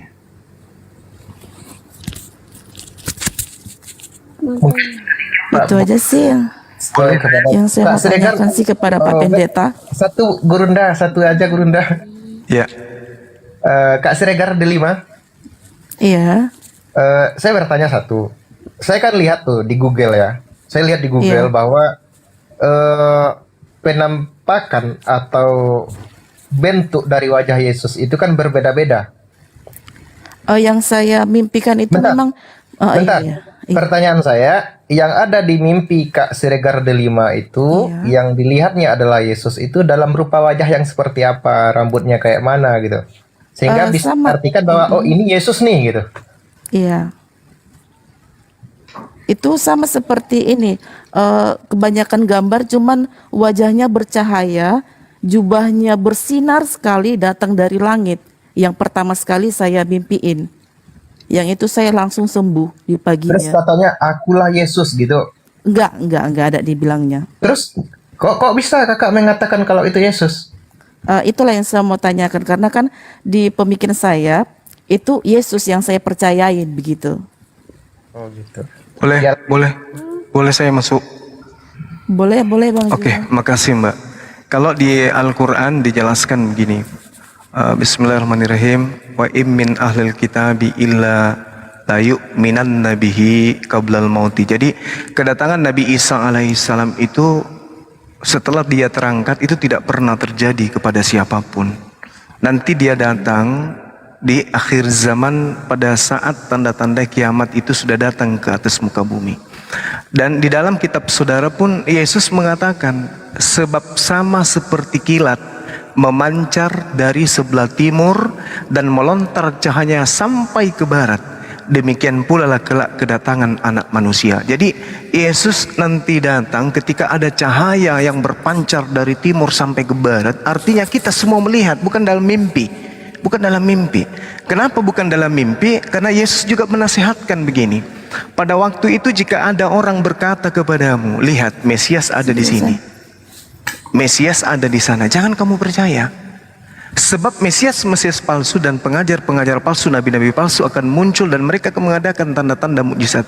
Sehingga sekiranya kamu percaya, mereka akan menyesatkan orang-orang pilihan juga. Camkanlah, kata Yesus, sudah aku mengatakannya terlebih dahulu kepadamu. Jadi apabila seorang berkata kepadamu, lihat Yesus ada di padang gurun, jangan kau pergi ke situ. Atau dia berkata, orang itu berkata, lihat Yesus ada di bilik, jangan kau percaya. Ini kata Yesus, karena kedatangan keduanya nanti setelah ditandai dengan cahaya dari timur ke barat. Gitu. Makanya ketika Paulus mengatakan, aku mendengarkan suara dari langit, Saulus, Saulus, itu saya sebagai muslim tidak percaya berdasarkan dalil ini. Karena Yesus nanti datang untuk kedua kalinya kalau ada tanda kilat yang memancar dari timur sampai terlontar cahayanya ke barat. Sementara Paulus yang melihat cahayanya cuma dia sendiri dengan murid-muridnya. Jadi terkait dengan mimpi saudara, ujilah, kata Yesus, ujilah setiap roh yang datang kepadamu. Nah ini juga katanya jangan kamu percaya kepada Mesias. Kalau ada orang yang mengaku bertemu Yesus, jangan kau percaya. Di dalam Matius 24 dari data 23 sampai 28. Silakan. Ini sih merupakan pengalaman pribadi saya sih sebenarnya sih Bang Zuma. Iya, Jadi iya. Jadi cuman izin bertanya aja karena kan memang Siap. ada penatua kakak Betul. saya dan tulang saya, mohon maaf saya tanya begitu, kamu halunya tinggi banget katanya. Ya udahlah kayak gitu. Jadi ya itu aja sih yang mau tanyakan tadi terkait saya bermimpi dengan Yesus yang saya percayain sih tadi ke Pak Pendeta, Pak Boas. Itu aja. Iya. Makasih Oke Bang Zuma. teman-teman, sama-sama Mbak Siregar. Oke, Oke, ini terima sudah kasih Mbak Siregar. jam 12 saya kira. Pak Budi mau istirahat ya? Iya. Baik Pak Budi, terima kasih diskusinya. Mudah-mudahan diberikan kesehatan selalu Pak Budi. Terlalu malam saya susah tidur nanti. Baik, iya nanti biasanya kalau udah lewat itu nggak ini ya. Silakan Terima Pak. kasih Pak Budi. Jaga Istirahat. kesehatan. Oke, terima kasih sama-sama. Selamat malam. Iya, malam. Selamat malam. Oke, silakan. Selamat malam Bang Erwin. Bang Nal. Assalamualaikum Bang Nal. Ada yang mau ditanyakan? Waalaikumsalam. Ya, karena Pak Pendeta katanya mau ini kepada siapa lagi mau bertanya datur beliau. Aduh, nggak apa-apa lah Umi. Saya pending aja lah dulu. Mungkin besok atau kapan-kapan kalau ada lagi saya sempat bertanya. Karena mau bertanya pun orangnya udah nggak ada yang mau menjawab gitu. Oke, dilanjut Umi. Saya dengar lagi. Assalamualaikum warahmatullahi wabarakatuh. Waalaikumsalam warahmatullahi wabarakatuh. Ustaz Sudi. Boleh nambahin sedikit nggak yang masalah tadi mimpi Yesus itu? Ya, silakan Ahi. Oke. Gini ya, ketika saya baca 2 Korintus 11 ayat 14, di situ dikatakan hal itu tidak usah mengherankan, sebab iblis pun menyamar sebagai malaikat terang. Nah, jadi di sini kita perlu waspada ketika kita mimpi dan sebagainya gitu kan. Karena Yesus sendiri tidak pernah menjamin bahwa iblis tidak bisa menyerupai dirinya. Itu tidak ada jaminan dari Yesus. Beda dengan Nabi Muhammad SAW, beliau jelas menjamin. Ya, kalau kamu mimpi berjumpa dengan aku, percayalah itu aku, sebab iblis tidak mampu untuk menyamar seperti aku. Ada jaminan dari Rasulullah, tapi dari Yesus nggak ada, nggak pernah. Bahkan kalau kita lihat di dalam 1 Yohanes 4 ayat 1 sampai ayat 1 aja deh ya. Di situ, saudara-saudaraku yang kekasih, waspadalah akan setiap roh. Tetapi ujilah roh-roh itu.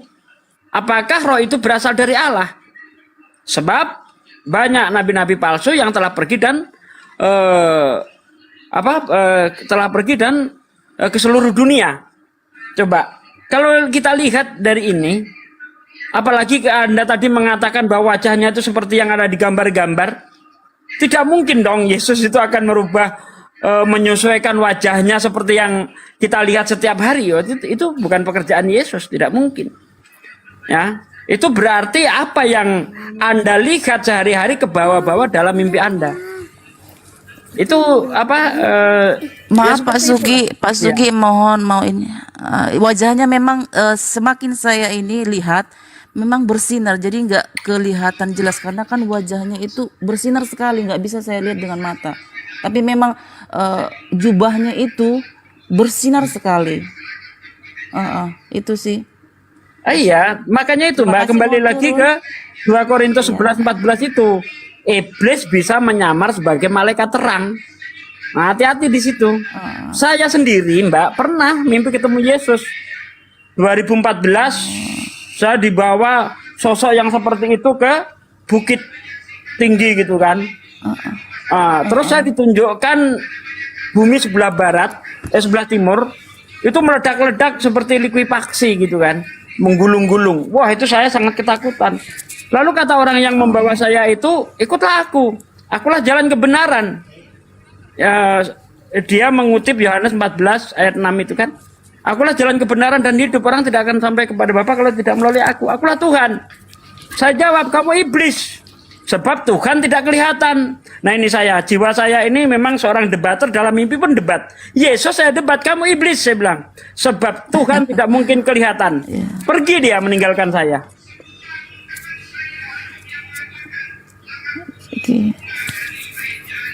Ya, Mbak Islam apa Kristen tadinya? Saya Kristen. Cuman Kristen. Ya, wajar itulah lah. pernah krisis iman. Iya, pernah iya. Bahkan Pak Budi sendiri tadi nggak berani jawab loh. Kan Pak Budi sendiri tahu. Iya. Tidak mungkin Yesus itu kayak teh celup naik turun itu nggak mungkin. Benar yang dikatakan Bang Zuma itu tadi. Yesus itu pergi dan akan datang nanti menjelang hari kiamat. Tidak mungkin Tuhan seperti teh celup, seperti yang dikatakan pendeta siapa yang suka komedi itu? Siapa sih? Mongol. Pendeta Mongol juga mengatakan begitu. Tidak mungkin Tuhan itu datang kedua kali sekarang, itu tidak mungkin. Apalagi setiap orang ada mimpi ketemu Yesus. Emangnya Tuhan teh celup, kata pendeta Mongol. Nah, guyonan tapi masuk akal juga sih. Begitu Mbak, terima kasih. Tapi Pak D, ini kan kita juga menghargai ya Kak Siregar ini. Dia seorang Kristen yang katanya Kristus.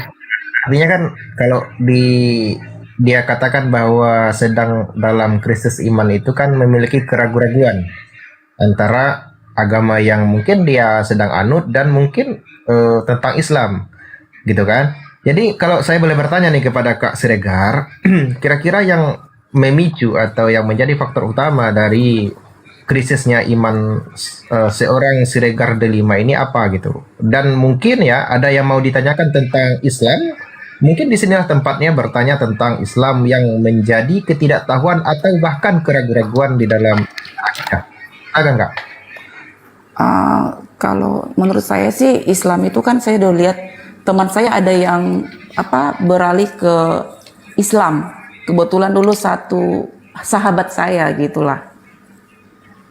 Jadi saya kan dia bisa cerita Islam ini seperti apa, Kristen ini seperti apa. Terus setelah ini lagi saya buka TikTok kayak gitu ya kan. Terus lihat debat-debat teman Kristen sama Islam ya kan. Jadi saya bingung mana nih si Tuhan yang betul ini, apakah memang Yesus yang pernah datang ke saya 10 tahun yang lalu apa? Iya. Jadi begini Mbak, sebuah kebenaran itu tidak bisa didasarkan kepada mimpi. Kayak tukang cari nomor togel aja kita cari keselamatan lewat mimpi. Ya kan? Yesus sendiri mengajarkan. Kalau Anda buka dalam Markus 12 ayat 29 sampai 31 kalau nggak salah, Yesus berkata apa? Kasihilah Tuhan Allahmu dengan segenap hatimu dan dengan segenap akal budimu. Nah, di situ kita harus menggunakan akal kita untuk mencari kebenaran itu. Nggak bisa hanya modal yakini, imani saja, nggak bisa. Tadi saya ada mengambil sebuah pelajaran. Kalau orang itu hanya modal iman saja, modal percaya saja. Tadi saya itu melihat videonya Komeng ketika menemui Pak Ati. Ya, Komeng itu mengalihkan pandangannya Pak Ati ke sesuatu tempat. Lalu Komeng itu memegang 2 batu. Ya, memegang 2 batu, yang satu seolah-olah dimakan, yang satu dikasihkan Po Ati. Po Ati yakin yang diberikan yang diberikan Komeng itu adalah sesuatu makanan karena dia berusaha mau makan. Po Ati ikut makan, ternyata begitu mau dikunyah ternyata batu. Nah, seharusnya kan diteliti dulu. Itulah kalau hanya modal iman. Seharusnya sebelum segala sesuatu itu kita percayai, akal kita harus dipakai. Itulah yang diajarkan Yesus dengan segenap akal budimu. Begitu.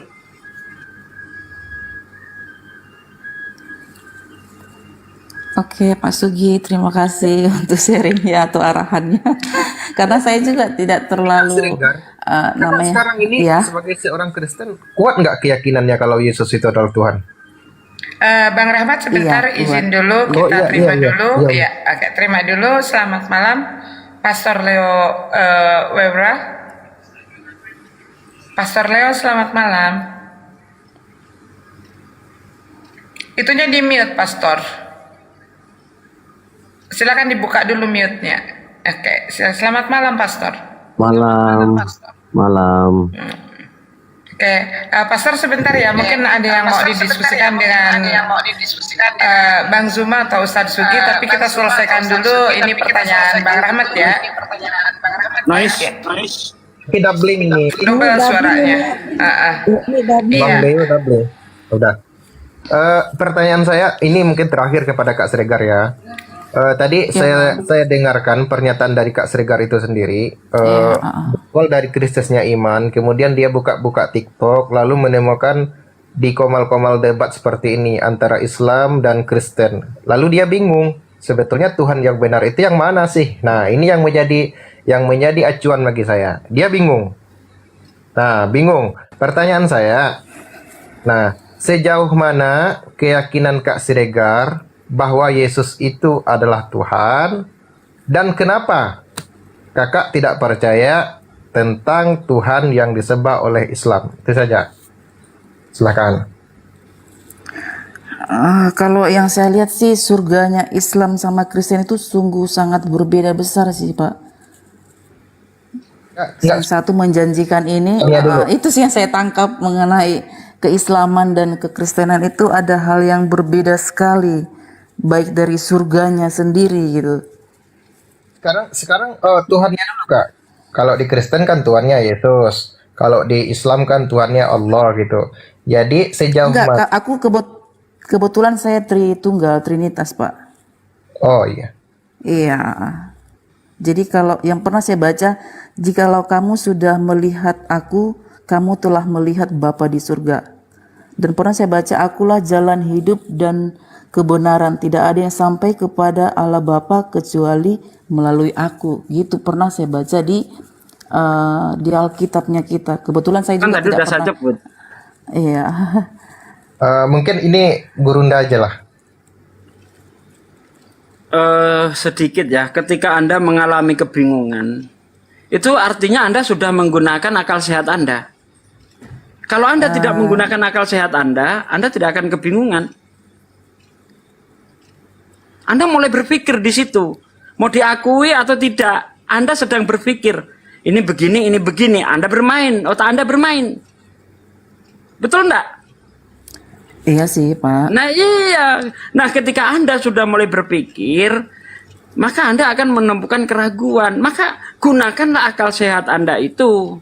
Apakah benar atau tidak. Lalu mengenai surga. Memang yang sering ungkapkan oleh orang Kristen, di surga Islam ada kawin mengawin, di surganya Yesus tidak ada kawin mengawin gitu ya. Iya betul Pak, betul. Padahal Yesus tidak pernah ngomong di surga tidak ada kawin mengawin. Nggak ada. Luga Tambunan kemarin mau saya kirim 10 juta kalau Anda bisa menunjukkan di mana Yesus ngomong di surga tidak ada kawin mengawin. Tidak bisa. Karena yang dimaksud Yesus bukan surga. Anda baca di dalam Lukas 20 ayat 36 Anda baca. Di situ bukan membicarakan surga. Yang ditanyakan orang Yahudi, orang Farisi, orang Saduki kepada Yesus mengenai satu orang perempuan yang mempunyai 7 suami. Masing-masing suami ini bersaudara. Abangnya menikah dengan perempuan itu tidak punya anak, diteruskan adiknya terus sampai ketujuhnya menjadi suami perempuan itu. Yang ditanyakan pada hari kebangkitan, bukan pada waktu di surga. Pada waktu dibangkitkan, apakah siapa yang menjadi suaminya? Dijawab oleh Yesus. Sebentar izin, Bang Nal, tolong dimoderatorin dulu ya. Umi ini urus mama dulu bentar ya. Siap. Insyaallah, siap. Oke, lanjut Segi. Nah, di hari kebangkitan kata Yesus tidak ada kain mengawin.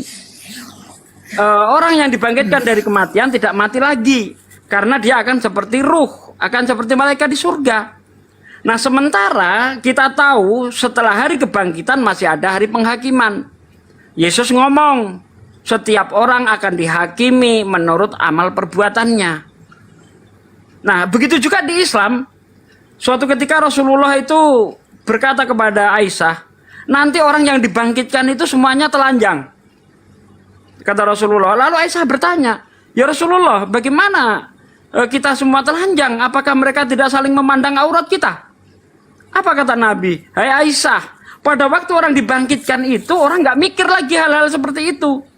Karena pada waktu itu sesuatu yang sangat dahsyat sekali, memikirkan diri sendiri, memikirkan amalnya, memikirkan dosanya bagaimana. Seperti itu. Di Islam juga tidak ada, di kebangkitan kok kain mengawin nggak ada. Di surga baru ada. Nah, satu lagi, menurut kawan-kawan Kristen, orang yang dibangkitkan, orang yang di surga itu akan seperti ruh. Nah, ini menurut saya tidak tepat karena Yesus ngomong di dalam Matius ya. Saya agak lupa ayatnya, nanti bisa dicari. Sesungguhnya aku berkata kepadamu, aku tidak akan minum lagi dari pokok anggur ini. Tetapi aku akan meminumnya kembali bersama-sama dengan kamu di kerajaan Bapakku. Kalau di situ ada makan minum, berarti bukan berupa ruh, tapi berupa jasad.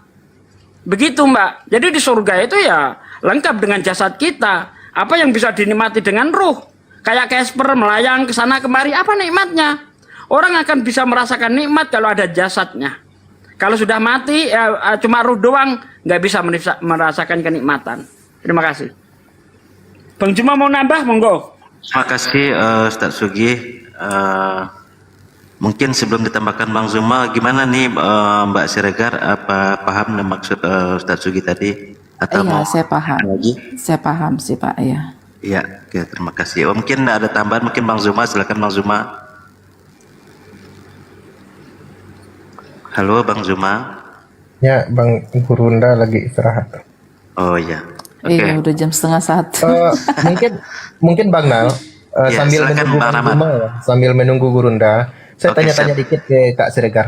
Oke, silakan Bang Rahmat. Kak Siregar nih, menurut Kak Siregar setuju nggak kalau di surga itu ada kawin mengawin?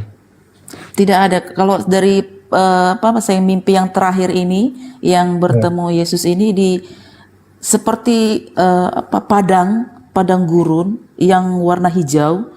Satu ada pohon besar, ada beberapa manusia sih. Pokoknya wujudnya seperti manusia, berjubah juga sama seperti Yesus. Dia mengajar anak kecil di bawah pohon itu. Dan dia berkata, karena aku kan banyak beban berat nih Pak, kebetulan di keluarga. Dia berkata begini, sabarlah, kasihi dan sukacita. Itu suaranya lembut banget. Itu sih Pak yang terakhir beberapa Tapi intinya bulan yang lewat ya. Kak Delima nggak setuju ya kalau di surga itu ada kawin pengawin. Itu inti yang saya tangkap. Iya. Sekarang saya tanya, kalau di dalam iman Kak Delima, definisi surga itu apa sih? Definisi surga itu ya kita bertemu dengan Yesus itu di surga itu, kita memuji dan Surga itu kan itu sih yang saya yang saya surga tangkap itu kan itu tempat sih. bukan ya? Surga itu kan tempat bukan ya?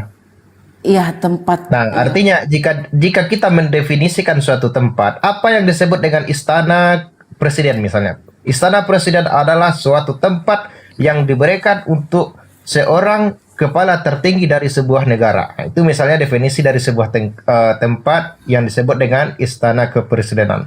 Sekarang saya tanya, definisi surga apa? Surga adalah tempat. Nah, kalau di dalam Islam itu kan surga adalah tempat balasan bagi orang-orang yang beriman kepada Allah Subhanahu wa taala. Itu misalnya definisi. Nah, kalau dalam iman Kristen nih definisi surga apa? Kita itu ya bertemu dengan Yesus itu sebagai Raja dan Tuhan kita.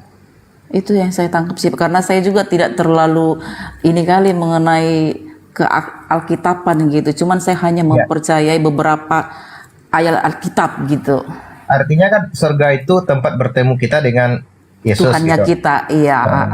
Nah, pertanyaan saya, apakah di surga itu asik atau enggak?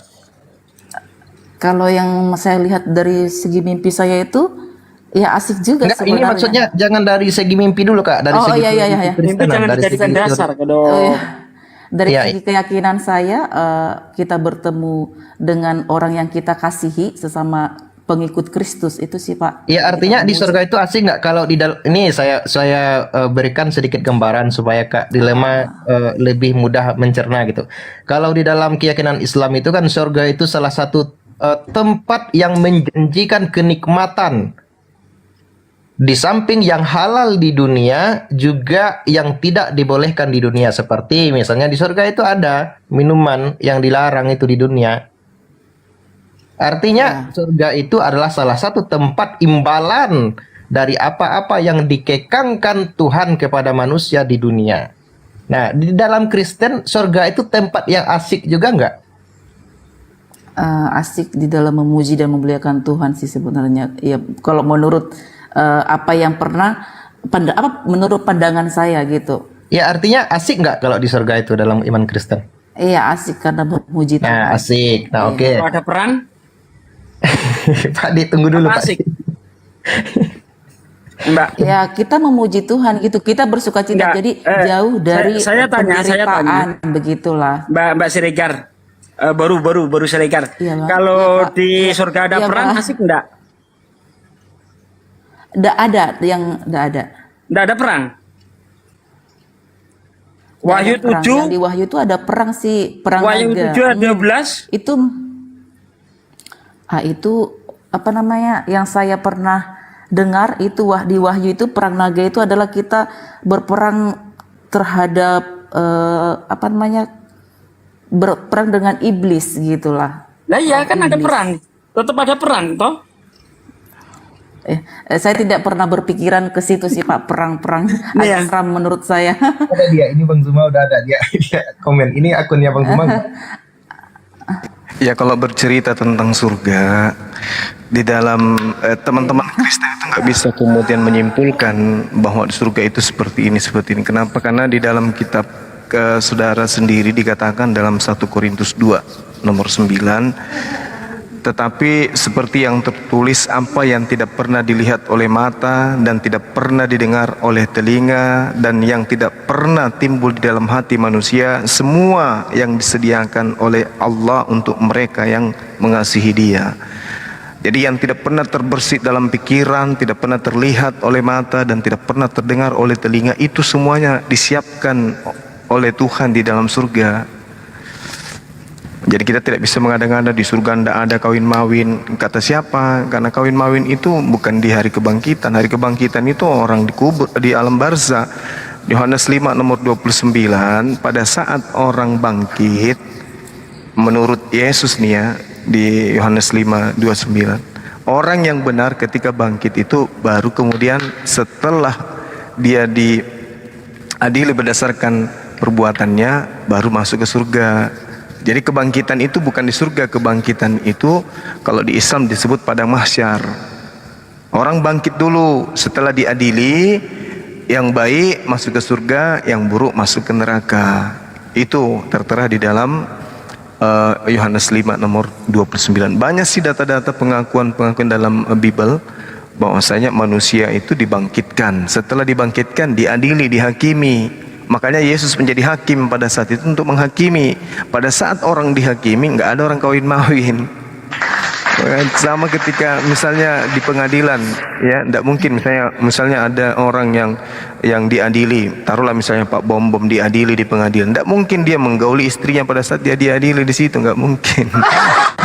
Jadi setelah diadili di hari penghakiman, kebangkitan itu baru ditentukan surga nerakanya seseorang. Bukan berarti pada saat kita dibangkitkan kawin mawin di sana, enggak lah. Orang semua sibuk dengan dirinya sendiri tentang penghakiman.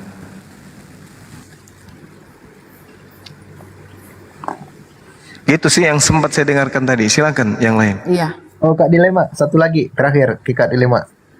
Iya, Tadi kan Bang. kita sudah sepakat tuh kalau di surga itu asik gitu kan, nggak mungkin lah kalau nggak asik di surga ya mending ke neraka aja, apa bedanya gitu kan? Kenapa kita mau ke surga ya karena asik. Nah pertanyaan saya, jika di dunia boleh kawin mawin, tiba-tiba nih kita masuk surga nggak boleh lagi kawin mawin, kira-kira asikan mana tuh, di dunia atau di surga? Nah di surga lah karena kan kekal di Nggak, sana. Kalau Di surga nggak boleh, nggak ada kawin mawin. Di dunia ada kawin mawin. Enak mana tuh? Yang ada kawin mawin atau yang nggak ada kawin mawin? Kalau menurut saya sih kalau kita udah hati kita sama Tuhan itu kadang anak sama suami itu udah kayak mana lah ya. Saya bilang kita itu udah berfokus sama Tuhan kita gitu. Cuman karena kita masih di bumi, ya kita kepikiran anak gitu sama suami. Menurut saya sih kayak gitu sih Pak Rahmat. Ya berarti ya kalau saya sih Kak ya, kalau saya misalnya nih di dunia bisa ini, di surga nggak bisa lagi. Di dunia bisa itu, di surga nggak bisa lagi. Di dunia dapat ini, di surga nggak dapat lagi. Ya mending di dunia, ngapain ke surga gitu kan? Kalau pendapat saya beda sih kita. Pak D gimana Pak D? Ya iya, di dunia kita bisa makan hamburger, makan pizza, minum pop es, ya kan? Terus minum cappuccino, enak nikmat semua itu. Makan Kentucky. Giliran masuk surga kayak Dulu Pak Casper. PS. Aduh, tolong di mute Pak. Noise Pak. Nah, giliran masuk surga kayak Casper. Berupa ruh melayang-layang ke sana kemari, terus apa enaknya? Coba apa yang bisa kita rasakan dari itu semua? Nah di Islam Selain kita mendapatkan kenikmatan sebagaimana kita di dunia, ya bahkan nikmatnya 1 juta kali lipat kenikmatannya itu. Misalnya kita makan pisang di dunia nikmatnya seperti ini, di surga 1 juta kali lipat. Nah, selain ada kenikmatan-kenikmatan itu, ada yang lebih nikmat daripada itu. Apa? Ketika kita melihat wajah Tuhan kita. Itu lebih nikmat daripada segalanya. Tapi tidak juga menghilangkan kenikmatan-kenikmatan yang lainnya. Begitu. Itu di Islam. Iya. Jadi mungkin pertanyaan gini sedikit ya nih, sebagai moderator saya izin sedikit ya. Kira-kira nih menurut Mbak Delima Siregar, lebih enak mana surganya dunia daripada surga yang sebenarnya nanti? Surga di akhirat. Saya pastinya belum tahu gimana surganya. Saya cuma berhayal saja. Saya bertemu dengan secara logika, Tuhan secara akal saya. sehat gitu. Kira-kira nih surga itu yang nikmatnya yang di akhirat atau yang di bumi ini atau yang di dunia ini? Surganya dunia saya sudah rasakan. Surganya akhirat saya belum pernah rasakan. Jadi Mbak Delima nggak bisa mengira-ngira kalau surganya di akhirat nanti itu lebih enak, nggak tahu gitu. Karena belum pernah ke sana, ke surga akhirat, jadi saya belum tahu. Oke, lanjut. Kalau Ustaz. surga dunia, ya. Di surga menurut orang Kristen kan memuji Tuhan, haleluya, haleluya. Mungkin kalau sejam 2 jam masih betah kita ya, haleluya, haleluya. Tapi Nggak, kalau surga berabad-abad,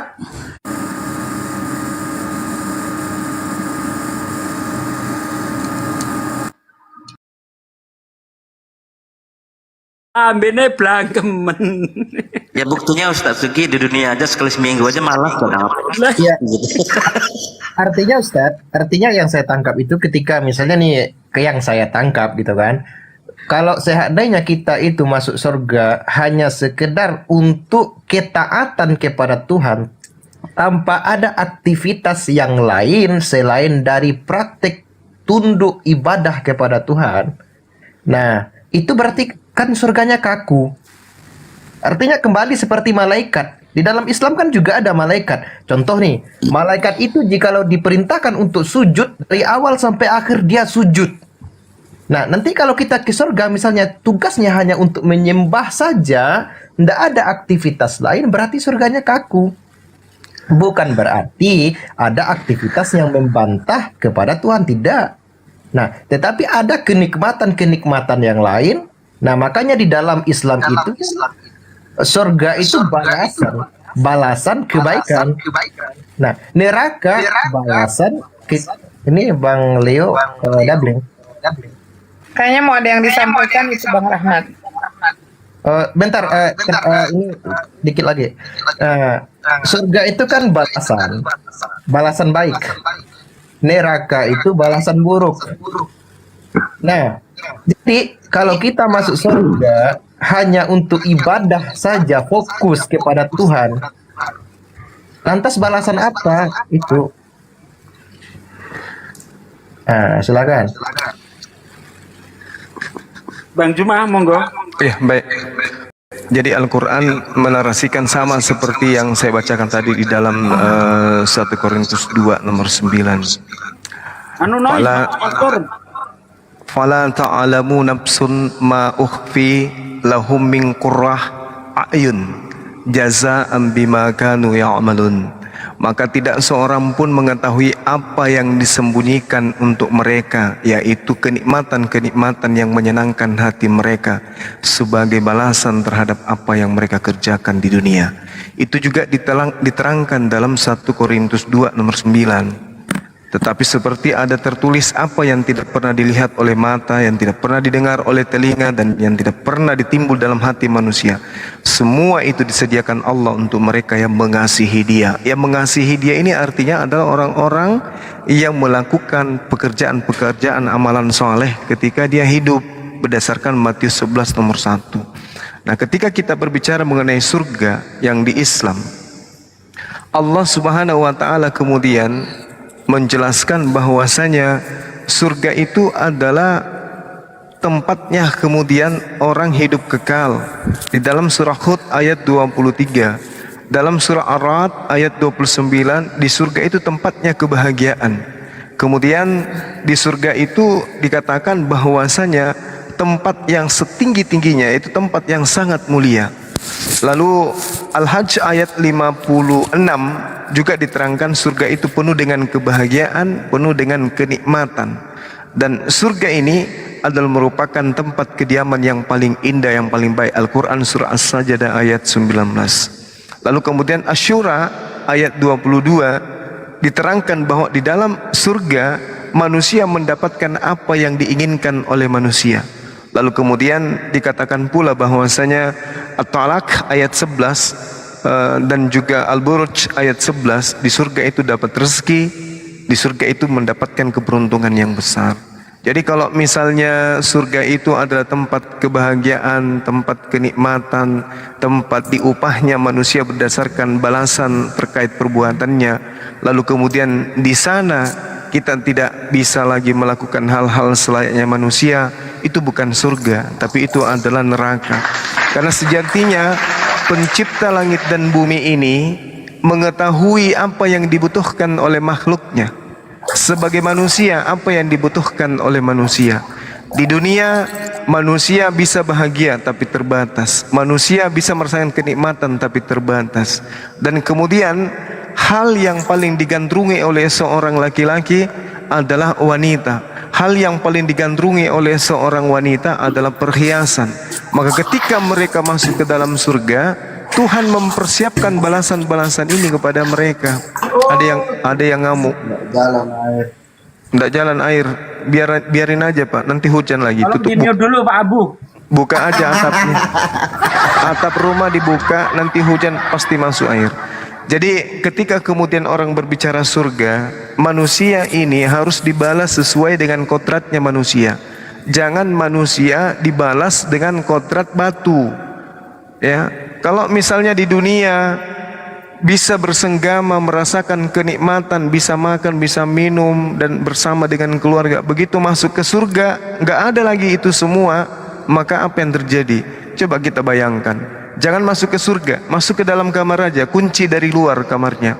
Di dalam tidak ada makan, tidak ada minum, nggak ada teman, sendiri, cuman beribadah saja terus. Apakah itu kenikmatan, kebahagiaan? Tidak, itu siksaan. Bagaimana dalam kehidupan kekal, hal-hal yang dibutuhkan kehidupan manusia sebagai manusia itu sudah ditiadakan dalam kehidupan kekal ini.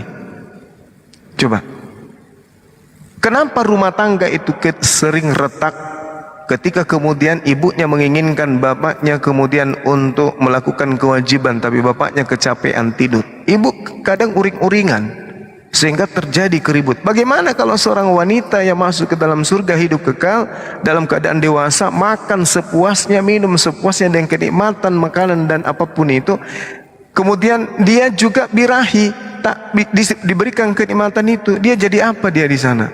Jadi itu siksaan. Makanya mohon maaf nih ya, mohon maaf, di dalam kitabnya saudara Matius 19 nomor 29, dan setiap orang yang karena namaku meninggalkan rumahnya, saudaranya laki-laki, saudaranya perempuan, bapaknya, ibunya, istrinya, anaknya, ladangnya, akan menerima kembali 100 kali lipat dalam kehidupan yang kekal. Coba. Jadi kenikmatan itu akan berkali-kali lipat. Itu kata Yesus, Matius 19:29. Berkali-kali lipat. Jadi hal seperti ini kemudian di Bible dan juga di Al-Quran itu dikatakan bahwasanya orang-orang masuk surga itu akan mendapatkan kenikmatan. Ada satu yang tidak didapatkan di surganya Kristen. Ada satu. Apa itu? Tidak didapatinya orang Kristen akan bersama dengan anak istrinya di surga. Ini yang kosong di Kristen. Kalau terkait dengan kenikmatan yang tadi, saya rasa ada, cuman di dalam 1 Korintus yang saya katakan tadi itu belum diungkap semuanya. Tetapi kalau berbicara mengenai anak cucu, istri, pasangan, itu tidak bertemukan. Sedangkan di Islam, jannatu adnin yadkhulunaha wa man salaha min abaihim wa azwajihim wa dzurriyyatihim wal malaikatu yadkhuluna alaihim min kulli bab. Jadi umat Islam ketika mereka masuk surga, mereka dipertemukan dengan anak-anak mereka, dengan pasangan mereka, dengan cucu-cucu mereka, dengan kakek moyang mereka. Mereka dipertemukan ketika di surga nanti. Mereka hidup layaknya mereka hidup di dunia, tapi tentu dengan kebahagiaan yang berlipat ganda. Sedangkan kalau orang Kristen, contoh, mamanya sudah meninggal, anaknya meninggal, kehidupan hari terakhir mereka bersama di dunia itu adalah pertemuan yang terakhir. Jadi ketika mereka rindu sama ibu yang sudah tidak ada, mereka tidak bisa jumpa, karena nggak ada dalil-dalilnya, nggak ada dalilnya mereka akan ketemu.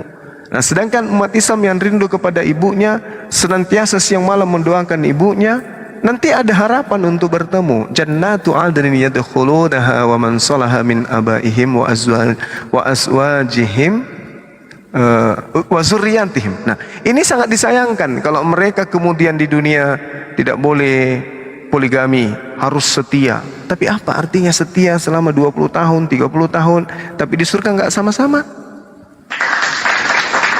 Kalau di Islam boleh poligami, tapi di kehidupan yang kekal kita bisa bersama dengan orang-orang yang kita cintai. Bayangkan, dalam kehidupan kekal tak ada lagi penyakit, tak ada lagi cemburu, nggak ada sakit gigi, sakit hati, nggak ada lagi, dan kita bersama dengan keluarga yang kita cintai. Masya Allah. Kita ke Dubai sendiri, nggak asik kalau nggak bawa istri, nggak asik kalau nggak bawa anak-anak. Sempurna kalau kita lagi bersama. Dan ini hanya ada di dalam ajaran agama Islam. Saya kira begitu sahabat-sahabat sekalian, penutup dari saya. Semoga apa yang saya sampaikan ini bisa jadi pelajaran buat saya pribadi dan juga teman-teman. Ketika ada kata yang salah, keliru, saya mohon dimaafkan, baik yang ada di bawah maupun yang ada di YouTube. Saya Zulkifli Abbas, mohon pamit untuk saat ini. Subhanakallahumma bihamdi, asyhadu an la ilaha illa anta, astaghfiruka wa atubu ilaik. Salam tauhid, salam satu Tuhan, jayalah Islamku, jayalah Indonesiaku. Allahu Akbar. Assalamualaikum warahmatullahi wabarakatuh. Teman-teman yang ada di Zulkifli Abbas yang masih ingin menikmati dialog ini, silakan pindah ke Sugi Kristologi Reaksi. Sugi Kristologi Reaksi. Demikian sementara, jumpa insya Allah kita besok. Assalamualaikum warahmatullahi wabarakatuh, dan semangat subuh untuk Mbak Sri Gardilnya yang saya hormati. Silakan. Bang Zuma, terima kasih. Sama-sama Mbak. Pak Sugi, Pak Rahmat, Ya, untuk sharingnya Mbak. pada malam hari ini. Ya, terima kasih. Selamat pagi. Selamat pagi. Oke, terima kasih Mbak Delma, Bang Zuma. Waalaikumsalam warahmatullahi wabarakatuh itu semuanya yang pamit ya. Silakan Mican mungkin udah kembali mungkin bisa hostnya. berbicara. Udah, ayo Saya ingin bisa berbicara. Silakan. Dari mana seorang manusia mengenal surga? Karena dari orang mengajarkan dari kebenaran. Kebenaran itu adalah ilmu utama. Banyaknya orang ini dia tahu mengetahui arti kebenaran. Nah, banyaknya orang ini. Sebentar dulu, Pak Abu ini dari Kristen apa Islam, Pak Abu? Perkenalkan dulu Pak. Kalau soal Bapak dari Kristen apa Islam? Saya perkenalkanlah dulu diriku ini. Saya perkenalkan untuk kalian yang ada di sini. Diriku ini untuk damai. Damai sejahtera bagi kita untuk yang saling kepercayaan. Nah, berarti Kristen ya Kalau Bang. kita berbicara kepercayaan, percayaan Anda, ya kepercayaan Anda. Tunggu dulu, Percayaan Yang Anda, pasti bukan Islam. Pak, Anda Islam apa Kristen, Bang? Kalau kita berbicara ke situ,